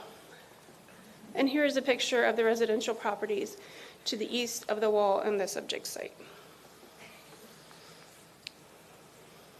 So there is currently a 6,319 square foot commercial building on the site that was constructed in 1962. The applicant is proposing to demolish that building and build a single-story, 11,000 square foot mechanical garage building, and that is what I mentioned before with the site plan. The footprint of that building has increased from 10,000 to 11,200 square feet. The request, again, is a special exception to allow the automotive towing service with the storage of automobiles. And due to the storage of automobiles on site, that's why the special exception is required. And they are also requesting a variance to allow a maximum on-site storage of 45 inoperable vehicles in lieu of 30. As for parking, the required parking for the mechanical garage is 1 space per every employee plus 1 space per bay, or 1 space per 1,000 square feet of square footage if there are no bays. This building will have 3 employees and 13 bays, thus requiring the 16 parking spaces. The proposed number of parking spaces on the revised plan includes 29 parking spaces, and that is with 1 ADA space. And again, this is an increase from 16 spaces that was previously proposed. The Transportation Planning Division did review this project. They stated that the project will have a de minimis impact on the surrounding roadway system. They conducted a trip generation analysis, and the significance threshold of the project trips to consume 3% or more of the segment capacity was not met for any of the study segments. They concluded that the proposed project is expected to generate 98 net daily trips and 19 net weekday trips on the adjacent roadways. And the capacity analysis conducted stated that the proposed development is projected to add 1 peak hour trip to the failing roadway segment on Holden Ave.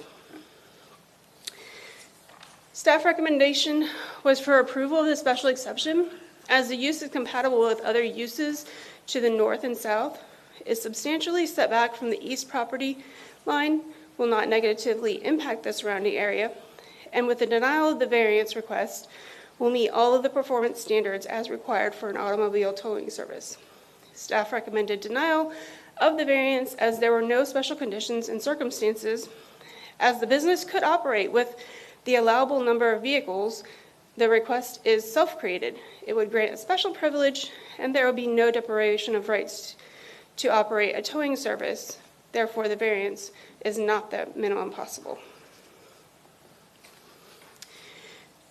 As for the public feedback, staff mailed a total of 142 notices to adjacent property owners within an 800-foot radius prior to the BZA meeting.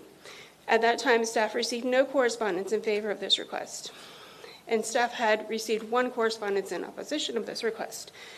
Since that time, the buffer was expanded to 610 notices, and we did receive 44 letters of opposition to this request yesterday and this morning.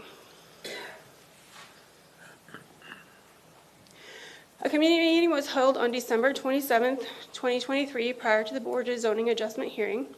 It was attended by the applicant, county staff, and 8 residents. There were concerns about the property, the landscaping, and the wall maintenance. They also cited concerns about environmental contamination and runoff, visual spillover effects to the neighborhood. The case then went to the Board of Zoning Adjustment, and the Board of Zoning Adjustment concluded that the approval of the special exception was consistent with the comprehensive plan, similar and compatible with the surrounding properties to the north and south, and would not be a detrimental intrusion to the recommended approval, subject to the 10 conditions in the staff report, and they also added an additional 3 conditions, 11 through 13. The BZA concluded that the approval of the variance would confer a special privilege, and that it was not the minimum necessary, and recommended denial of the variance. This is the special exception criteria as outlined in section 38-78 of the Orange County Code. Here's the variance criteria as outlined in section 30-43-3 of the Orange County Code. As for public engagement, we held a community meeting on December 27, 2023. This case was heard by the Board of Zoning Adjustment on January 4, 2024. It went to the Board of County Commissioners on the consent agenda on January 23, 2024, and it was called for a board hearing by Commissioner Uribe. We held a follow-up community meeting on February 28, 2024, and then came back to the BCC on March 26, 2024. However, it was continued to June 4th, 2024. The applicant submitted revised elevation plans on April 17th, 2024, and they submitted revised site plans and landscape plans on May 23rd, 2024. A follow-up community meeting was held on May 28th, 2024, and that brings us to this public hearing. The community meeting that was held on February 28th, after the board continued the item, was attended by the applicant, county staff, and 29 residents. This is a meeting that had the expanded notice area, which increased the number of notices from 142 to 610. The residents voiced comments over noise concerns about the property, the desire for additional landscaping to buffer the noise. They had concerns about security, parking, and traffic, including cut-through traffic through the neighborhood. There were also concerns about drainage and runoff, and the long-term maintenance and management of the installed landscaping. There have been several changes, as I noted when we reviewed the site plan, since the Board of Zoning Adjustment hearing and since you've received your packets. The rear wall has been painted, as seen in the photograph. The applicant has installed a geofence GPS system to keep trucks out of the neighborhood, which they can go into greater detail. They provided renderings, which we saw of the building. The plan set was updated to be consistent across all of the plans for the elevations, landscaping, site. The building increased from 10,000 square feet to 11,200 square feet. The width of the building facing South Orange Blossom Trail increased from 100 foot to 120 feet. The number of bays increased from 9 to 13. Now 5 of those bays are accessible from South Orange Blossom Trail. The dumpster enclosure was moved to the rear of the buildings, and the parking spaces increased from 16 to 29. The follow-up community meeting that was held on May 28, 2024 was attended by the applicant, county staff, and 24 residents. This also utilized the expanded notice area for 610 notices.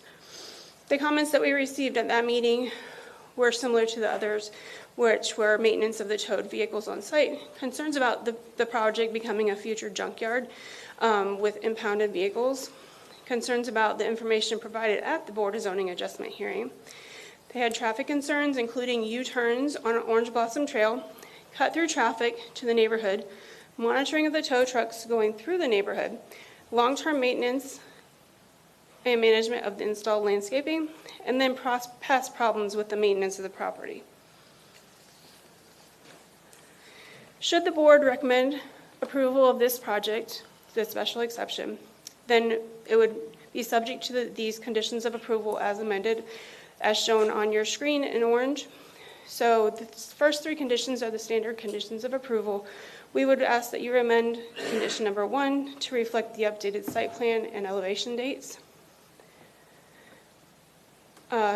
Condition number 4 requires that they have to obtain permits within 5 years. Condition 5, that site work approval and all existing structures, not including the wall, shall be removed from the site.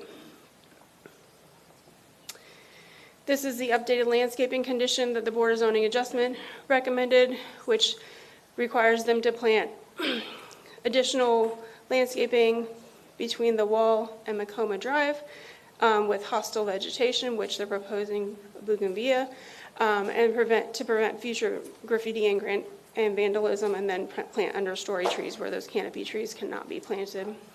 To provide a permit barrier that is noted on the site plan, dated May 23rd, 2024, to only permit a maximum on-site storage of 30 wrecked vehicles or inoperable vehicles, that no vehicle shall remain on site for more than 50 days, vehicles standing and stacking is prohibited, loudspeakers shall be prohibited, lighting shall be boxed and shielded, and that the east wall shall be painted a color recommended by the Pine Castle Safe Communities Organization to be provided to the applicant no later than September 30th, 2024, and shall be maintained in good repair by the owner.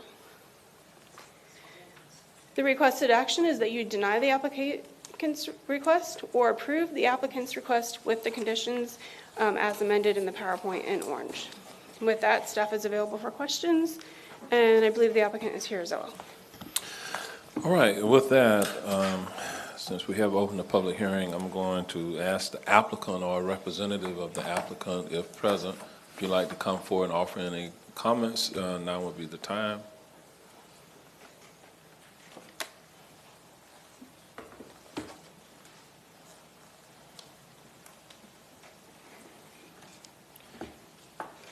Good afternoon, Mayor, members of the Commission. My name is Chris Dawson, representing Guardian Fleet Services, the owner and operator at this facility.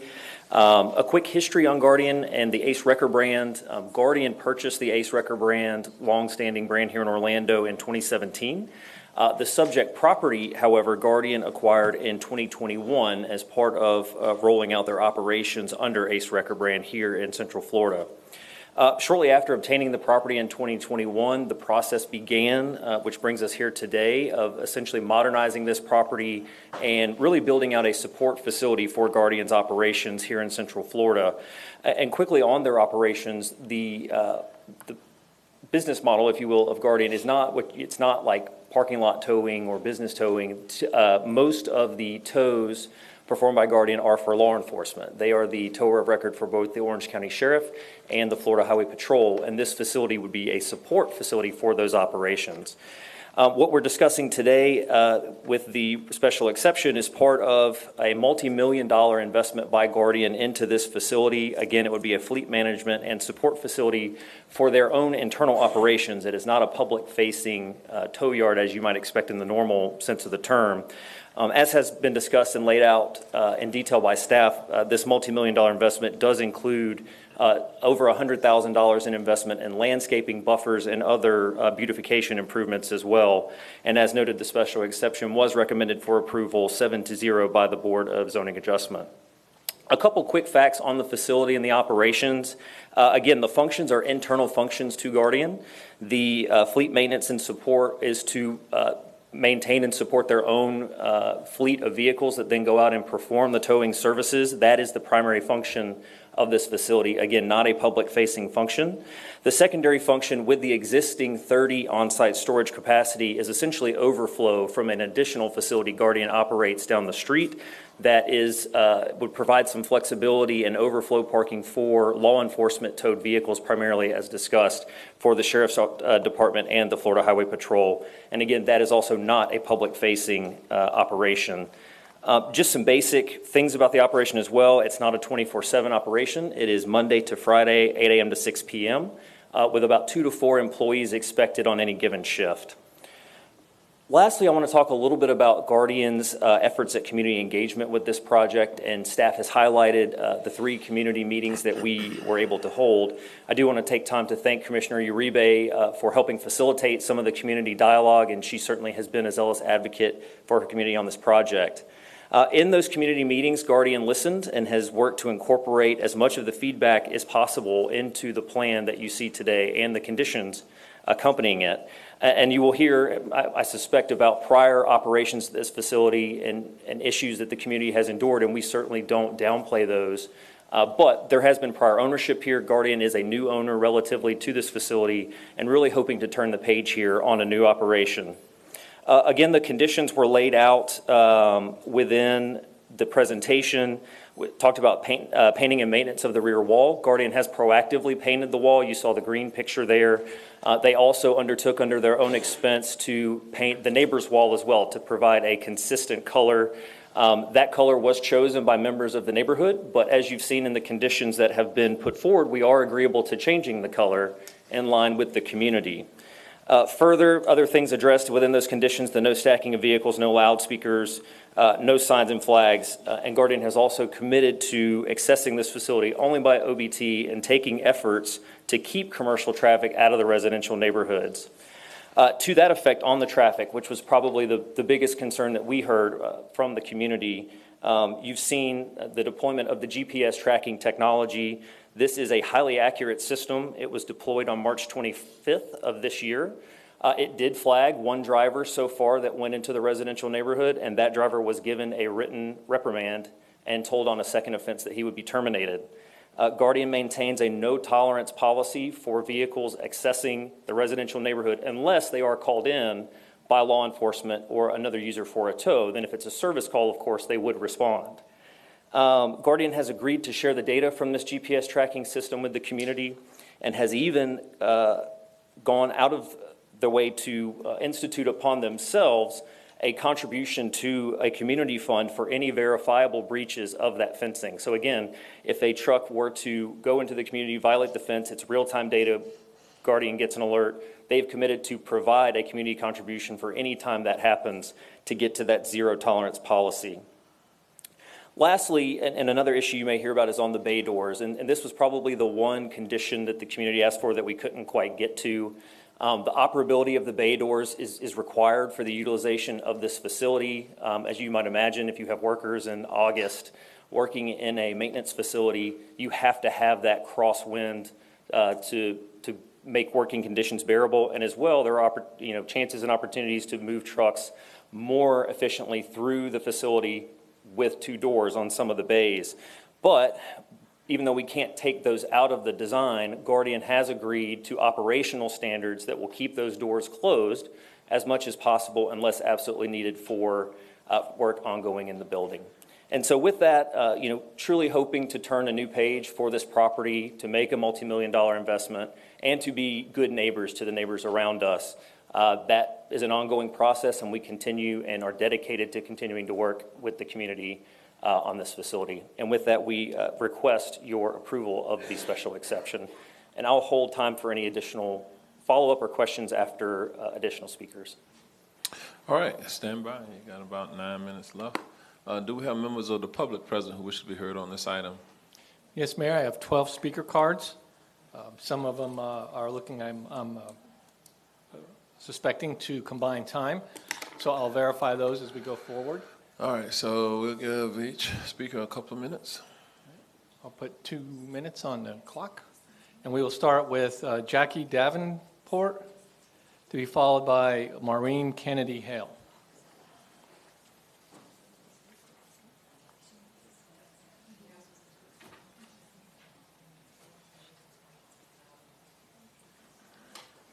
I'm Jackie Davenport. I live at 1124 Hall Lane. I'm glad to meet all of you here today. I've been here many times, and I find something new every time. My last name starts with a D. I figured I would be first, but I would like you to hear from Nancy Campiglia, please, first. Is that acceptable? Well, do you intend to finish your comments? I won't say anything further if you'll let her go first. I think that would be a help to all of us that have been Okay. here I think Nancy, in the I like that. community. Nancy first, All she's right. more of the organizer here. Sure can, So, Commissioner. Okay, Miss Nancy, where are you? Okay, so she's coming for us. I have 4 others. Are you dedicating 1 minute to Ms. Campiglia? Robert, are you planning on speaking, or are you giving your time? Okay, thank you. Gary Sines? All right, thank you. Mary Frances Bates? Thank you. And Jean Thompson? All right, thank you. She'll have Ms. Davenport's too. You all are a shining example for the other groups to come forward. All right. So you'll have 6 total minutes. 7, Ms. Davenport. Ms. Davenport wanted to give her. All right. All right. May I proceed? Yes, Yes, state your name ma'am. and address for the Thank record. you. Nancy Campiglia, 5465 Lake Jessamine Drive. Commissioners, bad neighbors wreck neighborhoods. The applicant has been wrecking our neighborhood since 2017, and certainly whatever changeover took place in 2021 did not change anything. The wrecking continued. The applicant is a bad neighbor. The applicant has caused significant harm to our quality of life, to our safety, to the safety of our pets, to our health, our welfare, and our property values. Commissioners, the applicant tow trucks speed through our neighborhood. I took this picture myself. This is residential Macoma Drive, turning in from Lake Jessamine.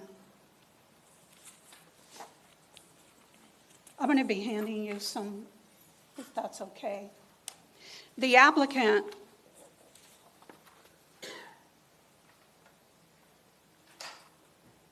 parks its trucks on our rights of way, sometimes overnight.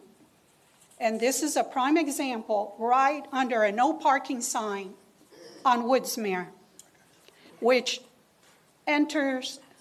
traffic enters from OBT, and it's located right next to the Arrow Motel. The applicant is a code violator. Since 2017, there have been 11 violations filed. The applicant does not respect the laws, does not respect the code. The applicant does not respect the neighborhood, and certainly not us. The applicant has brought blight to our neighborhood.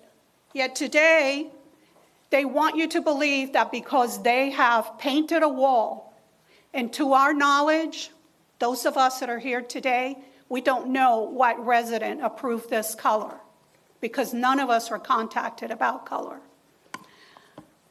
But that's the least of our worries, the color of the wall. What we have endured for the past 7 years is this. And the only reason the graffiti doesn't show is because your code enforcement department, specifically Mr. Marconi at times, has gone out there and himself painted the graffiti. But this is what my neighbors see. And you see the semis right above. showing into Macoma. It's on Macoma, showing onto Hall Drive, and into, Hall Lane and Largo Drive. You saw this picture a few minutes ago. You're going to see a few of these that you've seen already. The site, so that you have a better understanding. You see where it says Macoma Drive? That's where the wall is located. It overlooks Largo and Hall Lane, where those homes, some of which, they're older homes, some were built in the 50s. But as your folks, as the folks stated, one of the applicant's representatives stated at a community meeting, some of those homes are almost like brand new because they're that well kept. And some of those people are here today and concerned. This is what they have been enduring. This, as you saw before, is how the applicant has been keeping the property.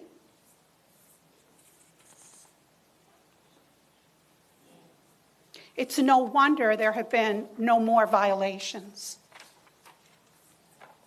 Today, the applicant is before you and it's asking you to effectuate the final blow on our neighborhood. If you could only understand that just yesterday, we had 3 tow trucks drive through our neighborhood. Towing trucks, not just automobiles. So we're not here to tell you, oh, it's going to be cars that are going to be stored. We'll be okay with that. No, it is trucks. They told us that. They told the BZA that. Imagine the noise of 13 bays maintaining large trucks. They provide a rendering. Mine is not as pretty. I'm sorry, my colored printer stopped working. Their rendering looks beautiful, but it's nothing but a rendering, because what you're going to see there is vehicles stacked on top of each other. Commissioners, we deserve better. Numerous of us in our community have worked hard and invested our hard-earned money to revive this neighborhood. As you know, real estate has cycles. We are on an upward cycle. And we're in an upward cycle not just because of COVID, but because we're becoming a more and more close-knit neighborhood working toward maintaining and improving our property values. We asked, when we came to the BZA, we specifically asked that for specific conditions. We ask you that you consider those conditions, that you understand that our safety needs your supreme consideration. We ask you to listen to the speakers that are going to follow and take those conditions into consideration. And we ask you to deny this application because of the harm that it's bringing to us. I could go on. I'm almost out of time. I appreciate the ability to come before you. All right, thank you. We'll move to the next speaker. Next speaker is Maureen Kennedy Hale, to be followed by Stephen Klosterman and Jackie Fetzel. Are you dedicating your time? I received my time to speak. Okay, thank you. Followed by Stephen Cotterman. Ready? Yes, ma'am. My name is Maureen Kennedy Hale. I live on Largo, 1127. I'm within that 800-foot radius that they were showing, and I see the backs of these 18-wheelers every single day when I come out of my driveway. And what I have to say is respectful, but from my heart. I want to address the concept of our neighborhood as auto row and what you as the commissioners are doing to it. You notice that we don't have any high-end dealerships. Even Volkswagen sold out. On just the east side of OBT, there are fly-by-night, buy here, pay here, used car lots, messy repair shops, junkyards, multiple junkyards. In our neighborhood, because of those businesses, vehicles are being test-driven and speeding. There's a 25-mile-an-hour posted speed limit, which is totally ignored. Tow trucks just rumble through at all hours. It's not a 9-to-5 business in our neighborhood. Car haulers, tow trucks block the ingress and egress on a daily basis, and we have provided photographs. We all live it. Today, you have the power to vote on a zoning variance that turns another car lot into junkyard, and I ask that you seriously consider the conditions that we're requesting for both our safety and our home values. And I also want to ask that each one of you take a long look at the big picture. We're homeowners just like you guys are. We don't deserve to be treated like trash. Thank you. All right, next speaker. Next speaker is Stephen Klosterman, followed by Kay Hanna.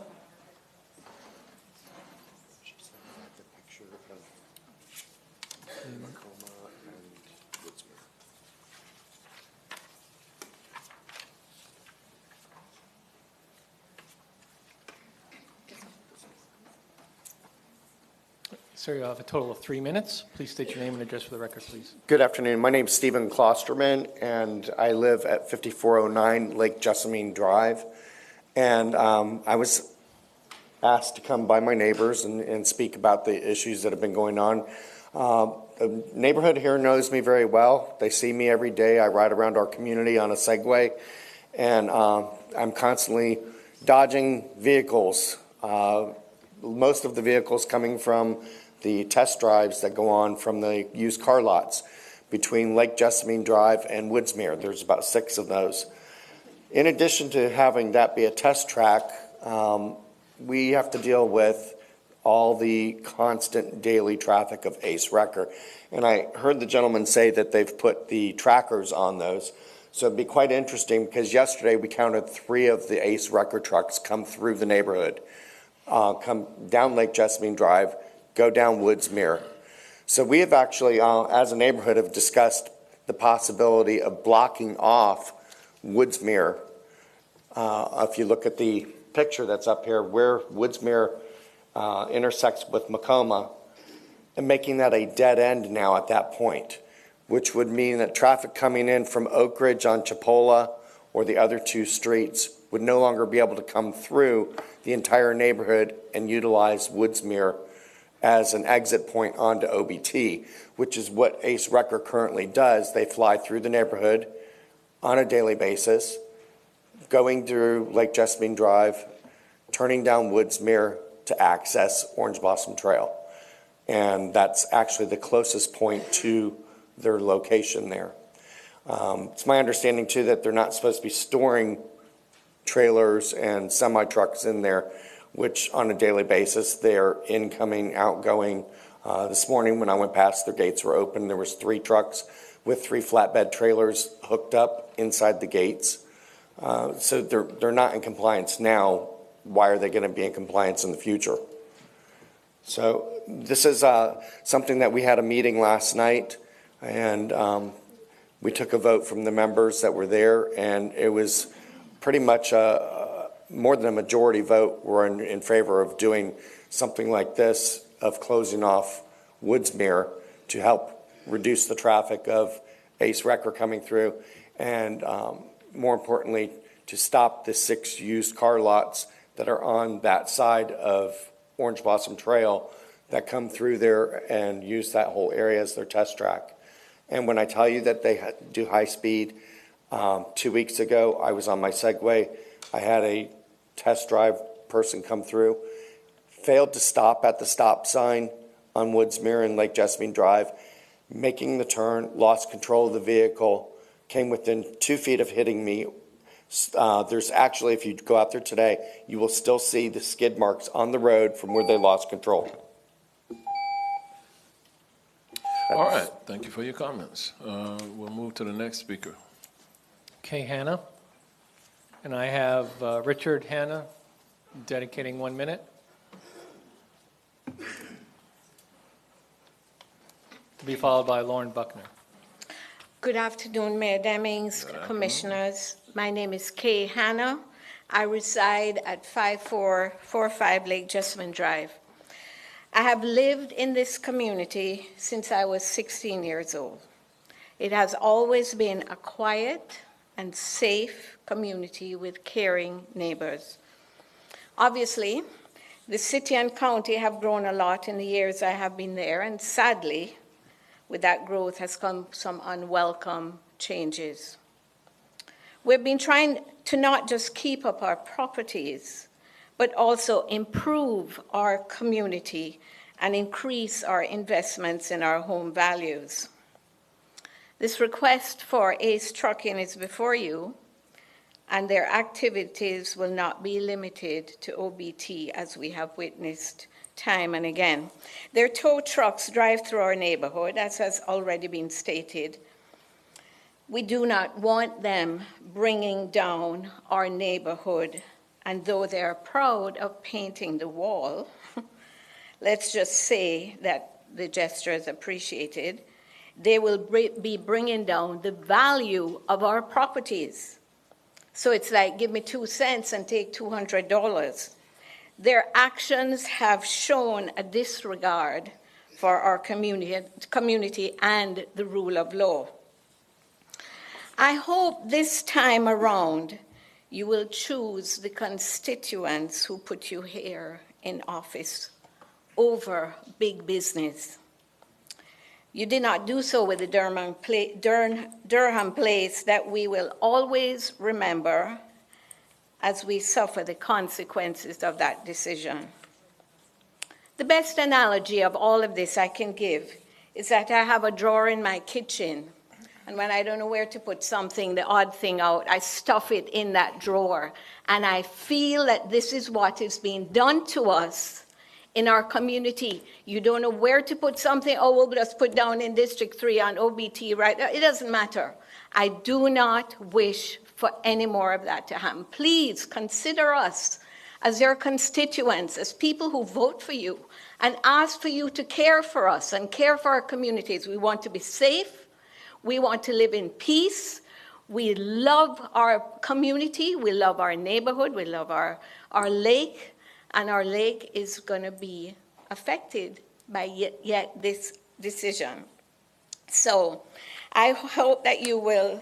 We don't want the blight on our community, and we want our children to be protected. And as Stephen just said, he almost got run over. These test drivers and these trucks going through. And so I'm really asking you to please consider this and consider us as a community that's trying to do the best we can and not just allow any and everything to be stuffed in that drawer. Thank you for your consideration. All right, thank you. Do we have other speakers? Last speaker, Mayor, is Lauren Buckner.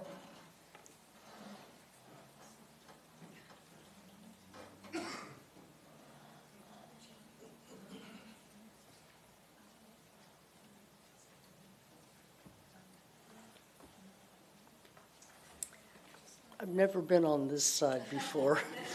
Some of you recognize me. I was involved with Hunters Creek when they wanted to incorporate, and y'all worked real hard to make sure they didn't. Is incorporation the only way we have control of what goes in our areas? I know you're the county. I worked here 40 years. I know how things work, and to me, it seems what I've been fighting against, incorporation, might be the only way to save our area. That is all. Thank you. All right. Thank you, Ms. Lauren Buckner. Lauren Buckner. Thank you. All right. I understand we don't have any other That was the last members speaker, of the Mayor. public that wish to be heard on this item. So therefore, we will give the applicant an opportunity to respond to any of the questions, and you have about 9 minutes to do so.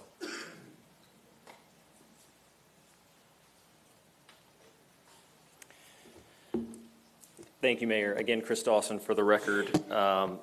And I'll be brief. I won't need 9 minutes. But just to touch on a couple of things that were mentioned, there was a lot of discussion about the current operation, the current uses of the property, and the neighborhood's dislike of some of those things. Number one, many of those do predate the current ownership that is trying to invest in this property. But I think more importantly is a denial today doesn't change that. What a denial today does is keep multiple millions of dollars of investment into upgrading this facility. It keeps a willing partner who has met with the community 3 times and is trying to incorporate feedback out of making that investment. And frankly, an investment that's going to lead to a utilization that is more friendly to the neighborhood. As I've mentioned, the maintenance components of this are internal to Guardian. The overflow storage is for primarily law enforcement, so it's both internal, not public facing. And so what we're hoping is to really, as I said in my close on the opening, is to turn the chapter here. We certainly appreciate some of the concerns the neighbors have. Commercial traffic, I completely get it. I wouldn't want substantial commercial traffic going up and down my road.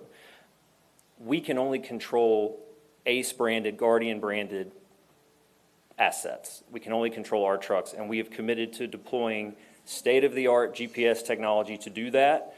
We are fine-tuning that with the neighborhood. We have given out our management cell phone numbers to every member of the neighborhood to call with any concerns.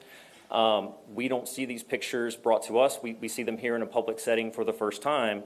We are willing to be partners with the neighbors on any violation of the geofence, and we have put our money where our mouth is, frankly, on that.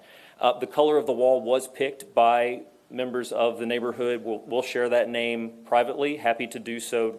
Not going to put a family on the public record. But we've also committed in the conditions to changing the color of the wall to whatever color is provided by the community. I believe the date is September 1st. So we are willing to work on that. I've discussed the hundreds of thousands of dollars in landscaping improvement. You've seen the existing conditions of the property.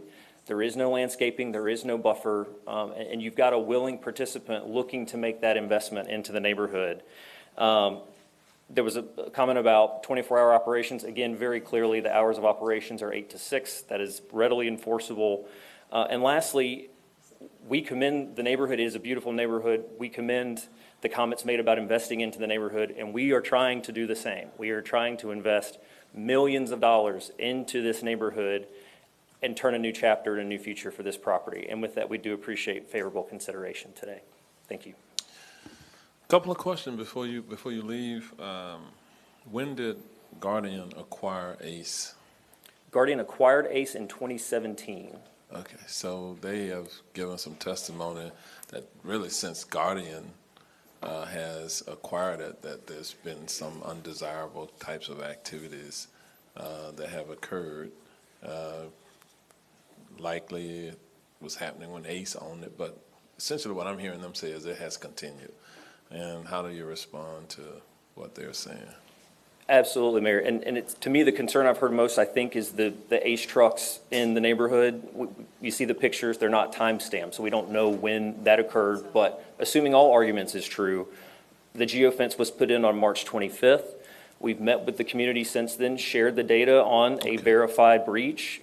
We did formally reprimand that employee, and we've committed to doing that on a monthly basis with the community, and we would do so. Okay, so the geofence type of information is brand new. The other question I had,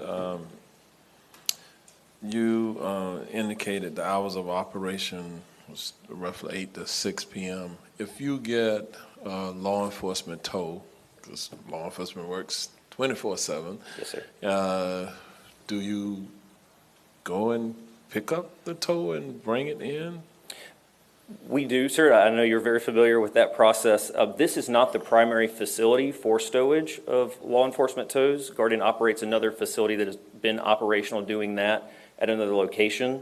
The 30 storage that is permissible here would just be for an overflow capacity. So if they were getting close to capacity at the primary facility, they can move vehicles within that allocated 30 spots for the time, I believe it's 50 days that's included in the conditions. So that would be more of a relief valve than a primary destination for law enforcement tows. I guess what I'm getting at there, is it possible then that there could be some activity there after 6 p.m.? Tough to get into those theoreticals. I guess law enforcement directs the tow, so we are answering to law enforcement to do that. But I can tell you our operational plan does not anticipate, or frankly, we're not staffing to have operations beyond 6 p.m. at this facility. Okay, I'm just asking these questions because it wasn't readily evident based on what we're seeing. The other question I had was that you said that these operations will not be public facing. Does Guardian do any public tows? And if so, is it possible that public tows would end up being part of what would come into this overflow facility as you have described it? So I'll look to our ownership here. On the public, we do not do public tows. The tows that Guardian does under the ACE brand here is for law enforcement. And this facility... Only. They don't do public tows at all? We do not. Okay. You want to come up? I'll invite a member, if okay, I'll invite a member of our... Yeah, because otherwise, I want to make sure we keep the conversation honest, because if they say, no, we see other cars coming in, they tow other vehicles in, I don't know whether they would know the difference or not. Absolutely. Mark Caro to provide additional detail on that, Mayor. Okay. How you doing, Mayor and members of the commission? Yes, sir. To answer the first question on that, where you were asking about tows Can you state for the record who you are? Yeah, my name is Mark Caro, one of the partners of Guardian Towing, or Guardian Fleet Services. To answer your initial question on the ACE wrecker, if what we were talking about is an overflow lot, so if law enforcement were to direct us out to a tow, that would go to our primary facility, and then during business hours, we would move it down to the overflow. So the other question about do we do work for the public as far as a private tow? Yes, we do. And if that tow were to come in, it would also go to that facility. And then during business hours, it would move down within that 8 to 6. We would facilitate a tow down to the other facility. Okay. I'm just trying to understand the operations. All right. Yes, sir. Thank you. You're welcome. All right. We do have, at this point, we don't have any other members of the public, right? Correct, Mayor. All right. So we're going to close the public comment period of the hearing this afternoon, and several commissioners have indicated desire to speak. They may or may not have questions for you, but stand by. Thank you, Mayor. Okay. All right. We'll go to Commissioner Wilson. Yes, thank you. Actually, I think this is for Brandy. So it looks like BZA heard the case, approved the special exception, denied the variance. Correct. Now, fast forward, from my understanding of the update, it's a very different case. And correct me if I'm wrong, so the building is now bigger, that there are now double the parking spaces, and almost double the amount of bays. Yeah, I went from 9 to 13. How is that not going back to BZA? Well, typically this is a de novo hearing because the BZA is a recommending body to the Board of County Commissioners, so they don't make the final decision. The final decision is with the Board of County Commissioners. Well, and I understand that, and I do, but it feels to me like the process itself inherently builds, right? So this report we get is built upon the record that we have, that understanding the site plan, understanding the engagement with the neighborhood. It feels like we're getting a little bit of bait and switch, right? That they approved that special exception, and now we have a very different application. I mean, by double of some of these things. Yeah, it's significantly different than what went to the board. Thank you. All right, Commissioner Gomez-Cordero. Thank you, Mayor. I have a question, and I think it could be to Commissioner Uribe. Right here, Commissioner, this is the front of the building, right? That's page 25. Is this where this equipment is? Is this the back of the building? Because it says here the south line. So Let me go there. Sorry, Commissioner. Page 25.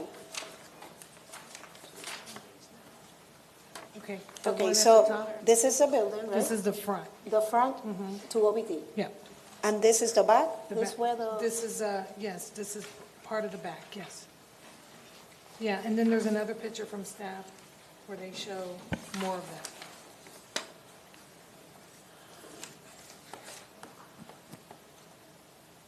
That's on the south side of the property. So where they're going to clear out and try to build a building. okay. Thank That's you. not the part facing the people, that's the facing the hotel. Okay, got it. Okay, thank you. To Commissioner Wilson's question, the applicant would also like to respond. Yes, Commissioner Chris Dawson, for the record. Just wanted to answer on the number of bays. It actually was the number of doors that was expanded from 9 to 13. So no additional bays were added. It's some of the bays were given dual-sided doors, and that is the addition that you see there. I think the addition to the building square footage was 1,000 square feet or so, but that is not there were no additional bays added, if that makes And sense. what was the parking, how much did the parking increase? To 29, From 16 to 29. from 16 to 29? Okay, that's. All right. Commissioner, you have done? I have one more question. One of the residents, Commissioner, was talking about the code violations and that they have 11 and so have you had those phone calls, you know? Yes, yes, and code enforcement has running violations. All those semi-trucks are illegally there. They shouldn't be there. This is not suited for semi-trucks like what you've got right now. All these dual wheel, Yeah. they've been there for years, and that's the thing that is very disheartening because they've owned it since 2017. They've taken over it since 2022, yet they're not even following the rules that we have in place right now. Oh. And so there is, and Brandy assisted, and that was something that came out in the community meeting too, which didn't get mentioned, were all the code violations, and they're there. Okay. Okay, thank you. Thank you, Mayor. I finished. Commissioner Scott? Thank you, Mayor. I have questions for you, and I probably have questions for you guys, so I don't know if you want to come over, depending on what I ask. That way you're not having to get up and get down. But first to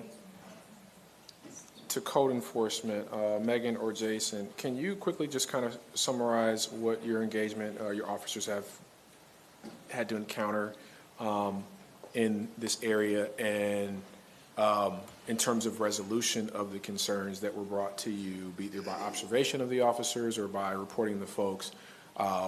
Were they responded in a reasonable manner, or did you have to kind of have it belabored, if you get what I'm saying? Like, can you just kind of summarize your engagement with them and the concerns that have been brought to you?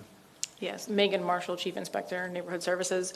The cases that were spoken about were all in relation to lot cleanings, so nobody was maintaining the property, graffiti, and the roof collapse, and all of those issues were brought into compliance, and we're currently investigating the issue with the tractor trailers. And so when you say brought into compliance, obviously, you know, you give a certain period of time based on what the issue is. From your perspective, has the applicant brought them in compliance within a reasonable time in comparative to other similarly situated concerns? Correct. I would say that they have. They haven't, this property hasn't gone before the special magistrate or the code enforcement board. Okay. So that's a good thing. Okay, okay. Thank you. You're welcome. But they weren't violated though either. We had to push that. Well, they were issued code violations for the collapsed roof and the lot cleanings. Well, remember, your staff has been the one cleaning up the graffiti for years. Correct. Okay, With so that not issue. them. Yeah. Yeah, they've owned it, but they haven't cleaned it. County has done it. Copy that. Yeah. With the lot cleanings and the graffitis, the county will typically abate those. So, but the owner did abate the lot cleaning violations that we sent to them.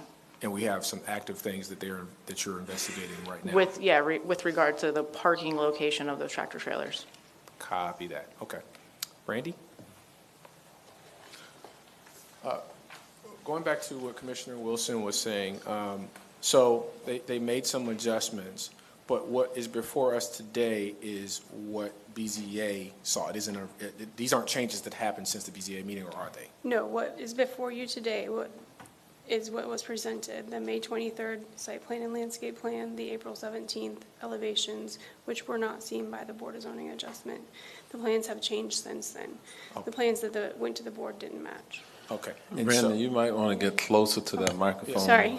Because I don't think some could hear you clearly. Run that back one more time, please. So the plans that are before you today were submitted on May 23rd and April 17th. So the Board of Zoning Adjustment did not see those plans. The PowerPoint, when I showed you what the board did see, and then the revised plans that enlisted all the different changes since the Board of Zoning Adjustment hearing, that's what's before you today. And you're saying it did not go back to BZA because ultimately it would have had to come to us anyway. Is that what you're saying? Correct. The Board of County Commissioners has the ultimate determination on the case. The Board of Zoning Adjustment is a recommending body. But you could have sent it back to the BZA. I can defer to the county attorney. So could it have gone back to BZA? And keep in mind, this is also a continued case. So this came before you in March and was continued for a community meeting, and I believe the submittal occurred in between that time frame. So it was already on your agenda and was postponed until today, and I believe the submittal occurred in that time frame. Correct. Yes, the changes occurred in April and May. Okay. All right. I'm good on the timeline and order of events. All right, cool. To the applicant. All right. So first, if you could, you've already done it, but if you just do it again, just for the benefit of the record, kind of articulate, we have All Still Buildings as the applicant, we have Ace Wrecker, and we have Guardian. If you could just kind of articulate the players for me. I mean, I know it, but just articulate it for the record. You can lift that up if it makes it easier for you. There's a button there that raises it. I missed that. Thank you a lot, Commissioner. Yeah. See, I don't want you to hurt your back. Man. Yeah, I'm starting to feel it a little bit. Again, Chris Dawson for the record. The players are Guardian. Chris Dawson with? Dawson with Guardian Fleet Services. Okay. Guardian owns Ace Wrecker brand here in Orlando. That was a purchase in 2017. So Ace falls under the Guardian brand of families. Okay. All Steel Buildings is our contractor. Okay.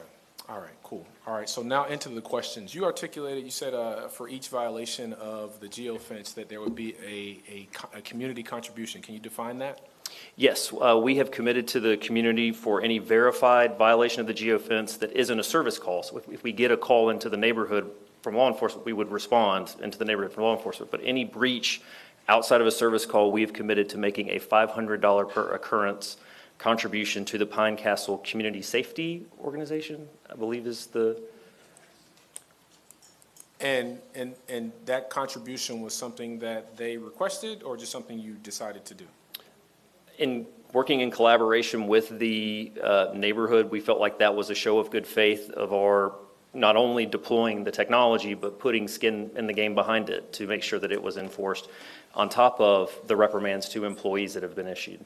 And I believe you said it was 1 or 2 violations that just happened in March of this year? We've had 1 verified violation since the March 25th deployment. Okay, March 25th. So we're about 2 months or so out. Have you made a contribution to anyone yet? We have, to my knowledge, have not made a contribution related to that violation, but certainly would do so happily. We have not had, the technology has been operational since the 25th, and other than that one instance, again, where the employee was reprimanded, we have not had any other verified breaches of the fence within our system. So I got a couple more questions. So just I want to say this before, just if my tone and tenor is off, I'm not for or against. I'm just really trying to understand. You had a violation almost 2 months ago. You said you committed to making a donation or something. It's taken 2 months to do that? So the donation idea was brought forward in the May 28th community meeting that we had. So that's the first time we put that forward to the community. Commissioner, I got it, Commissioner. Just give me a second. Go ahead. That was when we first brought that idea of making the contribution proactively to the community. Copy that. All right, second thing, you talked about millions of dollars in investment by Guardian. Can you just, it would rob the community of $1 million investment. Can you articulate for me how those millions of dollars of investment, whatever they may be, how it benefits the residents? Well, certainly, Commissioner, if you've seen the existing condition of the property, it would raise all the structures there that have been discussed, even with, with structural issues related to the roof and what have you. It would put in a brand-new state-of-the-art facility there. It would have the $100,000 plus and new landscaping, new buffer. And we're looking to operate a state-of-the-art facility in support of these operations. We have very sophisticated clients in the sheriff and in the highway patrol, and that's what this facility would be used to support. Okay, all right. So these are more operational questions. You may be able to answer them, but that's why I had them come up. So going into the operations, kind of along the line what Mayor was saying earlier. So if there's a late tow, if you get a call, let's say, let's just say 5:30 or 5:45, is there a cutoff point as to which you not take that tow? Because given traffic, you drive there, you come back or whatever, that would put you, probably potentially 10 or 15 minutes outside the operation. You have made at least 3 references that I can recall, maybe more, about, we're only going to operate between this time and that time. But again, when you're towing vehicles, traffic, there's so many other variables coming in place. So like the mayor, I'm trying to really understand what happens if you get close to that timeline. Do you say, hey, we can't pick up this tow, or just explain that for me, please? I'll hand that off to Mark with Guardian, but I will say for the law enforcement related tows, those do occur 24 hours a day, 7 days a week. This facility is not a primary recipient of those tows. We operate a completely separate facility that is the primary recipient of those tows. So the instance of a storage here would be, we're getting, close to full at the primary facility.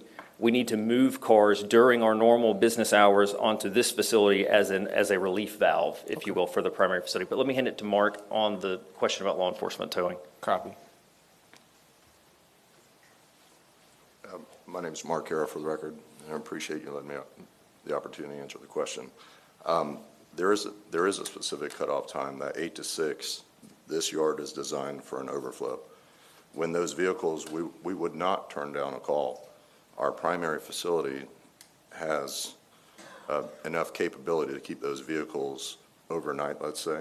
So within those hours, 8 to 6, this yard would specifically be for overflow, meaning if we had vehicles that came in, that some of the vehicles, when they do come in, you're going to have the general public needing to come in to get their personal effects. They may have been in a wreck, they had to go to hospital and what have you. We make those determinations that people are going to be coming in to get their stuff. Those vehicles would not get moved down there. There may be certain evidentiary holds that are placed by law enforcement. We know that there's very limited access that's going to be needing to be made to the vehicle as far as like personal effects and things like that. In those certain cases, that vehicle may qualify to go down to that facility. But again, those would get moved between the hours 8 and 6 down to that overflow parking lot. Not necessarily in a traditional sense of, it doesn't, with its proximity to the other location, it's not that it's dispatched out of that office and it needs to come back to that office, if that makes sense. Okay, and so I'm going to assume you're not working late hours if you're one of the partners, at least not consistently. So if there is a after-hours tow, right, let's say something happens. Yes, sir. Your current facility is open and operating, the primary facility that you're referencing. Yes, sir. And it's full because maybe you just get a influx of law enforcement calls to the point where our primary facility is overflowing, right? Mm-hmm. You have this relief valve, as you referenced. What happens then? I mean, is there training in place to be able to mitigate that? Because here's my thing. Yes, if your current facility is capacity, let's just say 30 vehicles, and you get 10 different calls, and you take them because maybe no one's not watching or they haven't been trained, and now you have all these tows coming in at the same time, then who's the decision maker? Now that you've hooked up all these vehicles, you can't take them there because your current facility is full, and now you have this overflow facility. That would be a possibility where now you're operating after hours. I mean, because again, with tows and stuff, you have to be able to pivot. Understand. So can you tell me how? Yeah, so the current facility has, while it might not be a designated parking spot for a vehicle to come in, the likelihood that would happen, that we don't operate at the capacity of almost like you're shoehorning one more car in the gate. Copy. So the likelihood of 10 to 20 cars coming, we could handle that at our facility. Now, would it be congested? Would it be in the way of parking of our units overnight where certain people are over on shift? Absolutely. But in that instance, those vehicles are mandated to come back to that spot. There is always an acting terminal manager that makes that call. So in response to that question, what happens at 2 a.m.? The sheriff's office says, we have 5 cars for you to come to get. We know that we're pretty full. That manager is probably going to be notified. They're going to bring the vehicles into our primary office. And then again, in the morning, what would happen in a case like that, vehicles that are determined to be evidentiary holds and things like that, that we know are going to sit for a couple, 2-3 weeks. We're not going to need the general public down there to come in and out to look at their vehicle. We're going to move those down to the overflow. Okay. I understand the question of what you're saying about what happens if the hypothetical is at overfull. I can't stress enough that while the places have a specific site plan of how they're operating, they're not operating to the point that you can't maneuver a truck in or out. They operate in a facility that we have an ebb and flow and a directional flow of the cars coming in and out. That's not to say that you can't park 10 vehicles normally where they wouldn't go. But for the normal course of business, it's not going to be operationally functional for them to sit there. So in that case, the next day, then we would handle business accordingly and move the cars around where we needed to. All right, and so 2 additional questions. First one is, so all the vehicles that you would be towing in the overcircle would just be just regular cars, vans? It wouldn't be any commercial tractor trailers and stuff like what I'm seeing, or? We do from time to time. Again, we can't dictate what comes in through the sheriff's office. There's a rotational system that comes on there. From time to time there currently have been over the course of ACE's tenure in business. Those vehicles come down to our current facility, and they're handled in a similar manner. If I could touch on that other facility about the commercial vehicles, you had asked a question about some of the violations and things that are going on. I wanted to notate a lot of that stuff are things that we inherited on that side, and we've been working through that paperwork. It's not as easy as simply just taking and dispose of something off that property. So we've been doing our due diligence to make sure ownership notifications, getting with certain law enforcement to make sure lien letters are sent out so that we can maneuver through some of that stuff. Certainly in a perfect world, it doesn't take 2 years to do that, but there's been a weeding out process along the way on that. Okay, and my final question, and I like to tell people the motivation behind the question so you can better answer it. Yes, sir. I'm trying to understand how the efforts that you made to be a good neighbor, right? Yes, sir. So you guys purchased the property or purchased the company several years ago. Obviously, you did, like what I would say is somewhat good due diligence in engaging the members here, the community members here, the commissioner. But there was a period of time where you didn't have an application before us and you guys had concerns. And so I really want to understand, how were you a good neighbor before you had something in front of us that you wanted us to approve? Because they're saying since you took over that they've had a number of concerns, and it doesn't seem to me, based on their statements, that that occurred. So I would really want to understand, what did you guys do? You're 30, 60, 90, we got this new company, we're 6 months in, 3 months in, we see these concerns, stuff that you see from your operation, but also stuff that you're hearing. Did you reach out to them before you guys wanted us to do something? So to bring that up from our perspective on what was going on, as soon as we started feeling a lot of what was going on with the community, I met, and when we spoke, and John Fenshaw was our terminal manager, a lot of what we were speaking about as far as in there, we didn't realize a lot of the animosity that had been built up over the years. As soon as we started hearing that, and obviously we heard the community clearly, we started engaging on rectifying some of the things that needed to get done. We spoke about painting walls and things like that, and while I understand, certainly we didn't think we could appease the neighborhood by painting a wall, but there needed to be a foot placed forward first, an olive branch first. We didn't just paint a wall. We went and spoke with the neighborhood about, hey, what would you like to see? What would you like to have done? We went around, handed out information. We gave out sheets. We actually had replaced former management. When we acquired ACE, the management was in place. And up until recently, we had changed that management on that. And as soon as we did that, when we heard the community, we started proactively getting with the neighborhood to find out. And from our stance, we didn't realize the animosity that had built up over the years with ACE. Okay.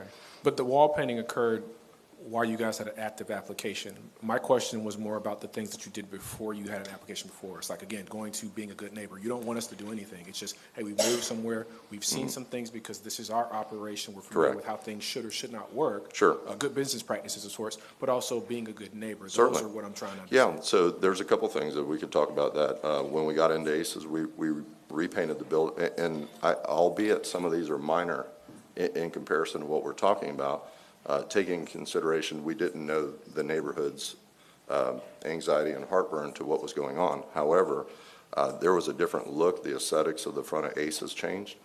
We changed the painting on the place. We changed the painting as soon as we were notified as front as on the other portion. We repainted the building on that side.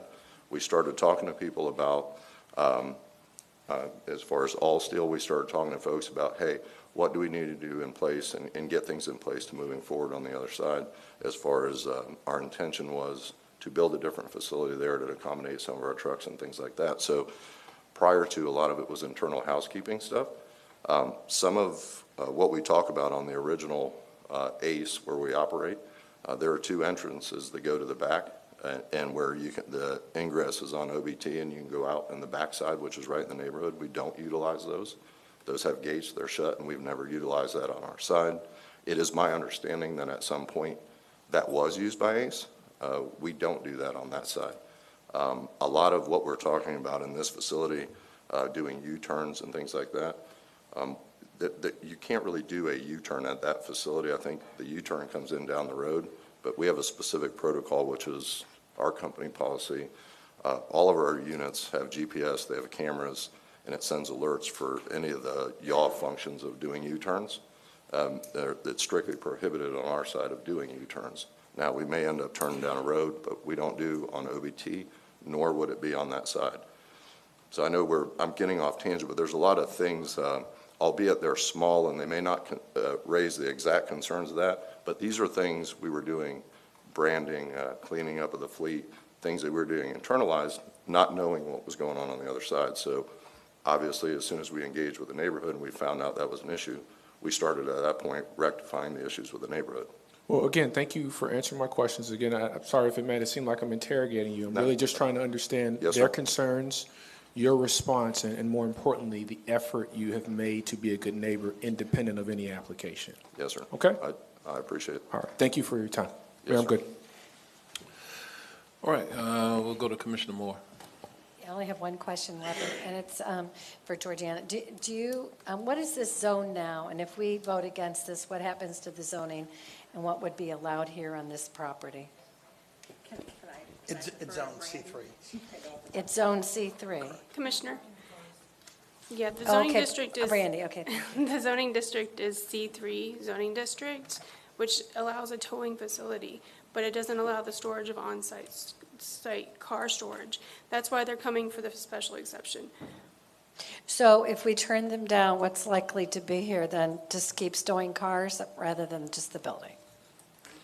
I mean, the applicant would have to come through and apply for a business tax receipt license and improve the property if they're going to open anything else on the property. Right, but what would be there tomorrow if we vote no today? Likely. I can't speculate on that, but I Just mean, the cars, the storing of the cars, well, is that what the commercial allows for automobile repair. It's one of the more intense commercial zoning districts. So it's just below the industrial zoning district. Right. So you could see, auto repairs, you could see a towing facility without the storage of cars on site. You could see a lot of different things. Okay, so if we approve it today, then we're adding the stowing of cars. Correct. Got it, thank you. And if you approve the variance, you're allowing them to do 45 in lieu of 30. Because right now, if you approve the special exception, they're limited to the 30 cars. And staff and the Board of Zoning Adjustment recommended against the variance request. Right, thank you. Commissioner Bonilla.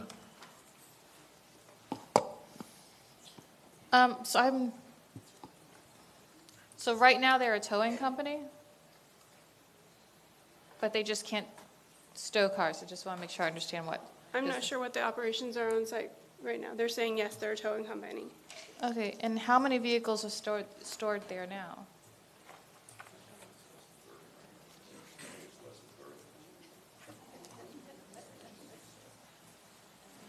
Director. This is Mark here to answer the question. I believe on the facility right now, there's less than 30. There are some semi-tractor trailers there that we're working through the process with the state of Florida on paperwork as far as ownership so that we can dispose of those.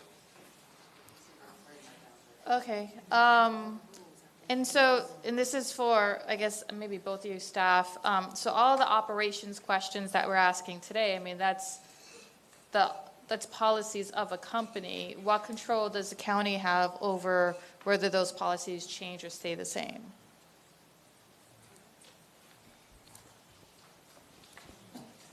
I'm sorry, could you repeat the question? Yeah, there's been a lot of questions on the operations of if this is approved, but what's in the county's policy or power to make sure that these policies for their company and the operations that stays the same and they don't change it? Because, I mean, this is a private business. This is their company policies that they're stating to us. Can they change those later? I mean, unless it was added as a condition of approval, but it has to be a condition of approval that can be enforced by the county. So there's certain things we can't enforce. We can't enforce them to do business a certain way. So there are 13 conditions of approval that we've added to the site, some of them that were requested by the community. Okay. So and they include some of these operations questions that we're asking? The conditions? Yeah. I haven't gone through all of them, so just. Oh, that's right. So it mentions removal of everything on the site to improve it prior to them getting the building permits. The increased landscaping along the rear wall to the east to try to, reduce the impact to the neighbors is a condition that's been added. A permanent barrier, so there's a 50-foot setback from that wall on their property line so that everything won't be pushed right up against the neighborhood.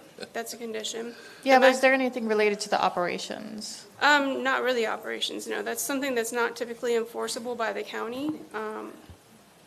Okay, so then all these questions about the operations, we're not even have a condition of them and they could change at any time.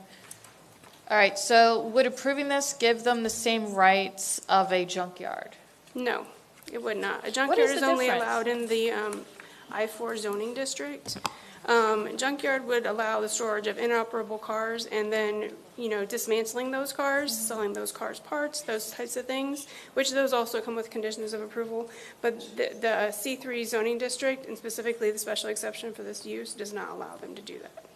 Okay. That would be a violation of the code.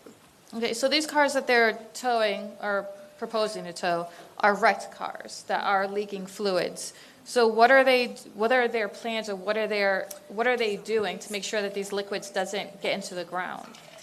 The applicant would have to answer that, but they would also have to comply with our Environmental Protection Division standards.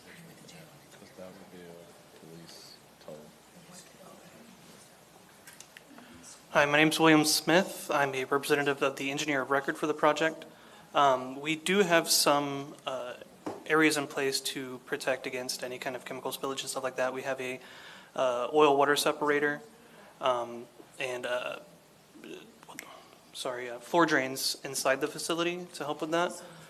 Outside of the facility, there is basically just concrete that flows towards the front. So there's nothing really on the outside of the facility, but on the inside of the facility, there are protections for that. What do you mean on the outside of the facility? Because you said on the outside there's concrete. On the outside, there is an existing concrete, most of the area is concrete. So if there's any spillage onto that, it would be able to maneuver wherever which way the water flow goes from the rainfall. But inside the physical building itself, there are protections against any kind of chemical spill. So you're still not really answering what happens outside, because you say there's concrete, if the rain comes, it's going to be draining somewhere. Where does it drain? We're following the existing flow patterns, which show that it goes out to Orange Blossom Trail. To the drainage system on the street? Correct, the stormwater drainage system. Is that legal? No, I think what they're specifically asking. I might be asking too. Excuse me. Okay, all right, Yes, so. go ahead. Make a Commissioner, motion. if I could add to that real quick, please. Commissioner, this is Mark Hare for the record again. A lot of times what happens on these vehicles are probably an hour to 2 hours by the time they come to our facility. A lot of the times if they're in a front-end collision and you've got automatic transmission fluid or oil in that, most of the cleanup is performed out on the streets. Our trucks are all equipped with spill kits as far as oil dry and things like that. They're all contained in secondary containment. Those vehicles that come in that are going to get stored on that side that are deemed that they're draining, we've got some, for a rudimentary term, of what they're called, they're like storage diapers and that, and what they are spill kit components, and it kind of cups the bottom. A lot of times what you'll have as a certain impact point is where that'll drain. And so as the vehicle's set on that side, a lot of what you're thinking of a vehicle just leaking fluid all over the place, a lot of that's happened on the street, but that secondary leak that's coming on that place, the trucks are equipped with spill kits, and we handle those a little bit differently, opposed to a vehicle that's hit like in the side or in the rear where there's no leaking fluids. Okay, so I have two important questions, but for staff. Okay, thank you. So they have current violations. Are they related to these special exceptions and variances? I don't believe there's any current violations related to this. They had lot cleaning violations and. So let me rephrase that question. So what I'm saying is, are they doing this special exception and variance in order to cover an existing code violation? Or is it unrelated? No, they were unrelated. Okay, so how are they able to put together an application when they have violations on their property? It's allowed in the Well, anyone that has code enforcement violations is allowed to submit a building permit or an application to try to resolve those code violations. And then get it forward and get it approved? They could get it approved. I just wanted to mention that because I think that's something we should change. Yes. So, for instance, if a homeowner built an It's addition. okay, I already know, I was just making a point. But the other thing is Vision 2050. Mm-hmm. In Vision 2050, what will happen to this property?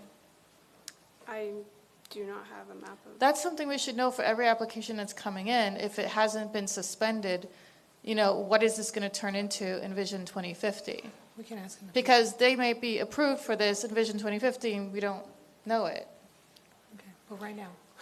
And Commissioner, just to go back to your operational standards, I did note that they were saying that their hours of operation are only Monday through Friday from 8 to 6. So you could put a condition on them that those are the only hours of operations that they can have on the site.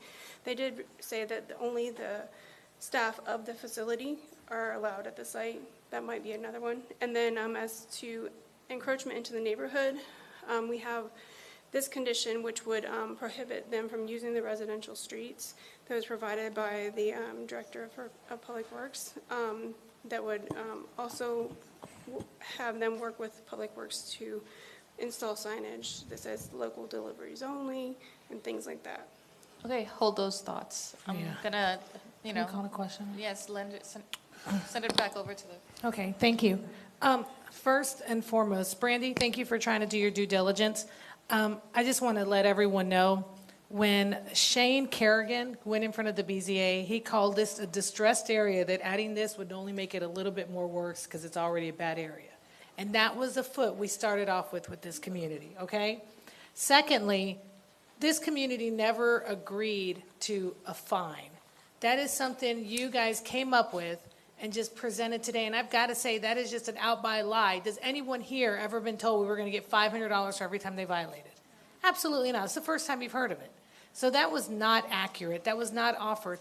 And thirdly, there were conditions that were set at the community meeting, which Joe, who's not here, I believe that was his name, accepted all these conditions from the community. And by the way, none of them are here. Or John. Or were they ever given to Jennifer Monroe? When Jennifer spoke to Shane Kerrigan on Monday and said, are you guys adding any conditions? They said no. And lastly, this person who approved the green lime exotic crazy wall, okay, who we want to protect for their identity, because the neighborhood would like to know who would have said such an awful color to paint that wall. That is awful. But last and least, they're violating right now. They have cars there when they're not supposed to. They have code enforcement violations, and this is not on our code enforcement because I know you're overworked, but they have been in violation for years. But like many of you know, we're in a distressed area, so we don't get that attention that we should get when it comes to code enforcement. Yes, sir. Quick question, who's John? This guy who came to a community meeting, who came with a very nice, oh, I wish I could live there, kind of, you guys don't know. So he's not a part of them? He was part of them at the community meeting, and he made a lot of promises, including not having the bays, which those are now there. And by the way, when they first presented to the county, and Jennifer Monroe can say, they didn't even have the appropriate paper documents and rendering, so when they went in front of the community, they had it parking in front of the building, not these open bays that people would be able to see through and see all these cars in the back. So this has been an ever-changing story, and it's very infuriating because, lastly, it's not the community's job to monitor this business. That's not what they're there for, to see the fact that they have to keep taking pictures and trying to prove, and then, the first thing they say is, well, it's not date stamped. That's not their job. That's not their job to monitor a commercial business who, by the way, when they're under their ownership, but previous management, this guy had his car on his toe on the right-of-way to where the owner of the hotel made his own no parking sign because they ignored the county one. I mean, that's how bad this community is be dealing with. And I'm sorry, someone who doesn't even follow the rules now, and we expect them to approve it and follow the rules starting tomorrow, is no. So with that, I file a motion for Second, denial. Wilson. I'm not sure I understood. I filed a what you motion for denial on everything, and Commissioner Wilson, well, the two things that they wanted, more parking and the ability to park cars there. Okay. Commissioner Wilson. So we have a motion and a second. All in favor, let it be known by saying aye. Aye. Opposed, no. All right, the motion passes and it is unanimous. The only thing I will say as we conclude this item is that business is still there. It's been a tow company for years. Can we get code enforcement to Going go to on it? continue to be a tow company. So that means that from code and otherwise, we'll have to make sure that they continue to be good neighbors. All right. All right, with that, we're going to move forward on our agenda to the next item, B2. With B2, Taylor Jones, our chief planner from the zoning division, is coming forward. We'll open a public hearing on this item. And with that, Mr. Jones, you are recognized. Hey, good afternoon. This is case VA 2404008. The applicant/appellant is Joseph Kovacis, which I hope I pronounced correctly, for 7-Eleven. The applicant has requested a continuance to a date certain, and that date would be June 18th, 2024, which is the next available BCC. All right, because this item has been advertised, we do have to open it up. Are there members of the public present who wish to be heard on this item? There are no speakers for this item, Mayor. Is the applicant present? Justin, let me just double check. Should he be present? Would you like to make any comments? He's saying no. With that, then we will close the public hearing at this time. We'll go to the district commissioner. Commissioner Scott, would you like to offer a potential motion? Thank you, Mayor. I move to continue this case to June 18th afternoon session at 2 p.m. Second, Bonilla. All right, we have a motion and a second. All in favor, let it be known by saying aye. Aye. Opposed, no. Motion passes, and it is unanimous. And Commissioners Moore and Uribe were not present for that vote. With that, we'll move to the next item on our agenda. This is item C3. We'll open the public hearing on this item, and our Public Works Director, Mr. Joe Conkle, is going to frame this item. Thank you, Mayor. Public hearing C3 is the Hamlin PD, a portion of Parcel B, Tropical Smoothie Development Plan. The site is located east of State Road 429, west of Hamlin Groves Trail, and north of Porter Road in the Horizon West Town Center Village. The request is to construct a 1,700 square foot tropical smoothie cafe on a 0.47 acre site. There is also one waiver from code to allow 100% of the building facade to be located at the 30-foot side street setback in lieu of the required 10-foot build-to line. The property is designated on the Horizon West Special Planning Area Land Use Map as corporate campus mixed use and is zoned plan development as the Hamlin South PD. The surrounding area is developed with residential uses to the west and approved retail commercial uses along Hamlin Groves Trail. Here we have the development plan showing the proposed building on the south and an already approved building shown on the north end of the site. Recommended action is make a finding of consistency with the comprehensive plan and approve the Hamlin PD, a portion of Parcel B, Tropical Smoothie Development Plan, dated, received March 19, 2024, subject to the conditions listed under the DRC recommendations in the staff report. Mayor and Commissioners have been briefed on this request. This case is in District 1, and staff is available for questions. Thank you, Mayor. All right, thank you, Mr. Conkle. Is the applicant on this item present? If so, would you like to come forward and offer any comments? It's moving forward. Hi, good afternoon. Only quick comments, just we're excited to be in the area. We're a small family-owned group of franchises, and it's my dad and myself, and we're going to bring healthy, good, tasty options to the area that we pretty desperately need. That's all. All right. I'm sorry, just name and address for the record. It's Andrew Howell, and I live at 8937 Lakeshore Point Drive, so 3 miles from the site. Okay, where is this going to be located? Yeah, where at in Horizon West are you located? Off of Sidell, so right across from the new high school. Okay. All right. Do we have members of the public present who wish to be heard on this item? No speakers for this item, Mayor. All right, then we'll close the public hearing. We'll go to the district commissioner for a potential motion. Commissioner Wilson. They are so excited about the smoothie place coming. So with that, I'd like to make a motion for approval. Second, Scott. All right, we have a motion and a second. All in favor, let it be known by saying aye. Aye. Opposed, no. Motion passes, and it is unanimous. With that, we will move to the next item on our agenda, and this is D4. We'll open D4 up for public hearing, and Mr. Jason Sorensen is going to come forward, our planner from the Planning Division. All right, thank you, Mayor, and good afternoon, Commissioners. This next item is a future land use map amendment request to go from commercial to industrial for a property located at 4001 Silver Star Road. This is located in District 2. The property already has I2, I3 zoning, again, District 2. Again, the current future land use is commercial. The proposed future land use is industrial, and the zoning is already I2, I3. This is an aerial of the subject property showing it on the north side of Silver Star Road and west of Mercy Drive. 54 public hearing notices were sent to an area extending beyond 900 feet from the subject parcel. To date, we have not received any responses. A community meeting was not required for this request. At the Planning and Zoning Commission Local Planning Agency hearing, there were no speakers. The Planning and Zoning Commission Local Planning Agency is recommending that the board make a finding of consistency with the comprehensive plan and approve the future land use map amendment and the associated ordinance. Staff is available for any questions. All right, thank you. Is the applicant on this item present or a representative? Would you like to make any comments?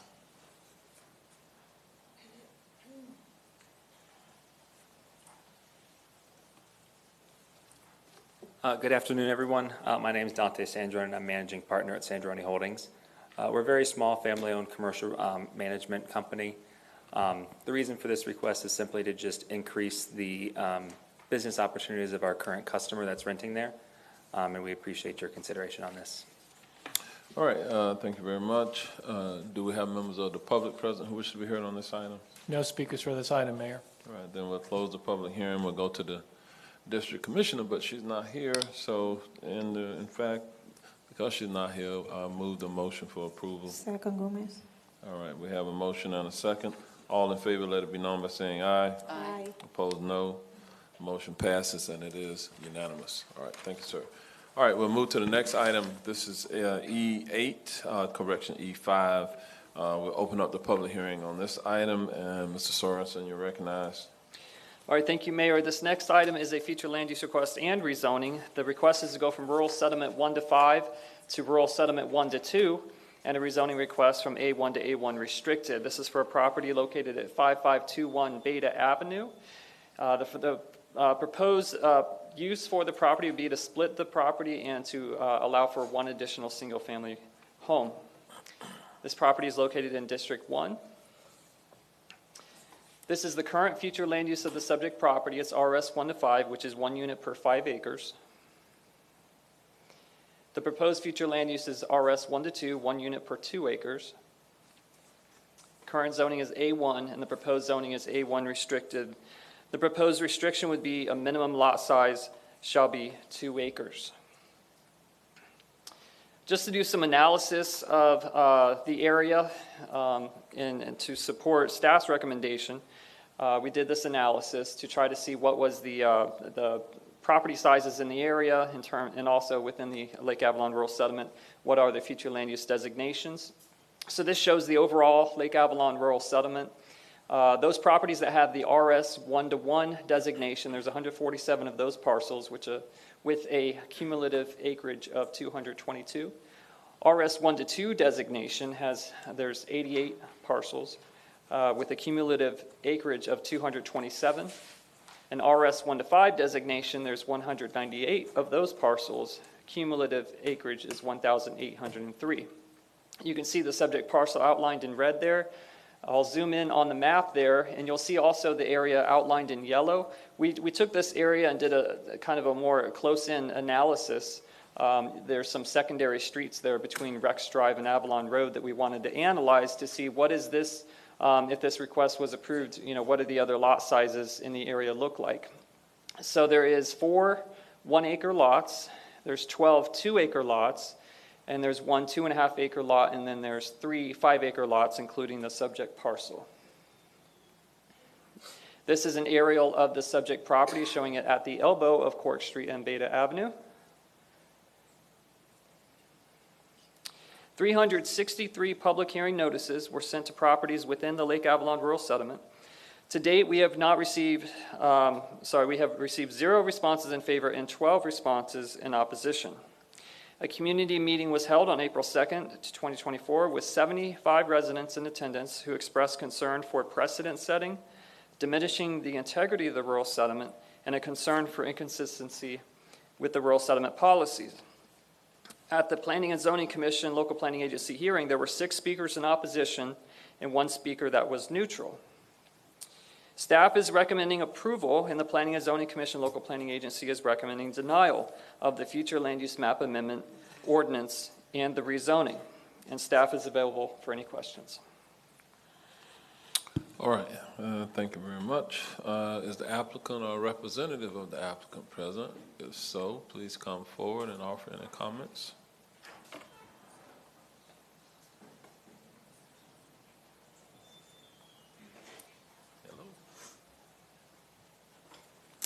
Hello, Commissioners. Hello, Mayor. I'm Lori Fiorino. This is my father, Angelo Fiorino. He is the property owner of 5521 Beta Avenue. Everything he just said, definitely. I don't want to have to reiterate all of that. As he said, staff approved it. The last meeting we went to, it was denied. I was recently asked why it was denied. I don't know why it was denied. That wasn't expressed to me why it was denied. Anyways, thank you for hearing us out today. Once again, we're requesting to go from a 1-to-5 to a 1-to-2. And the map shows that it is consistent with the other areas right around us in the Avalon Rural Settlement area.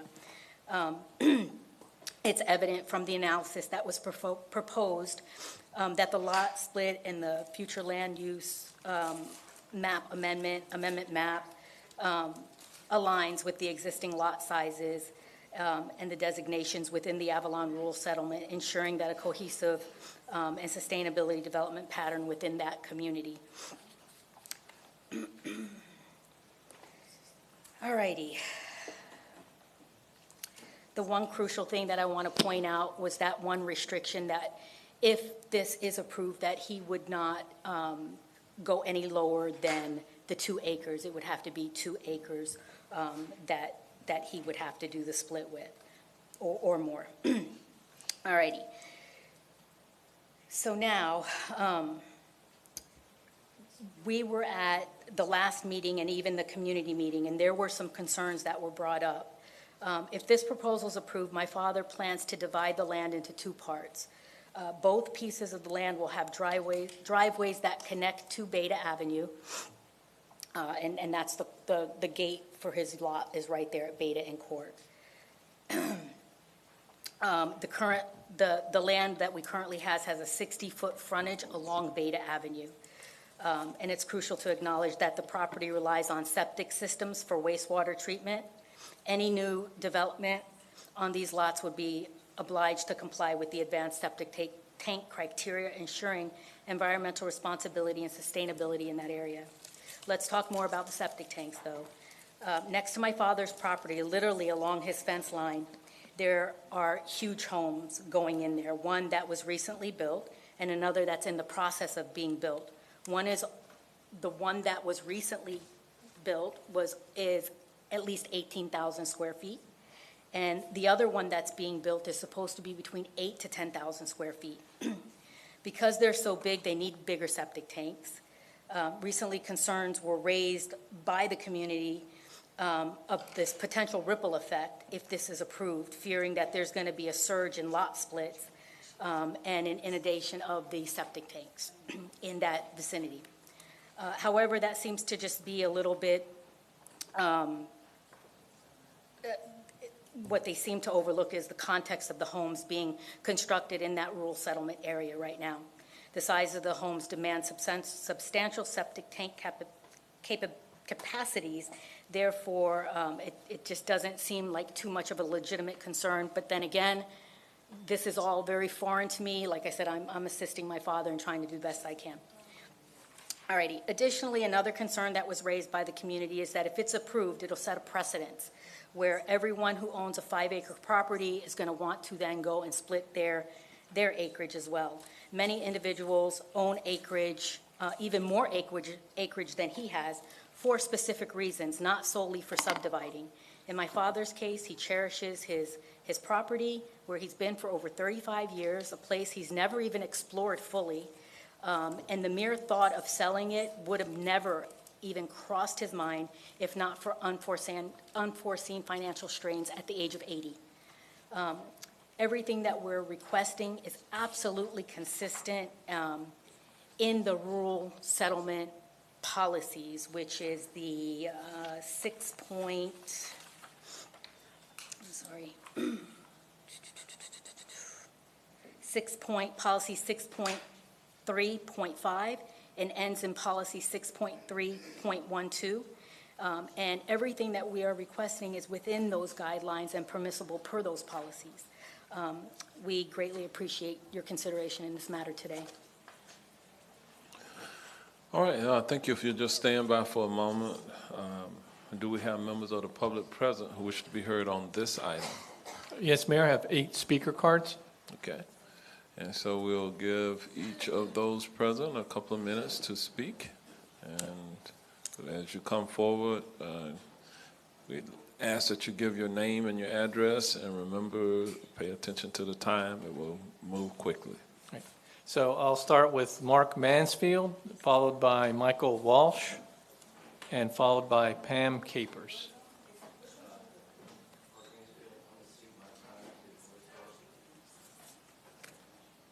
Okay, thank you. Please state your name and address for the record, please. You'll have 2 minutes. Good afternoon, Mayor and Commissioners. I may look like someone who was here earlier, but just a coincidence. My name is Mike Walsh. I live at 16065 Sand Hill Road, Winter Garden, Florida. In relationship to the E5 amendment, as a resident of the Lake Avalon settlement, we agree by our presence to live and abide by a code of community support and decisions that advocate for the maintenance of the guidelines of the rural settlement. While we are understanding and sympathetic of the applicant's personal goals, this change will result in multiple future amendment rationalizations and stimulate an unending patchwork disorganization and degradation of the settlement. These requests require untold hours of management of residents and county staff to repeatedly defend the settlement where it should not be needed. We request that the BCC follow the recommendations of planning and zoning staff and the wishes of the residents of the Lake Avalon Rural Settlement and deny the request to amend the current zoning designation. Thank you. All right. Thank you for your comments. We'll move to the next speaker. Oh, I'm glad he raised this up. I'm Pam Capers, 5401 Rex Drive. I live in the rural settlement as well. I am here today to speak in opposition to the application to change the zoning and future land use designation for this parcel within the Lake Avalon Rural Settlement. This request would split a 5-acre lot into 2.5-acre lots, which is in conflict with the rural settlement predominant future land use of 1 in 5. If this request is approved, it will open the door for more requests. These lot split requests will then spread across the rural settlement like wildfire. Anyone that is near a smaller lot can then use this same justification to ask for their lot to be split.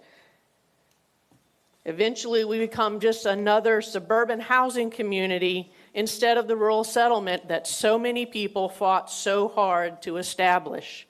It should be also noted that all of these smaller 2-acre, 1-acre lots that are within the rural settlement, they were grandfathered in when the rural settlement was established. They were not created by splitting larger lots. As you have heard, this request was overwhelmingly opposed at the community meeting. It was similarly opposed at the Planning and Zoning Board public hearing, and then the Planning and Zoning Board agreed with the community and voted to recommend for denial. I urge you to vote to deny this request and maintain the integrity and the intent of the Lake Avalon Rural Settlement. All right, thank you, Ms. Capers. We'll move to the next speaker. Next speaker is Lori Forrester and Crystal Seidel. Are you dedicating their time? All right, thank you. All right. And you'll be followed by Art Slow. Lori Forrester, 16050 Sand Hill Road, Winter Garden, Florida. Right, before you start. Oh, I need my minutes. Right. Your name is? Okay. Right, so you'll have a total of 5 minutes. Yes, that's great. Lori Forrester, 16050 Sand Hill Road, Winter Garden, Florida. Like Michael said, you might recognize me or not, but I'm here a lot. I don't like being here a lot, but that is unfortunately the reality of what we are going through at our Lake Avalon Rural Settlement. I'm here to speak in opposition of this lot split. Again, our predominant designation that is in our rural settle ordinance states that 1 per 5 must be the predominant designation. There is a difference of opinion as to what predominance means. A 1 5-acre lot will always, always, always be a greater landmass than 4 1-acre lots. 4 1-acre lots versus 1 5-acre lots, the predominance is the 1-acre lots. It is predominant if you count the number of parcels, which is what we do. It's the number of parcels. So we have 235 parcels that are either rural settlement 1-to-1 or rural settlement 1-to-2. We have 198 parcels that are rural settlement 1-to-5. That in itself should be enough to say it should be denied. The other thing that I would like to point out is in the staff report that I received, well, I didn't receive it, I went on Fast Track and got it. But one of the things the action requested says on the staff report, second page, says, make a finding of inconsistency with the comprehensive plan and deny the rural settlement 1-to-2 future land use map designation, deny the associated ordinance, and deny the A1 restricted citrus rural district zoning, District 1. That was the action requested that was listed on the official report that you all received. From Jason, who I love, honor, and cherish, that was not what he said. The other thing that was said was about the advanced septic. However, the requirement for advanced septic is for properties that are 1.00 acres or less. If your parcel is 1.01 acres, you can use a standard septic system. So that has nothing to do with nitrates. So I wanted to make sure that that was pointed out. The other thing is that this does set a dangerous precedent. And what happens here is that if you turn around and you look at all of the lots, the 5-acre lots that are within our rural settlement right now, that are in the same proximity to these 1 and 2 acre lots. And again, as Pam said, these were grandfathered in at the time we became a rural settlement. This isn't something new. If you look at that, there are 69 parcels that could come in here and argue the exact same thing that they're arguing. What is scary to us is there are a thing called developers that are looking in the rural settlement. They are buying 5-acre lots, they're buying 10-acre lots, speculating that the first approval of a 5-acre lot split will enable them to take this little investment, this investment that they made of buying a 5-acre property, splitting it in half, and then selling it as 2 separate parcels. They have absolutely zero intention of living here. And for us, that's a terrifying thought. We're constantly fighting to keep our rural settlement rule. I'd also like to point out that all the lot splits that have been approved, and this is why it is inconsistent. Since we became a rural settlement, the lot splits that have been approved were 10+ acre parcels that were split to 1 to 5. This is not a 1 to 5 situation. It is inconsistent. It is not consistent as a result of what the county's track record has been since we have become a rural settlement. And yes, in fact, I know that it might be kind of blown off that, and by the way, that is not an 18,000 square foot house that's on Alps. I don't know where that came from. It's about 9,200 square feet. Still a big house, but it is not 18,000. So I wanted that on the record. But all I can say is we fight every day from becoming a suburban settlement. You all made us a promise when we became a rural settlement that you would keep our little crown jewels that you, Mayor Demings, called us, that little crown jewel in West Orange County, and preserve the rural settlement as it was written and meant to be. I would appreciate if you would vote to deny. Thank you. All right, thank you for your comments. We have another speaker. Is that correct? Yes. My name is Art Slow, and I represent the property at 17610 Sand Hill Road. Mayor Demings and the commission, thank you for your time. I want to reiterate 4 things. First of all, the surrounding lots that you see on the map that appear as being 1 to 2 1 to 2, were grandfathered in when the settlement was founded back around 2000.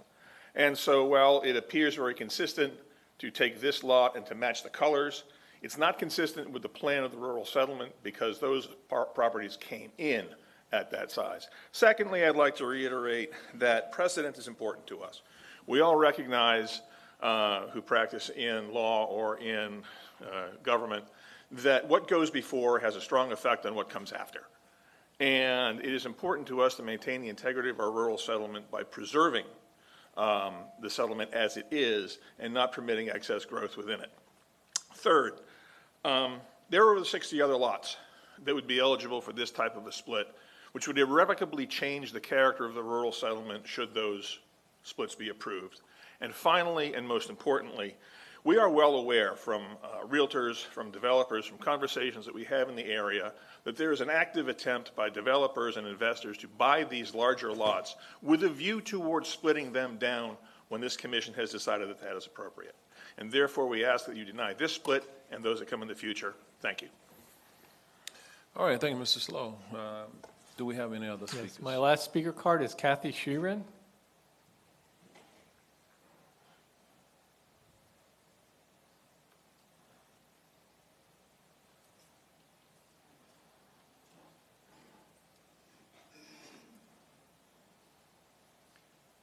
Please state your name and address for the record. You'll have 2 minutes.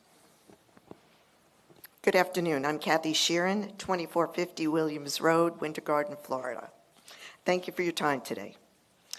As a 20-year resident of the little hidden gem, Lake Avalon Rural Settlement, I strongly oppose the request for a lot split from 1 to 5 to 1 to 2.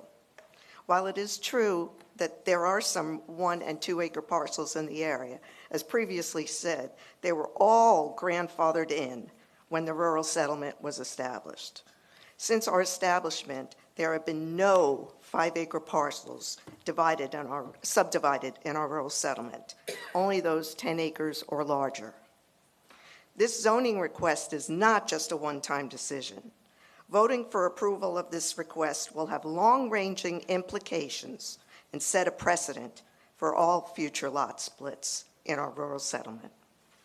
Each lot split also increases the number of septic tanks and puts pressure on our ever-diminishing water resources. A yes vote will be opening the proverbial Pandora's box for all other 5-acre lot splits in our Lake Avalon rural settlement, and will be effectively signing the death warrant for our rural settlement. Therefore, I respectfully ask that you act in the best interest of all the residents of the Lake Avalon rural settlement and deny the rezoning request. Thank you. All right, thank you, Ms. Sharon. Are there any other members of the public who wish to be heard? That was my last speaker card, Mayor. All right. And then we'll give the applicant the opportunity to come back and address any of the concerns you've heard at this point. Lori Fiorino, once again, Angelo Fiorino's daughter. So although I understand the concerns that everybody has, absolutely, I can assure you this, that if my father sells his property, he will make far more than selling only 2 acres. The whole reason for this is to not have to misplace him at the age of 80. That is the whole purpose of us coming forward and trying to do this. That is pretty much all I have to say. Thank you. All right, thank you very much. With that, we're going to close the public hearing at this time, and we'll go to the District Commissioner, Commissioner Wilson, for a potential motion. Yes, thank you. I do want to thank the community for their engagement. I want to thank the applicant. I know how frustrating this has been for you.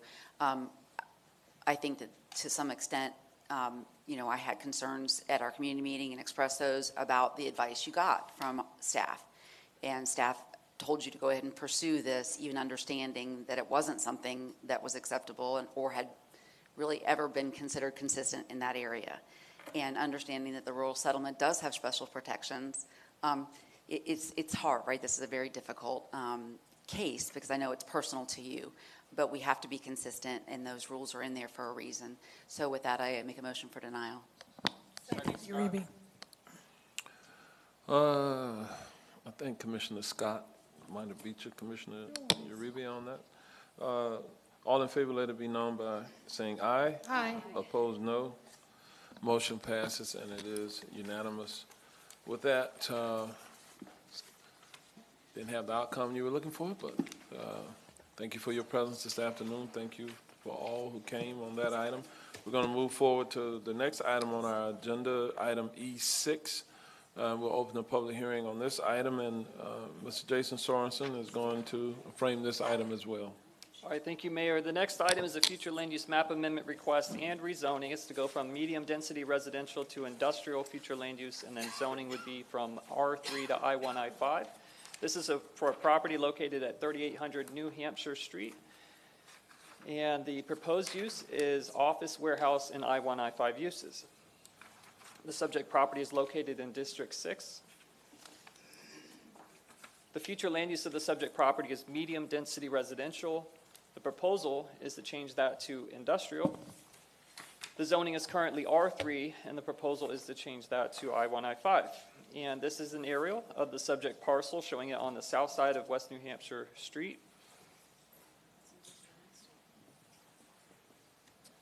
"44 public hearing notices were sent to an area extending beyond 1,000 feet from the subject parcel. To date, we have not received any responses. A community meeting was not required for this request. At the Planning and Zoning Commission Local Planning Agency hearing, there were no speakers. The Planning and Zoning Commission Local Planning Agency is recommending that the board make a finding of consistency with the comprehensive plan and approve the future land use map amendment, associated ordinance, and rezoning. And staff is available for any questions. All right, thank you, Mr. Sorensen. Is the applicant on this item present? If so, would you like to come forward and offer any comments? Okay, he's waving. So stand by. Are there members of the public present who wish to be heard on this item? No speakers for this item, Mayor. All right, we'll close the public hearing on this item. We'll go to the District Commissioner. Commissioner Scott, would you like to offer a potential motion? Motion to approve. Second, Gomez. All right, we have a motion and a second. All in favor, let it be known by saying aye. Aye. Opposed, no. Motion passes and it is unanimous. All right, we'll move forward then on our agenda to item E7. And on this item, we'll open the public hearing. And Mr. Sorensen, you're recognized again to frame this item.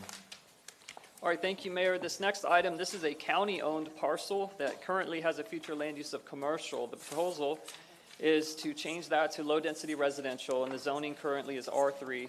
The proposed zoning is R1. This is for a property located at 125 South John Street, and the proposed use is one single-family home, and it would be used for affordable housing. The subject property is located in District 6. Current future land use is commercial. Proposed future land use is low-density residential. Zoning is currently R3, and the proposal is R1. And this is an aerial of the subject property showing it just north of Old Winter Garden Road and on the east side of South John Street. 133 public hearing notices were sent to an area extending beyond 500 feet from the subject parcel. To date, we have not received any responses. A community meeting that was not required for this request. At the Planning and Zoning Commission, there were no speakers. And the Planning and Zoning Commission is recommending that the board make a finding of consistency with the comprehensive plan and approve the future land use map amendment, associated ordinance, and rezoning. Staff is available for any questions. All right, thank you. Is the applicant on this item present? If so, please come forward. Good afternoon, Mayor and Commissioners. My name is Alyssa Henriquez. I'm with the Orange County Housing and Community Development Division. We agree with staff's recommendation, and we're here for any questions. All right, thank you for your presence. Stand by. Are there members of the public present who wish to be heard on this item? No speakers for this item, Mayor. All right, then we'll close the public hearing. We'll go to the district commissioner. Commissioner Scott, would you like to offer a potential motion? Motion to approve. Second, Uribe. All right, we have a motion and a second. All in favor, let it be known by saying aye. Aye. Opposed, no. Motion passes and it is unanimous. All right, with that, then we'll move to the next item on our agenda, and this is item F8. We'll open the public hearing on this ordinance. Mr. Sorensen, you're recognized. All right, thank you, Mayor. This next item is an ordinance. It would create the Lake Avalon Preservation District. To start, the authority to create a preservation district lies within the Florida statutes that allows charter counties to provide methods for municipal annexations. Also, Section 505 of the Orange County Charter allows for preservation districts in areas that are not within municipalities and which have existing historical and cohesive residential communities. The Charter also sets forth the procedure for voluntary annexations in rural areas.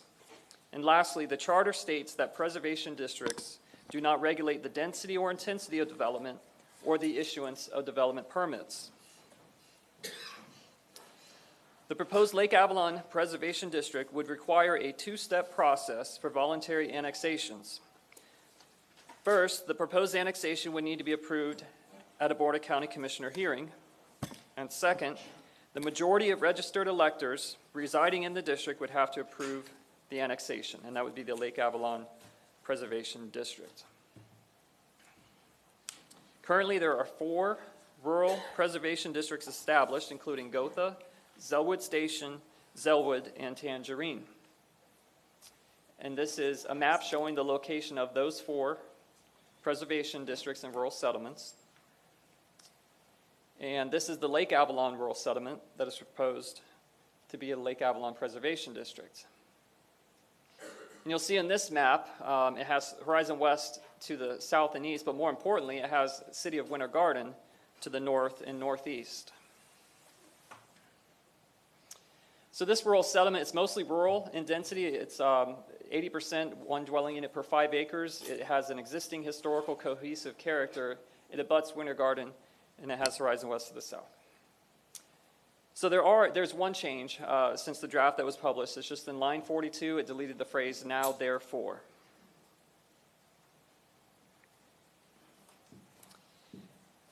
Staff is recommending that this, Planning and Zoning Commission is recommending that this item be approved. And also, we've added here to authorize staff to correct any non-substantial grammatical or scrivener errors.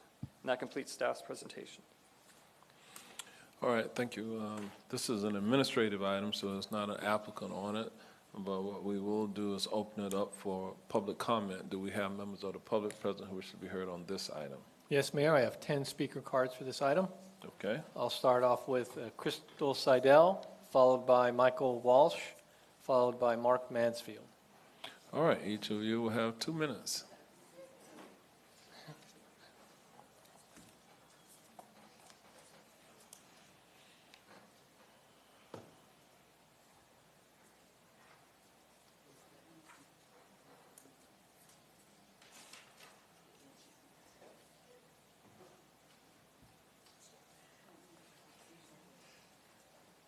Please state your name and address for the record, please. You'll have 2 minutes. Good morning, Commissioners. Afternoon, sorry. My name's Afternoon. Crystal Seidel. I live at 17133 Alp Street in Winter Garden, Florida. There have been a Seidel resident in that area since 1969. I am 100% in favor of this preservation district. We have been slammed on all sides and encroached on all sides. People wanting to come into our settlement and put housing developments, subdivisions, subdivide lots, and all this stuff. And we're relatively good at keeping everybody out, but it's awfully hard. It would be a lot easier if we were considered a preservation district. Thank you so much. All right, thank you for your comments. We'll move to the next speaker. Good afternoon again. My name is Mike Walsh. I live at 16065 Sand Hill Road, Winter Garden, Florida. In regards to F8, since its history from 1924 in Orange County, its conception as a rural settlement, a difficult birth overall, early partnership with county commissioners, and early annexation that happened as a result of Winter Garden, the Lake Avalon Rural Settlement has been defending its design and existence from uninformed investors, profit takers, and greeters, which I don't know if that's a real word. We originally had an agreement after years of contention with Winter Garden through Orange County to halt annexation from Winter Garden, which ended in 2010. With the new emphasis on uncontrolled growth, the Lake Avalon Rural Settlement requires an upgrade in protection, as good intentions and early guidelines are no longer adequate to defend rural settlements from corrosive or destructive factions and annexation strategies.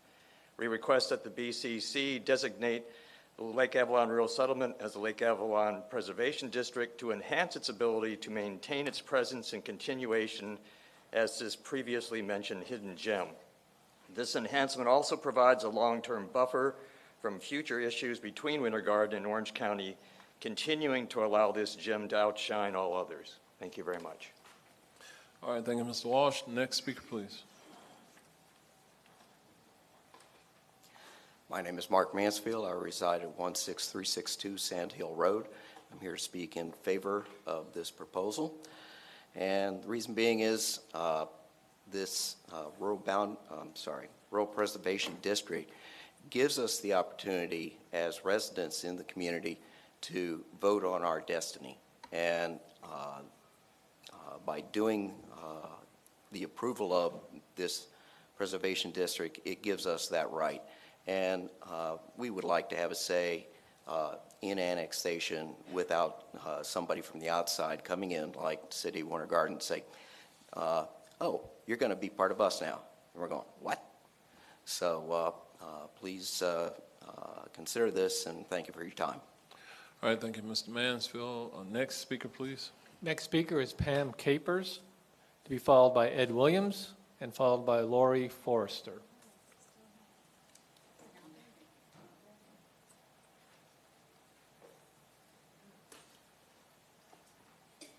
Please state your name and address for the record, please. You'll have 2 minutes.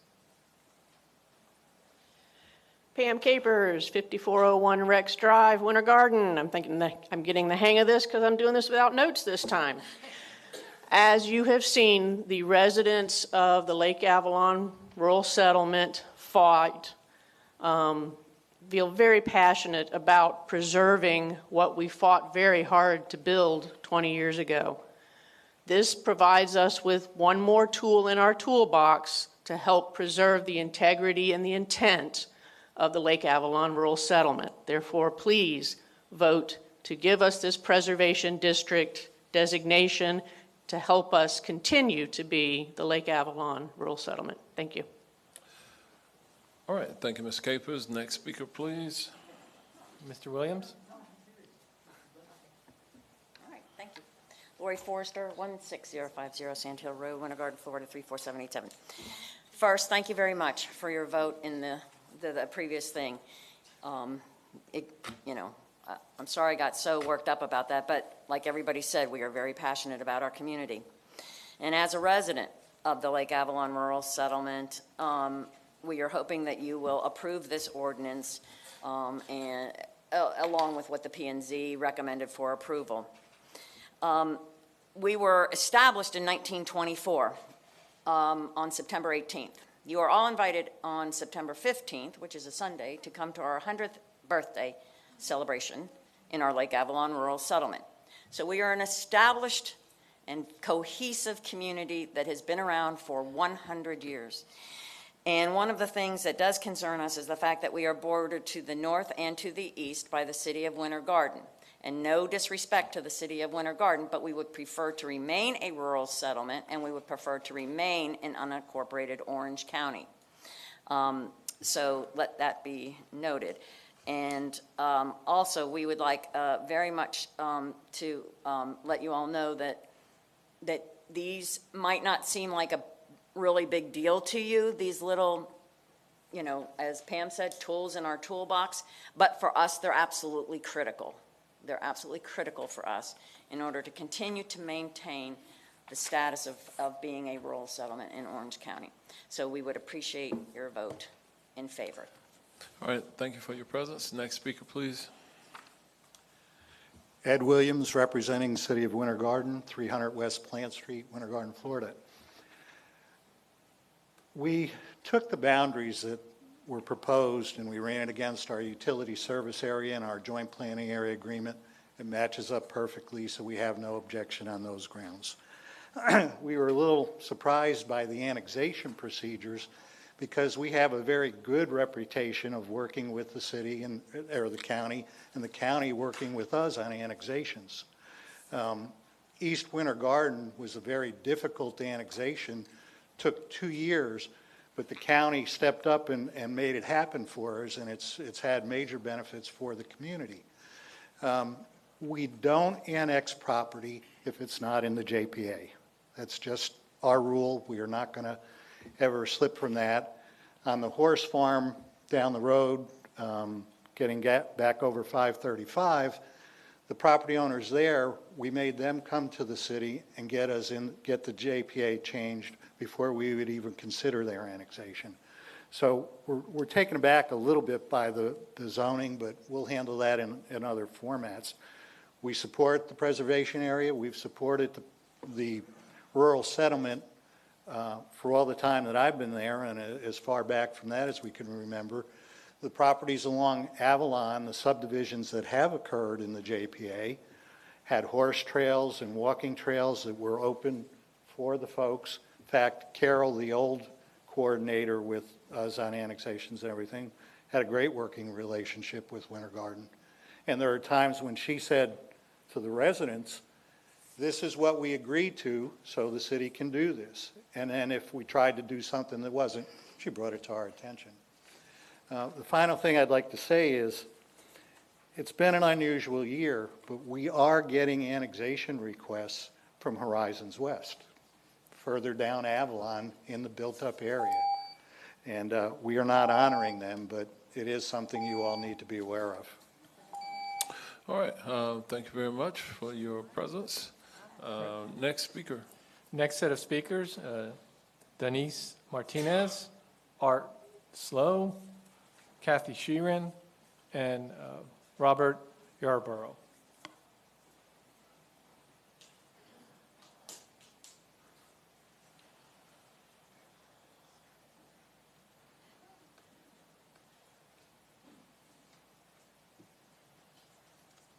Good afternoon. Good afternoon.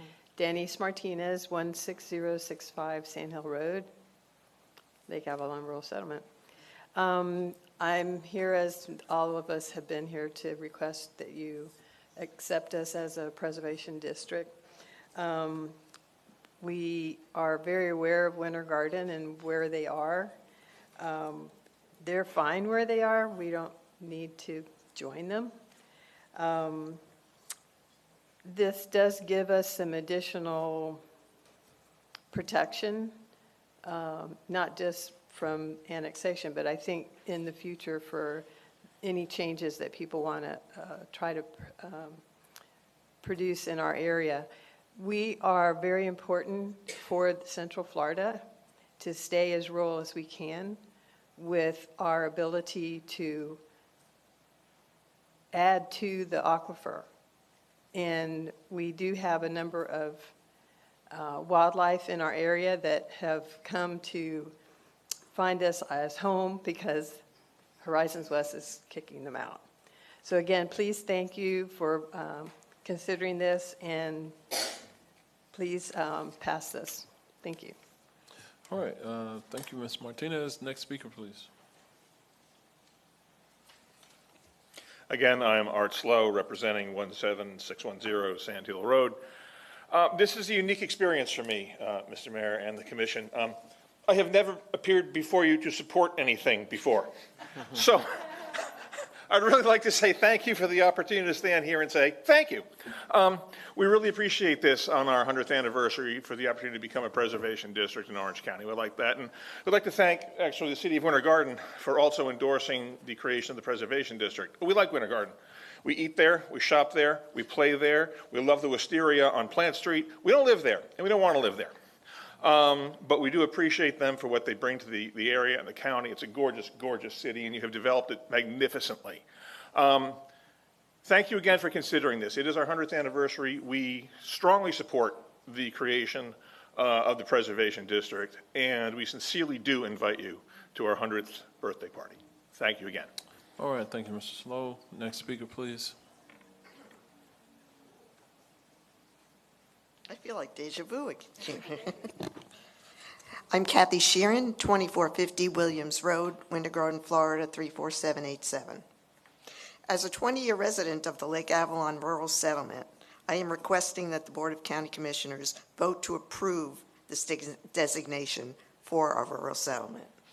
We are surrounded on the north and east by the City of Winter Garden, and a designation of preservation district would provide additional protection from annexation and keep our land within unincorporated Orange County.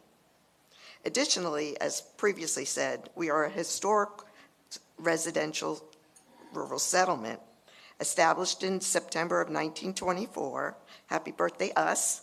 And this would help preserve our historic community from dismantlement. Thank you for your help in preserving Lake Avalon Rural Settlement.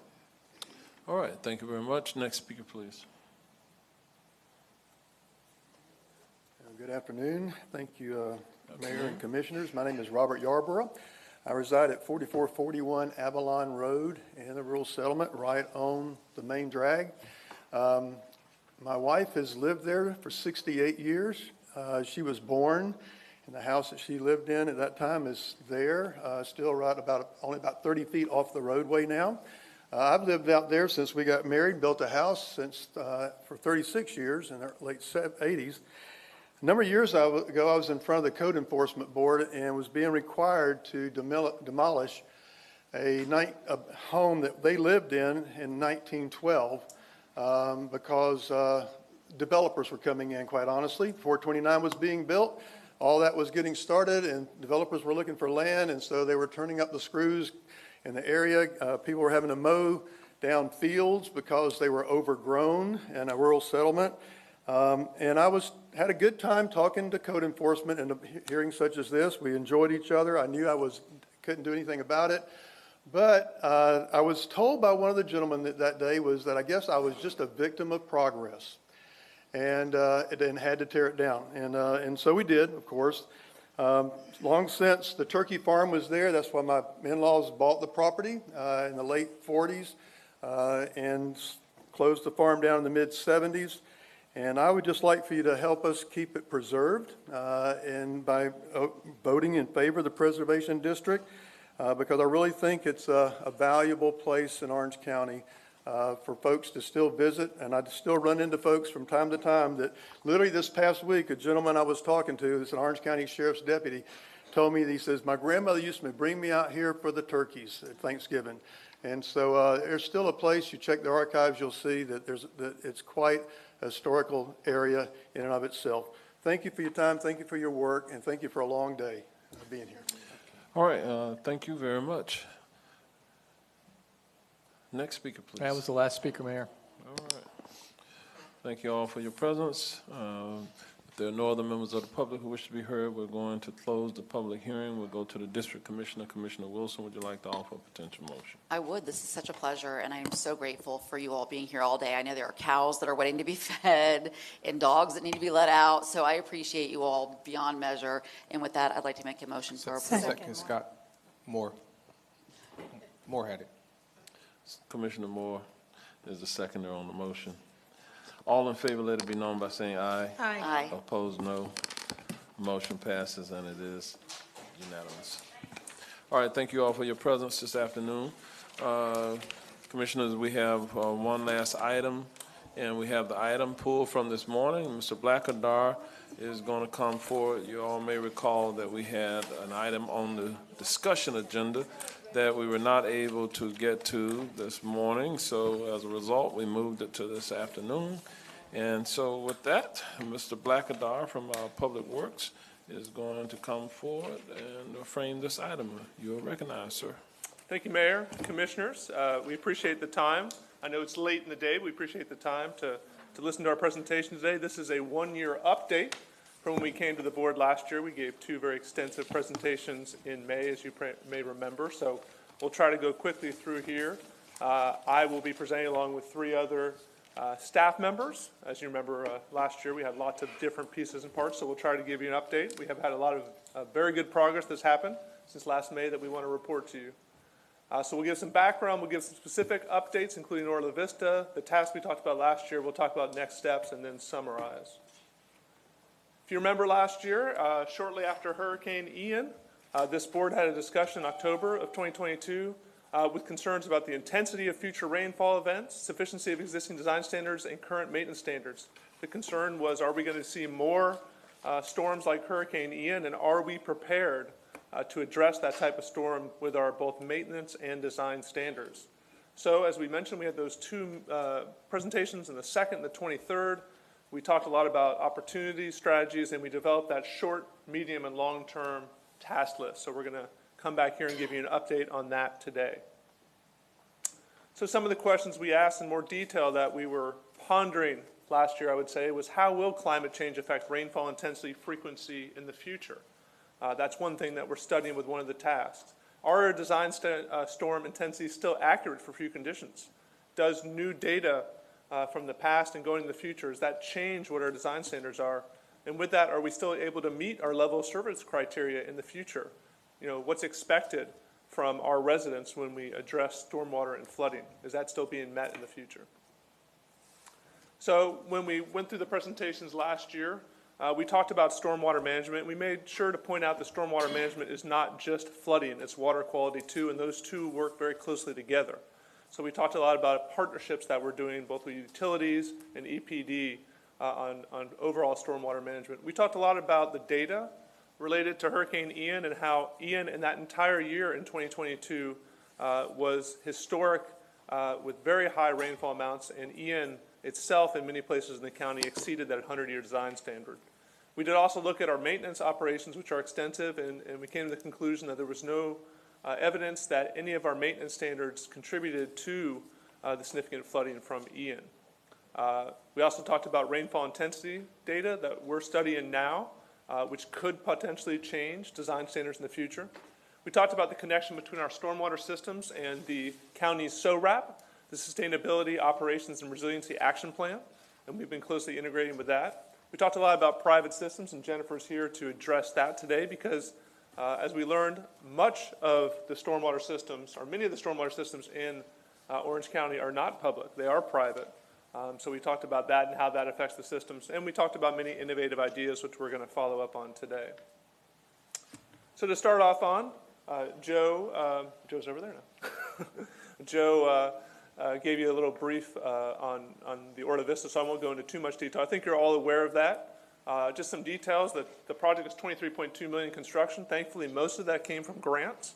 17.4 is a FEMA grant, 2.5 Community Development Block Grant, and 3.3 from the county. So the good news, as Joe said, is that this is ready to go for this hurricane season, even though the pumps themselves, the new pumps got delayed with supply chain issues. We're using the existing pumps and some temporary pumps to meet the same intent. So we are ready this hurricane season for a 100-year, 24-hour storm event. Now we know that Hurricane Ian was more than that. So if you had a Hurricane Ian event, you may still have some very minor flooding. It will be much less than what we saw, obviously, a year and a half ago or 2 years ago. So this is a big deal for the area there, and there's many people in our stormwater department that worked very hard to make sure that this project was delivered at the start of this hurricane season. So as we talked about there was 122 that would have been structures that would have been impacted with a 100-year, 72-hour storm in the past. With this project, that goes down to 0 for the 100-year storm. So when we look at task updates, this is a summary that we put together of the short, medium, and long term. So we're going to go through these in more detail, the rest of this presentation, and what the status is of each of those. So I won't go into detail on each one now, but we'll be going through. The first thing, perhaps the most important thing, was that we talked about hiring a new project manager position, which we got approved. And we were able to hire Julie Bortles, which will be part of the presentation today. And Julie was a great hire with a lot of experience working for EPD and Orange County. And she's done a great job of pushing these initiatives that came out of last year and coordinating with multiple departments and divisions within Orange County. So she is that liaison for the countywide SORAP. She's pushing through these initiatives. She's researching, applying for various grants, and she's working on a lot of the development-related initiatives of sustainability, resiliency, and she'll talk about the LID, Low Impact Design Manual. So she's been very busy, and we're very thankful to have her on board. Also, we started the stormwater utility fee study, phase 1. As if you remember last year, we talked about the utility fee and how actually it was put in place in 1996, but at that time, the board set the rate at 0. We talked about how many other Central Florida counties and cities within Orange County have the stormwater fee, including Lake Brevard, Polk, Volusia, and then the cities within Orange County are Maitland, Ocoee, Orlando, Winter Park, and Winter Garden. So we started that phase 1, which is about $165,000, and we've been summarizing the needs and options, looking at impervious area analysis, revenue projections, and we'll be done with this report at the end of this year, and we'll probably come to the board early next year with a report and looking for direction. Does the board want us to move on to phase 2? If the board decides to move on to phase 2, that will be about $375,000, and that will put us through drafting ordinance and doing the public hearings and ready to go ahead and implement the plan if that's the board's decision. The phase 1 of the stormwater utility feasibility study, one of the things to look at is what could you fund? Certainly we can continue to fund the CIP operations and maintenance, but there's many unfunded things that we talked about last year and continue to talk about that could be funded. One thing is that we'll talk about today, we have many basin studies, we have vulnerability and resiliency studies that are all happening, and all of those will come up with projects that many of those we will not have the funding to do. We talked a lot about last time about older neighborhoods. A lot of these older neighborhoods were built before stormwater requirements. They don't have any water quality treatment. They don't have any flood prevention, so we could go back and retrofit some of those older neighborhoods, including using the low impact design LID procedures that our new manual that you approved this morning and that Julie will talk about can address. Looking at developments of regional stormwater management systems, that's something that we could develop as well, looking at large areas where we could work on both flood mitigation and water quality in areas. Private stormwater systems, that's a big thing that Jennifer will talk about. We could have more funds for inspection of those systems and MPDS permitting. And then sediment maintenance. A lot of areas that don't have new stormwater systems, the sediment ends up in our water bodies. That can be very difficult and costly to remove that sediment and then to put the structures in to prevent that sediment in the future. That's an unfunded program now that we get a lot of requests for that is something that could be funded. And then the integrated water resources, you'll hear about the Orla Vista project, the opportunity to take stormwater into a reclaimed water system, helps the environment, helps utilities, and also solves the stormwater problem as well. So with that, I will turn it over to Jennifer. Good afternoon, Mayor and Commissioners. Good afternoon.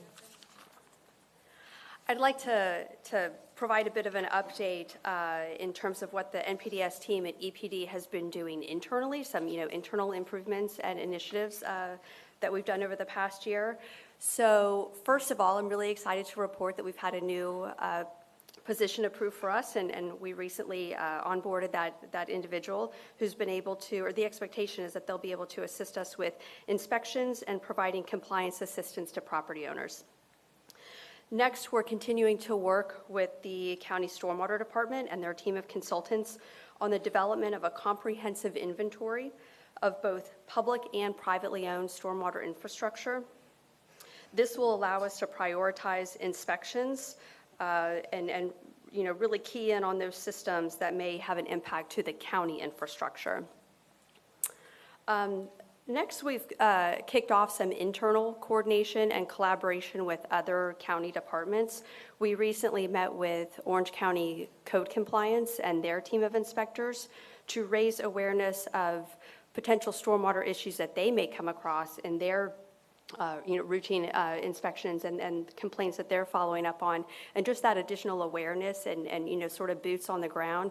And now they know that they have a place where they can bring those issues to us, and we'll obviously do the follow-up on any outstanding items. And lastly, I talked about this a little bit last year, but the new MS4 permit that will be issued to the county by the Department of Environmental Protection will have some additional requirements for the county.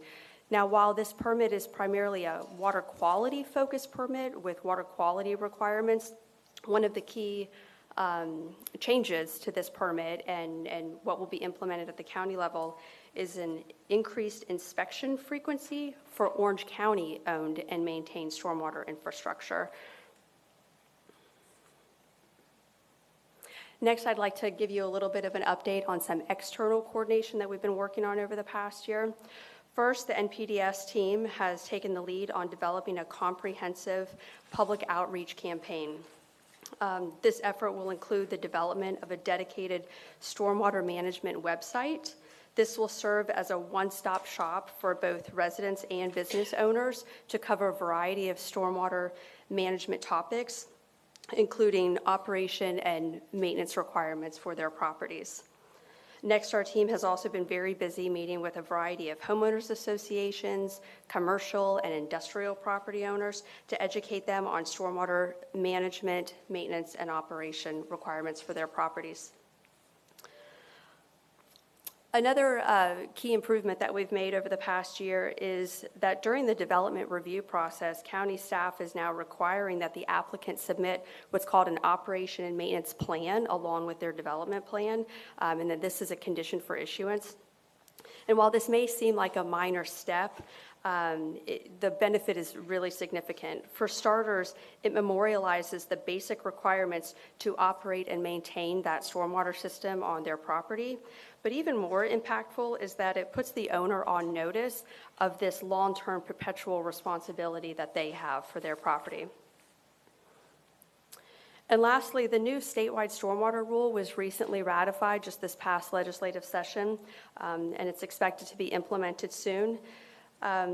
This new rule has a lot of new requirements as it relates to both water quality and flood attenuation, but as it relates to private stormwater pond maintenance systems, is that the rule will have new requirements for property owners to routinely inspect and submit reports to the water management districts on the operation of their system and maintenance activities that they've performed. And while this is a state rule and not a county rule, I have been in coordination with the water management districts to coordinate on some of the data that they're receiving and to get added to their distribution list for these reports that they receive. So with that, I'm going to turn it over to Mike.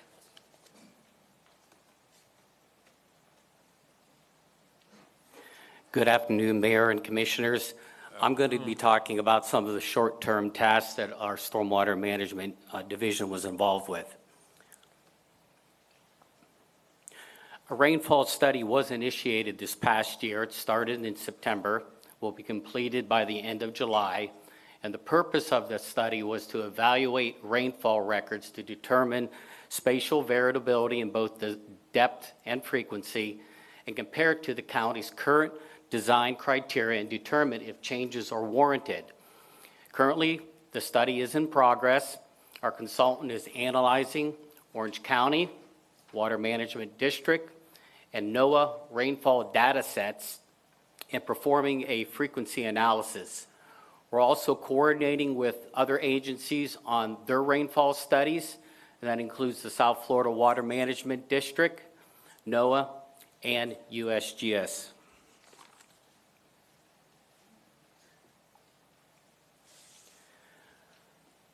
Real-time flood forecasting was successfully developed and implemented for Orla Vista. I'm now going to show you a real-time flood forecasting drainage model animation for Hurricane Ian at Orla Vista that shows the predicted flooding throughout the subdivision. These results closely match the actual flooding that occurred. Hopefully this works, so keep an eye on the graphic in the upper right.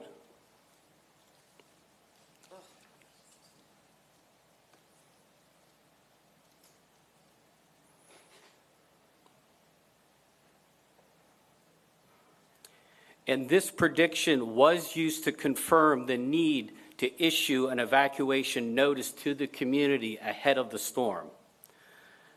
This model allows to predict flooding up to 72 hours in advance of a storm, determine areas for evacuation orders, protect or relocate assets 2 to 3 days ahead of the storm, and plan emergency response priorities during a major storm, and support proactive analysis and resiliency planning for a variety of types of storm events.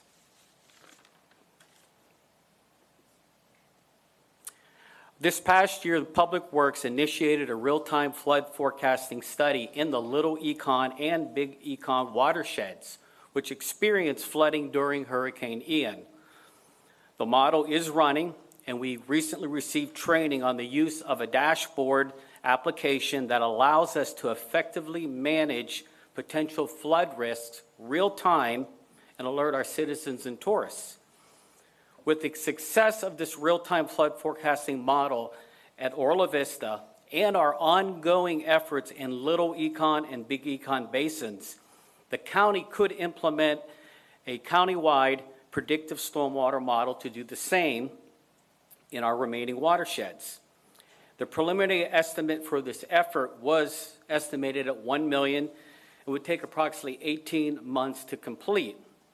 And this was one of our long-term tasks that we were going to undertake.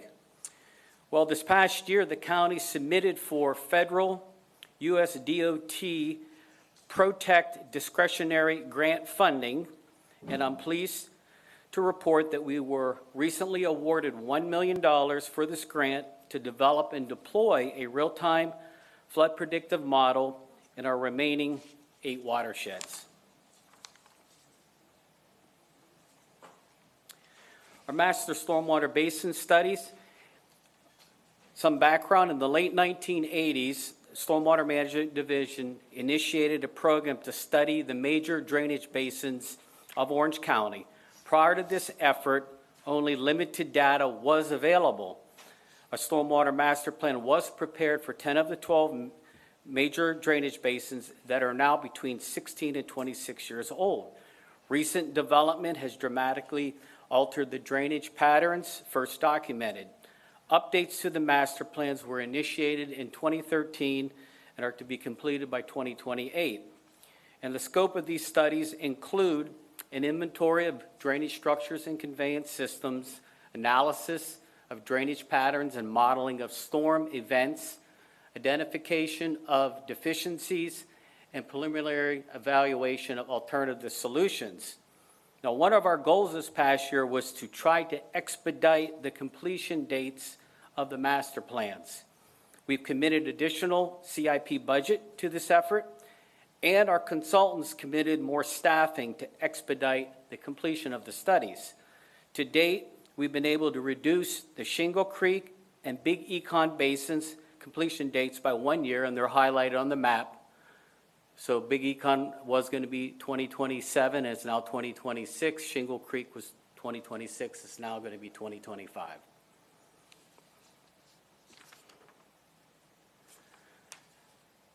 The updated plans will be important tools for the planning of capital improvement projects designed to alleviate flooding. Also updating FEMA floodplain delineations, evaluation of proposed development impacts.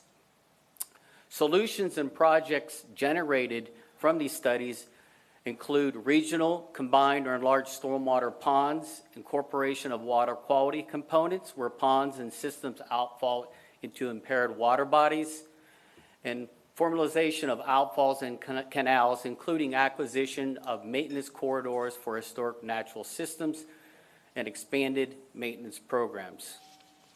I'm now going to turn it over to Julie. Thank you.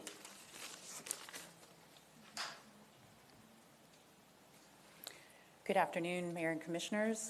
The next project that we'll be talking about is a midterm project, and it's an innovative project that is headed by our Utilities Department.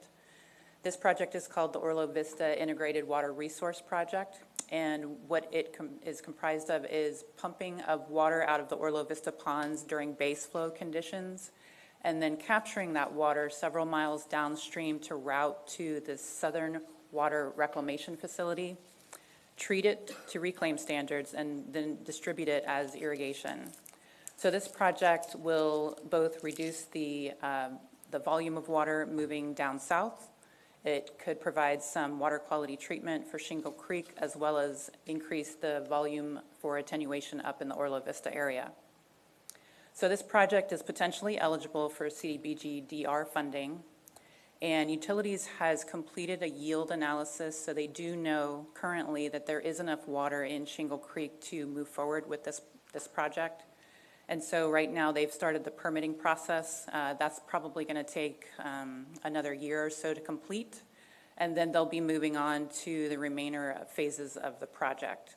And so this project is probably a couple years out for completion, so it's going to be more of a longer term project than a midterm project.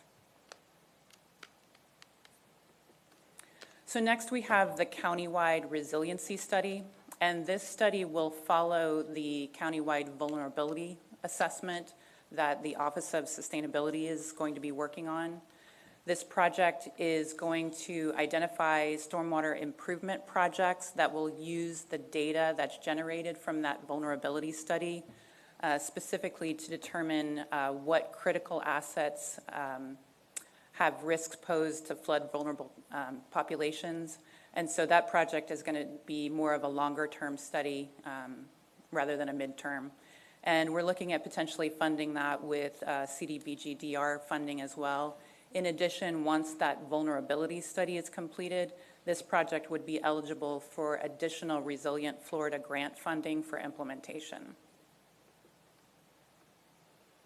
So as Brett mentioned this morning, you all approved the Low Impact Development Design Manual during the consent agenda. And this manual is designed to outline practices that help treat stormwater at its source by working with natural conditions of a site. And so these techniques and practices are designed to help with water quality treatment. They will provide us some flexibility as we work toward meeting the new requirements of the statewide stormwater rule update, and also move us forward in Goal 7, which is the water quality goal component of our Sustainable Operations and Resilience Action Plan. We did have this peer reviewed by stakeholders. We worked with both the regulating agencies. We worked with University of Florida, Nature Conservancy, our Sustainability Advisory Board, as well as the Development Advisory Board. So the next steps that we're working on now are training staff to move forward on implementing these practices. We also realized that some of the feedback that we got from our stakeholders is that there are a limited number of practices in this manual, and so they would like to see us expand those practices, especially as that stormwater rule comes online. Not every practice can work on every site, So having more flexibility and more practices will help meet those criteria. So some of the projects that we're looking at implementing are potentially interceptor trees. That's not currently in the manual, but we're going to take a look at that hopefully in the next year and see if that's something that we want to add to the manual, as well as implementing current practices on our current infrastructure to improve the water quality. Some of the longer-term tasks that we had originally identified were to implement retrofit projects, especially in older areas of the county that do not currently have stormwater treatment, as well as we're looking at some road projects, especially on the west side of town, that where we can potentially implement and combine some of these low-impact development practices. And I also wanted to mention that we're a parallel effort with Orange Code as we're working on a drainage manual countywide. And that manual is designed to clarify some of the technical specifications when a project comes in with the drainage. So as you've heard, during this presentation, we do have the new statewide stormwater rule, and it was, as Jennifer mentioned, recently ratified during this legislative session. It has specific criteria now for stormwater treatment as it relates to the treatment of nitrogen and phosphorus. So as you can see in the table, there are different criteria depending on what basin you're in and, to what degree are waters either impaired or have already been included in a basin management action plan. So we know that there's going to be some increased costs for implementation and inspection. We don't know yet to what degree those costs will, increase, but we're going to be tracking that as this rule moves forward. And so our vulnerability study, as I mentioned, our sustainability office under the leadership of Carrie Black is going to be kicking this study off here very shortly. We did receive a Resilient Florida planning grant for this study, and what it is intended to do is to identify critical assets and what the depth of water under a couple of different flood scenarios will be. And so, like I mentioned, the resiliency study that will follow this will help identify projects to mitigate those flooded areas. So this project is slated to be completed toward fall of next year. And we do have several cities that are participating listed there. I will note that we do have, you'll see that Orlando, Apopka, Winter Park are not included. They're doing their own vulnerability study. And so under the CDBG-DR funding, of the total amount of money that the county will be receiving, that $219 million, most of the money is going to go toward housing allocation, but we do have a list of projects that we intend on submitting to qualify for the infrastructure and mitigation allocation. So we are still working on that, and we're working with Mitchell's group on when they're going to determine that project selection process, and then ultimately begin that procurement process most likely later this year. And as we do every year, we submit for a 5-year CIP. And so currently for this next fiscal year, we've got about 17 drainage improvement projects that we're estimating that cost about $45 million. And so finally, we wanted to mention that there were a couple of ordinance updates recently that do have stormwater benefits. So the wetland ordinance first, it now requires that pre-development water storage is accounted for in that project design, so that's tracked through that project process. And then a detailed flow map is required to show that those existing hydrologic patterns on the site will be mimicked after construction. And then it also provides for additional incentive modifier that can reduce timeframes when there is a high pollutant reduction project, so really looking at those nutrient reduction projects to get that process accelerated. And then finally, we have had our tree ordinance, and so, we hope that when the tree canopy is retained, that those native soils are retained. That will help infiltrate stormwater. It'll help reduce erosion and promote root uptake. And so now I'll turn it back to Brett. Thank you, Julie and Mike. On the next steps, obviously we talked this morning about hurricane season. We are actually preparing for hurricane season all year long, but in particular, we're making sure that we're ready. We've done all those tasks, as Joe mentioned. We are completing those remaining short-term tasks.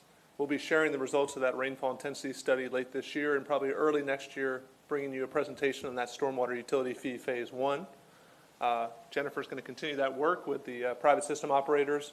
And as part of this budget, as Julie mentioned, we'll be including some of the medium and long-range tasks. So in summary, Julie put together this very good graphic. The check marks are completed, the solid boxes are started, and the circles of the X are planned. As you can see, many things are done or in process, including some of the long-term goals. So we have accomplished a lot in the last year, and we continue to work on many of these tasks. And then in summary, the Orla Vista project is ready for this hurricane season. We are completed most of those short-term tasks. The Econ-Lahatchie basins are covered by the real-time flood forecast for this year, and we got that $1 million Protect grant, which will accelerate the county-wide real-time flood forecasting so that the entire county will be done in 2 years. And to the best of my knowledge, will be the largest implementation of that real-time flood forecasting when it's completed for Orange County. And then we have projects identified in our work program to mitigate future flooding impacts. So with that, we have several staff that are here to answer questions today, or any questions you may have. So I turn it back over to you, Mayor and Commissioners, for any additional requests or questions. All right, Brett, great presentation by the team here today. We do have questions or comments. We'll start with Commissioner Moore. Thank you. I got to tell you, it's a wonderful thing to know we're not going to hear about these poor people and they suffer again the third time. So thank you for your work on expediting that and assuring us that the Orla Vista area is protected this time. You said as long as we don't go over the 100-year. Yeah, even if we do go above the 100-year, it'll be you still have a lot more storage, so it will be less, significantly less impacts with the same type of storm. Yeah. And we had a briefing, so everyone knows, we had a briefing the other day, so we had a chance to ask questions. This is something else that just came up. Really happy about the interceptor tree discussion. And I think I forgot to mention to you all that what keeps happening in some of my older, lower income areas, and I was familiar with it 10, 15 years ago when I was on the school board as well. We have mature trees that are going down in the hurricanes, and I didn't know if there was any consideration working with an arborist or was any way, because we have found, there really isn't anything available when these trees fall. And I get, literally, we have people call us every hurricane season worried about, a lot of times it's their neighbor's tree. The neighbor didn't have insurance, and then it gets their house, and they don't have insurance. And I've had a lot of issues with that in South Apopka. And so I just want to bring that. We can talk later to figure out if there's any of the mitigation money that might be able to help us to get a few of those trees out, because I have seen the trees go, destroy cars, which isn't as serious, but when it gets the whole house, now we're into some serious money and the person has to move out. So I just wanted to... we can potentially look at CDBG-DR. I'm not sure if that's a use or not. Mitchell's here too, so to potential... Well, just think about it. I know use. It's been a problem that we couldn't find another department or source of money to deal with, so I wanted to bring that up.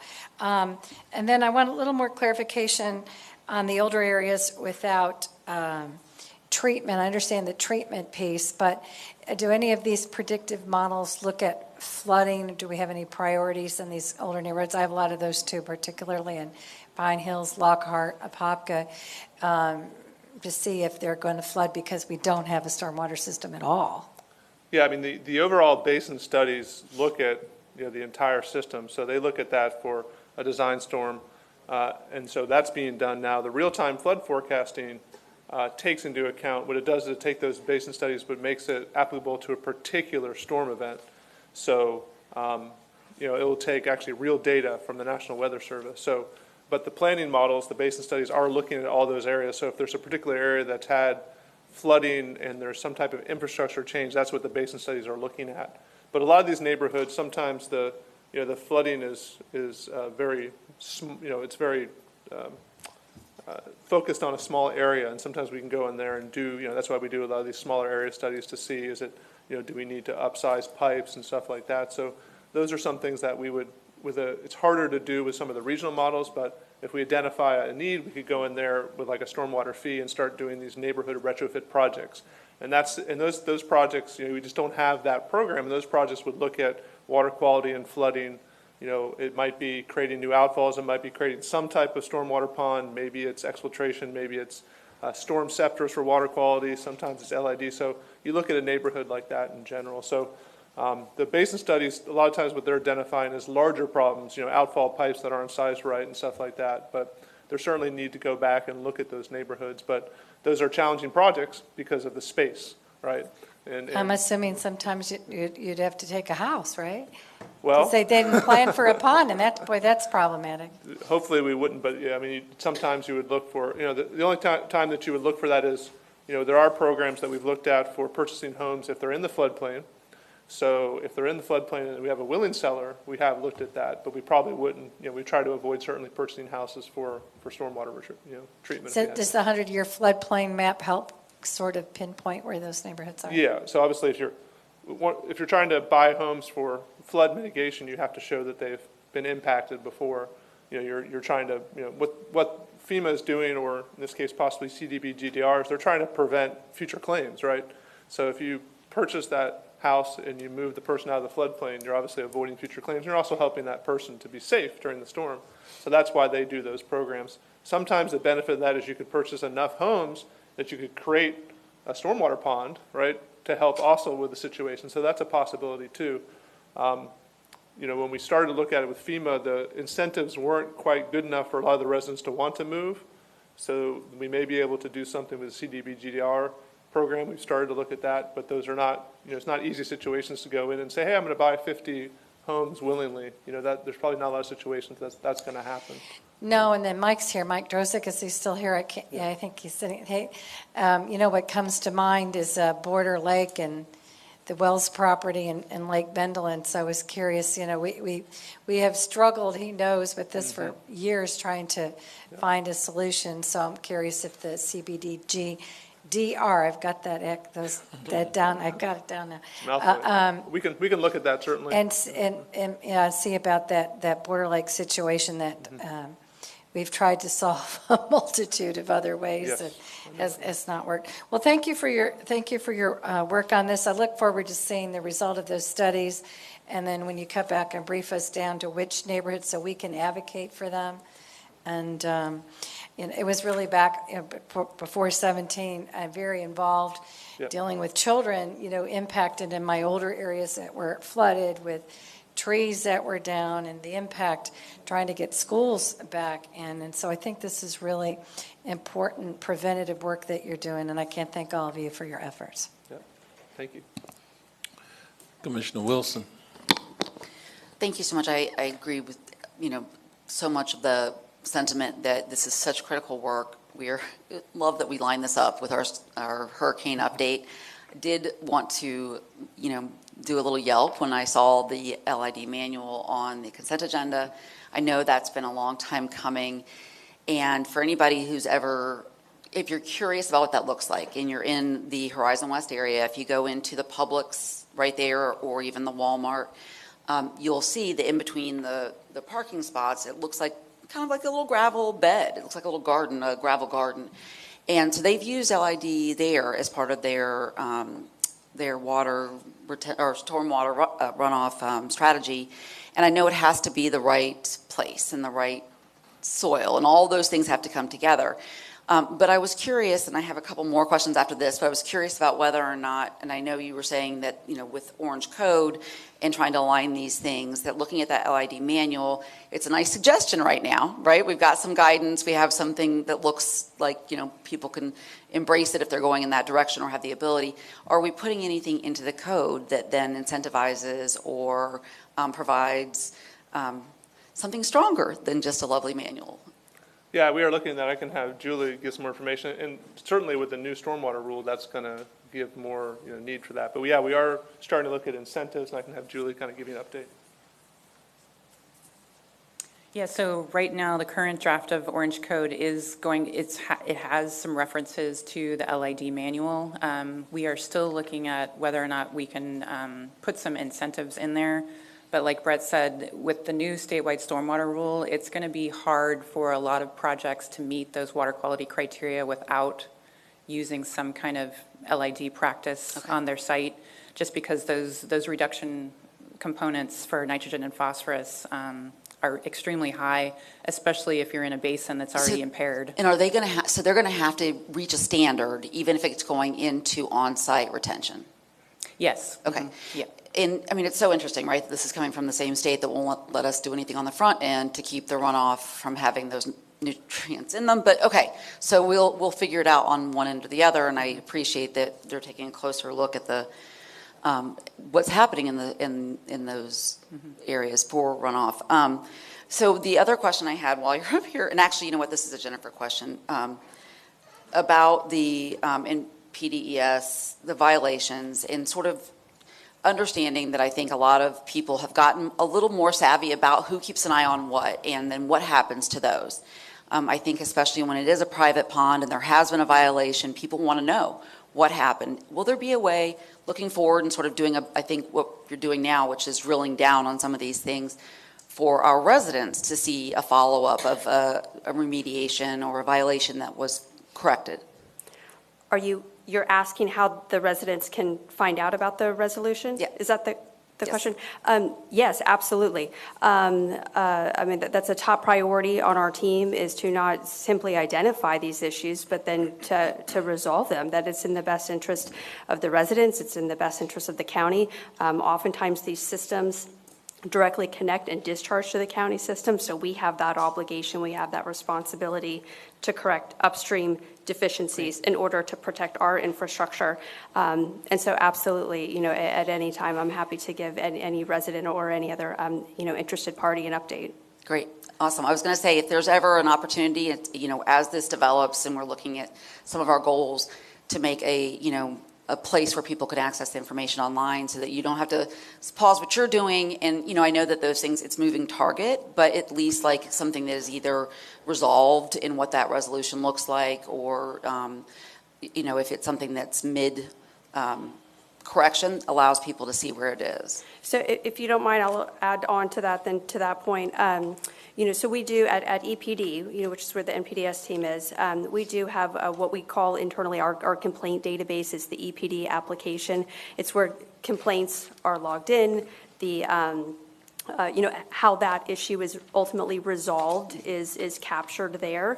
You know, at the moment that that information can be accessed internally, but we are looking at ways to make a lot of the work that we're doing more public facing. That's perfect. So, right. I think that's exactly the type of goal that I love to hear about, and that way it's seamless. You're not wasting any of your time trying to dig up information, and people feel like they are part of the solution because they've been following it along the way. Yes. I know we're all tired, trying to kind of go down my little list here, but I was so excited about this update. So the tree ordinance, I do think, you know, knowing that was another long, hard process to get it where it needs to be. But we do have, I believe, a large blind spot for replacement, right? We know what we're trying to preserve. We've got this inventory we're looking at. We're trying to make sure that when development patterns happen, that we're doing something with sort of those more critical areas of canopy. But areas that we know have been impacted, a replacement plan, especially when it comes to stormwater, I know it's not the first thing that comes to mind, but those are our straws and some of those areas that were wooded that did a good job of keeping erosion and keeping flood. There's no plan right now under that tree ordinance for replacement. And so I don't know if this is the place or the time under stormwater or looking at the flooding to talk about it, but I think it's an opportunity that we haven't been able to take advantage of, moving ahead that canopy preservation and understanding the benefit, the overall cost and benefit of preserving the canopy. And that's not really a question, but it's just sort of a thought. And we are certainly, as Julie has come to Public Works, she is pushing that. And she's So kind of trying to change some of the old procedures and standards as well in Public Works. So. No, Julie, I'm so sorry. I know you've heard this from me a million times. I'm so glad you're there, but I'm so also want to just say it right now on the record that I always feel like the thing that we really missed here, because I think the function of Public Works is Public Works, and the function of EPD was EPD, was that collaborative effort to make sure that all of the things were being considered. So hearing about that really feels to me like such a optimistic take on the future. That being said, I still think every drop of water is a resource. And so, this county has not done a great, we look at it like it's pollution. I know John got to come out and do a field trip in my district at a stormwater retention pond that really, because nature just eventually does take over in some places, it's a beautiful area. And there was some, land buffering that, but it always to me opens my eyes for the other uses for retention and for stormwater that could be beneficial and also beautiful and add to the value of our community. So I always try to make sure that when we're talking about the function and the form, can we also talk about the aesthetic and the value? And I think we're heading in the right direction, and I'm so proud of the work you all have done, and I'm really grateful. Thank you. Commissioner Scott. Thank you, Mayor. Brett, great job. Everyone, great job. I appreciate you all. Just two requests. If you could kind of articulate some of these concerns in the presentation today, maybe have Daryl send out another email blast, because we haven't done that in a while, and then also create a maybe 1 or 2 page graphic so that we can share when we go to the next community meeting. I would appreciate that. With Orla Vista? Yes, sir. Yeah, I know we've been communicating with them, but Mike will make sure that we continue to do that. And we've had, I think we had a really good Orange TV video spot. We've shared that. So, but we'll continue to do that coordination. Thank you so much. No further questions, Mayor. All right. Carrie Black, is there anything you'd like to add?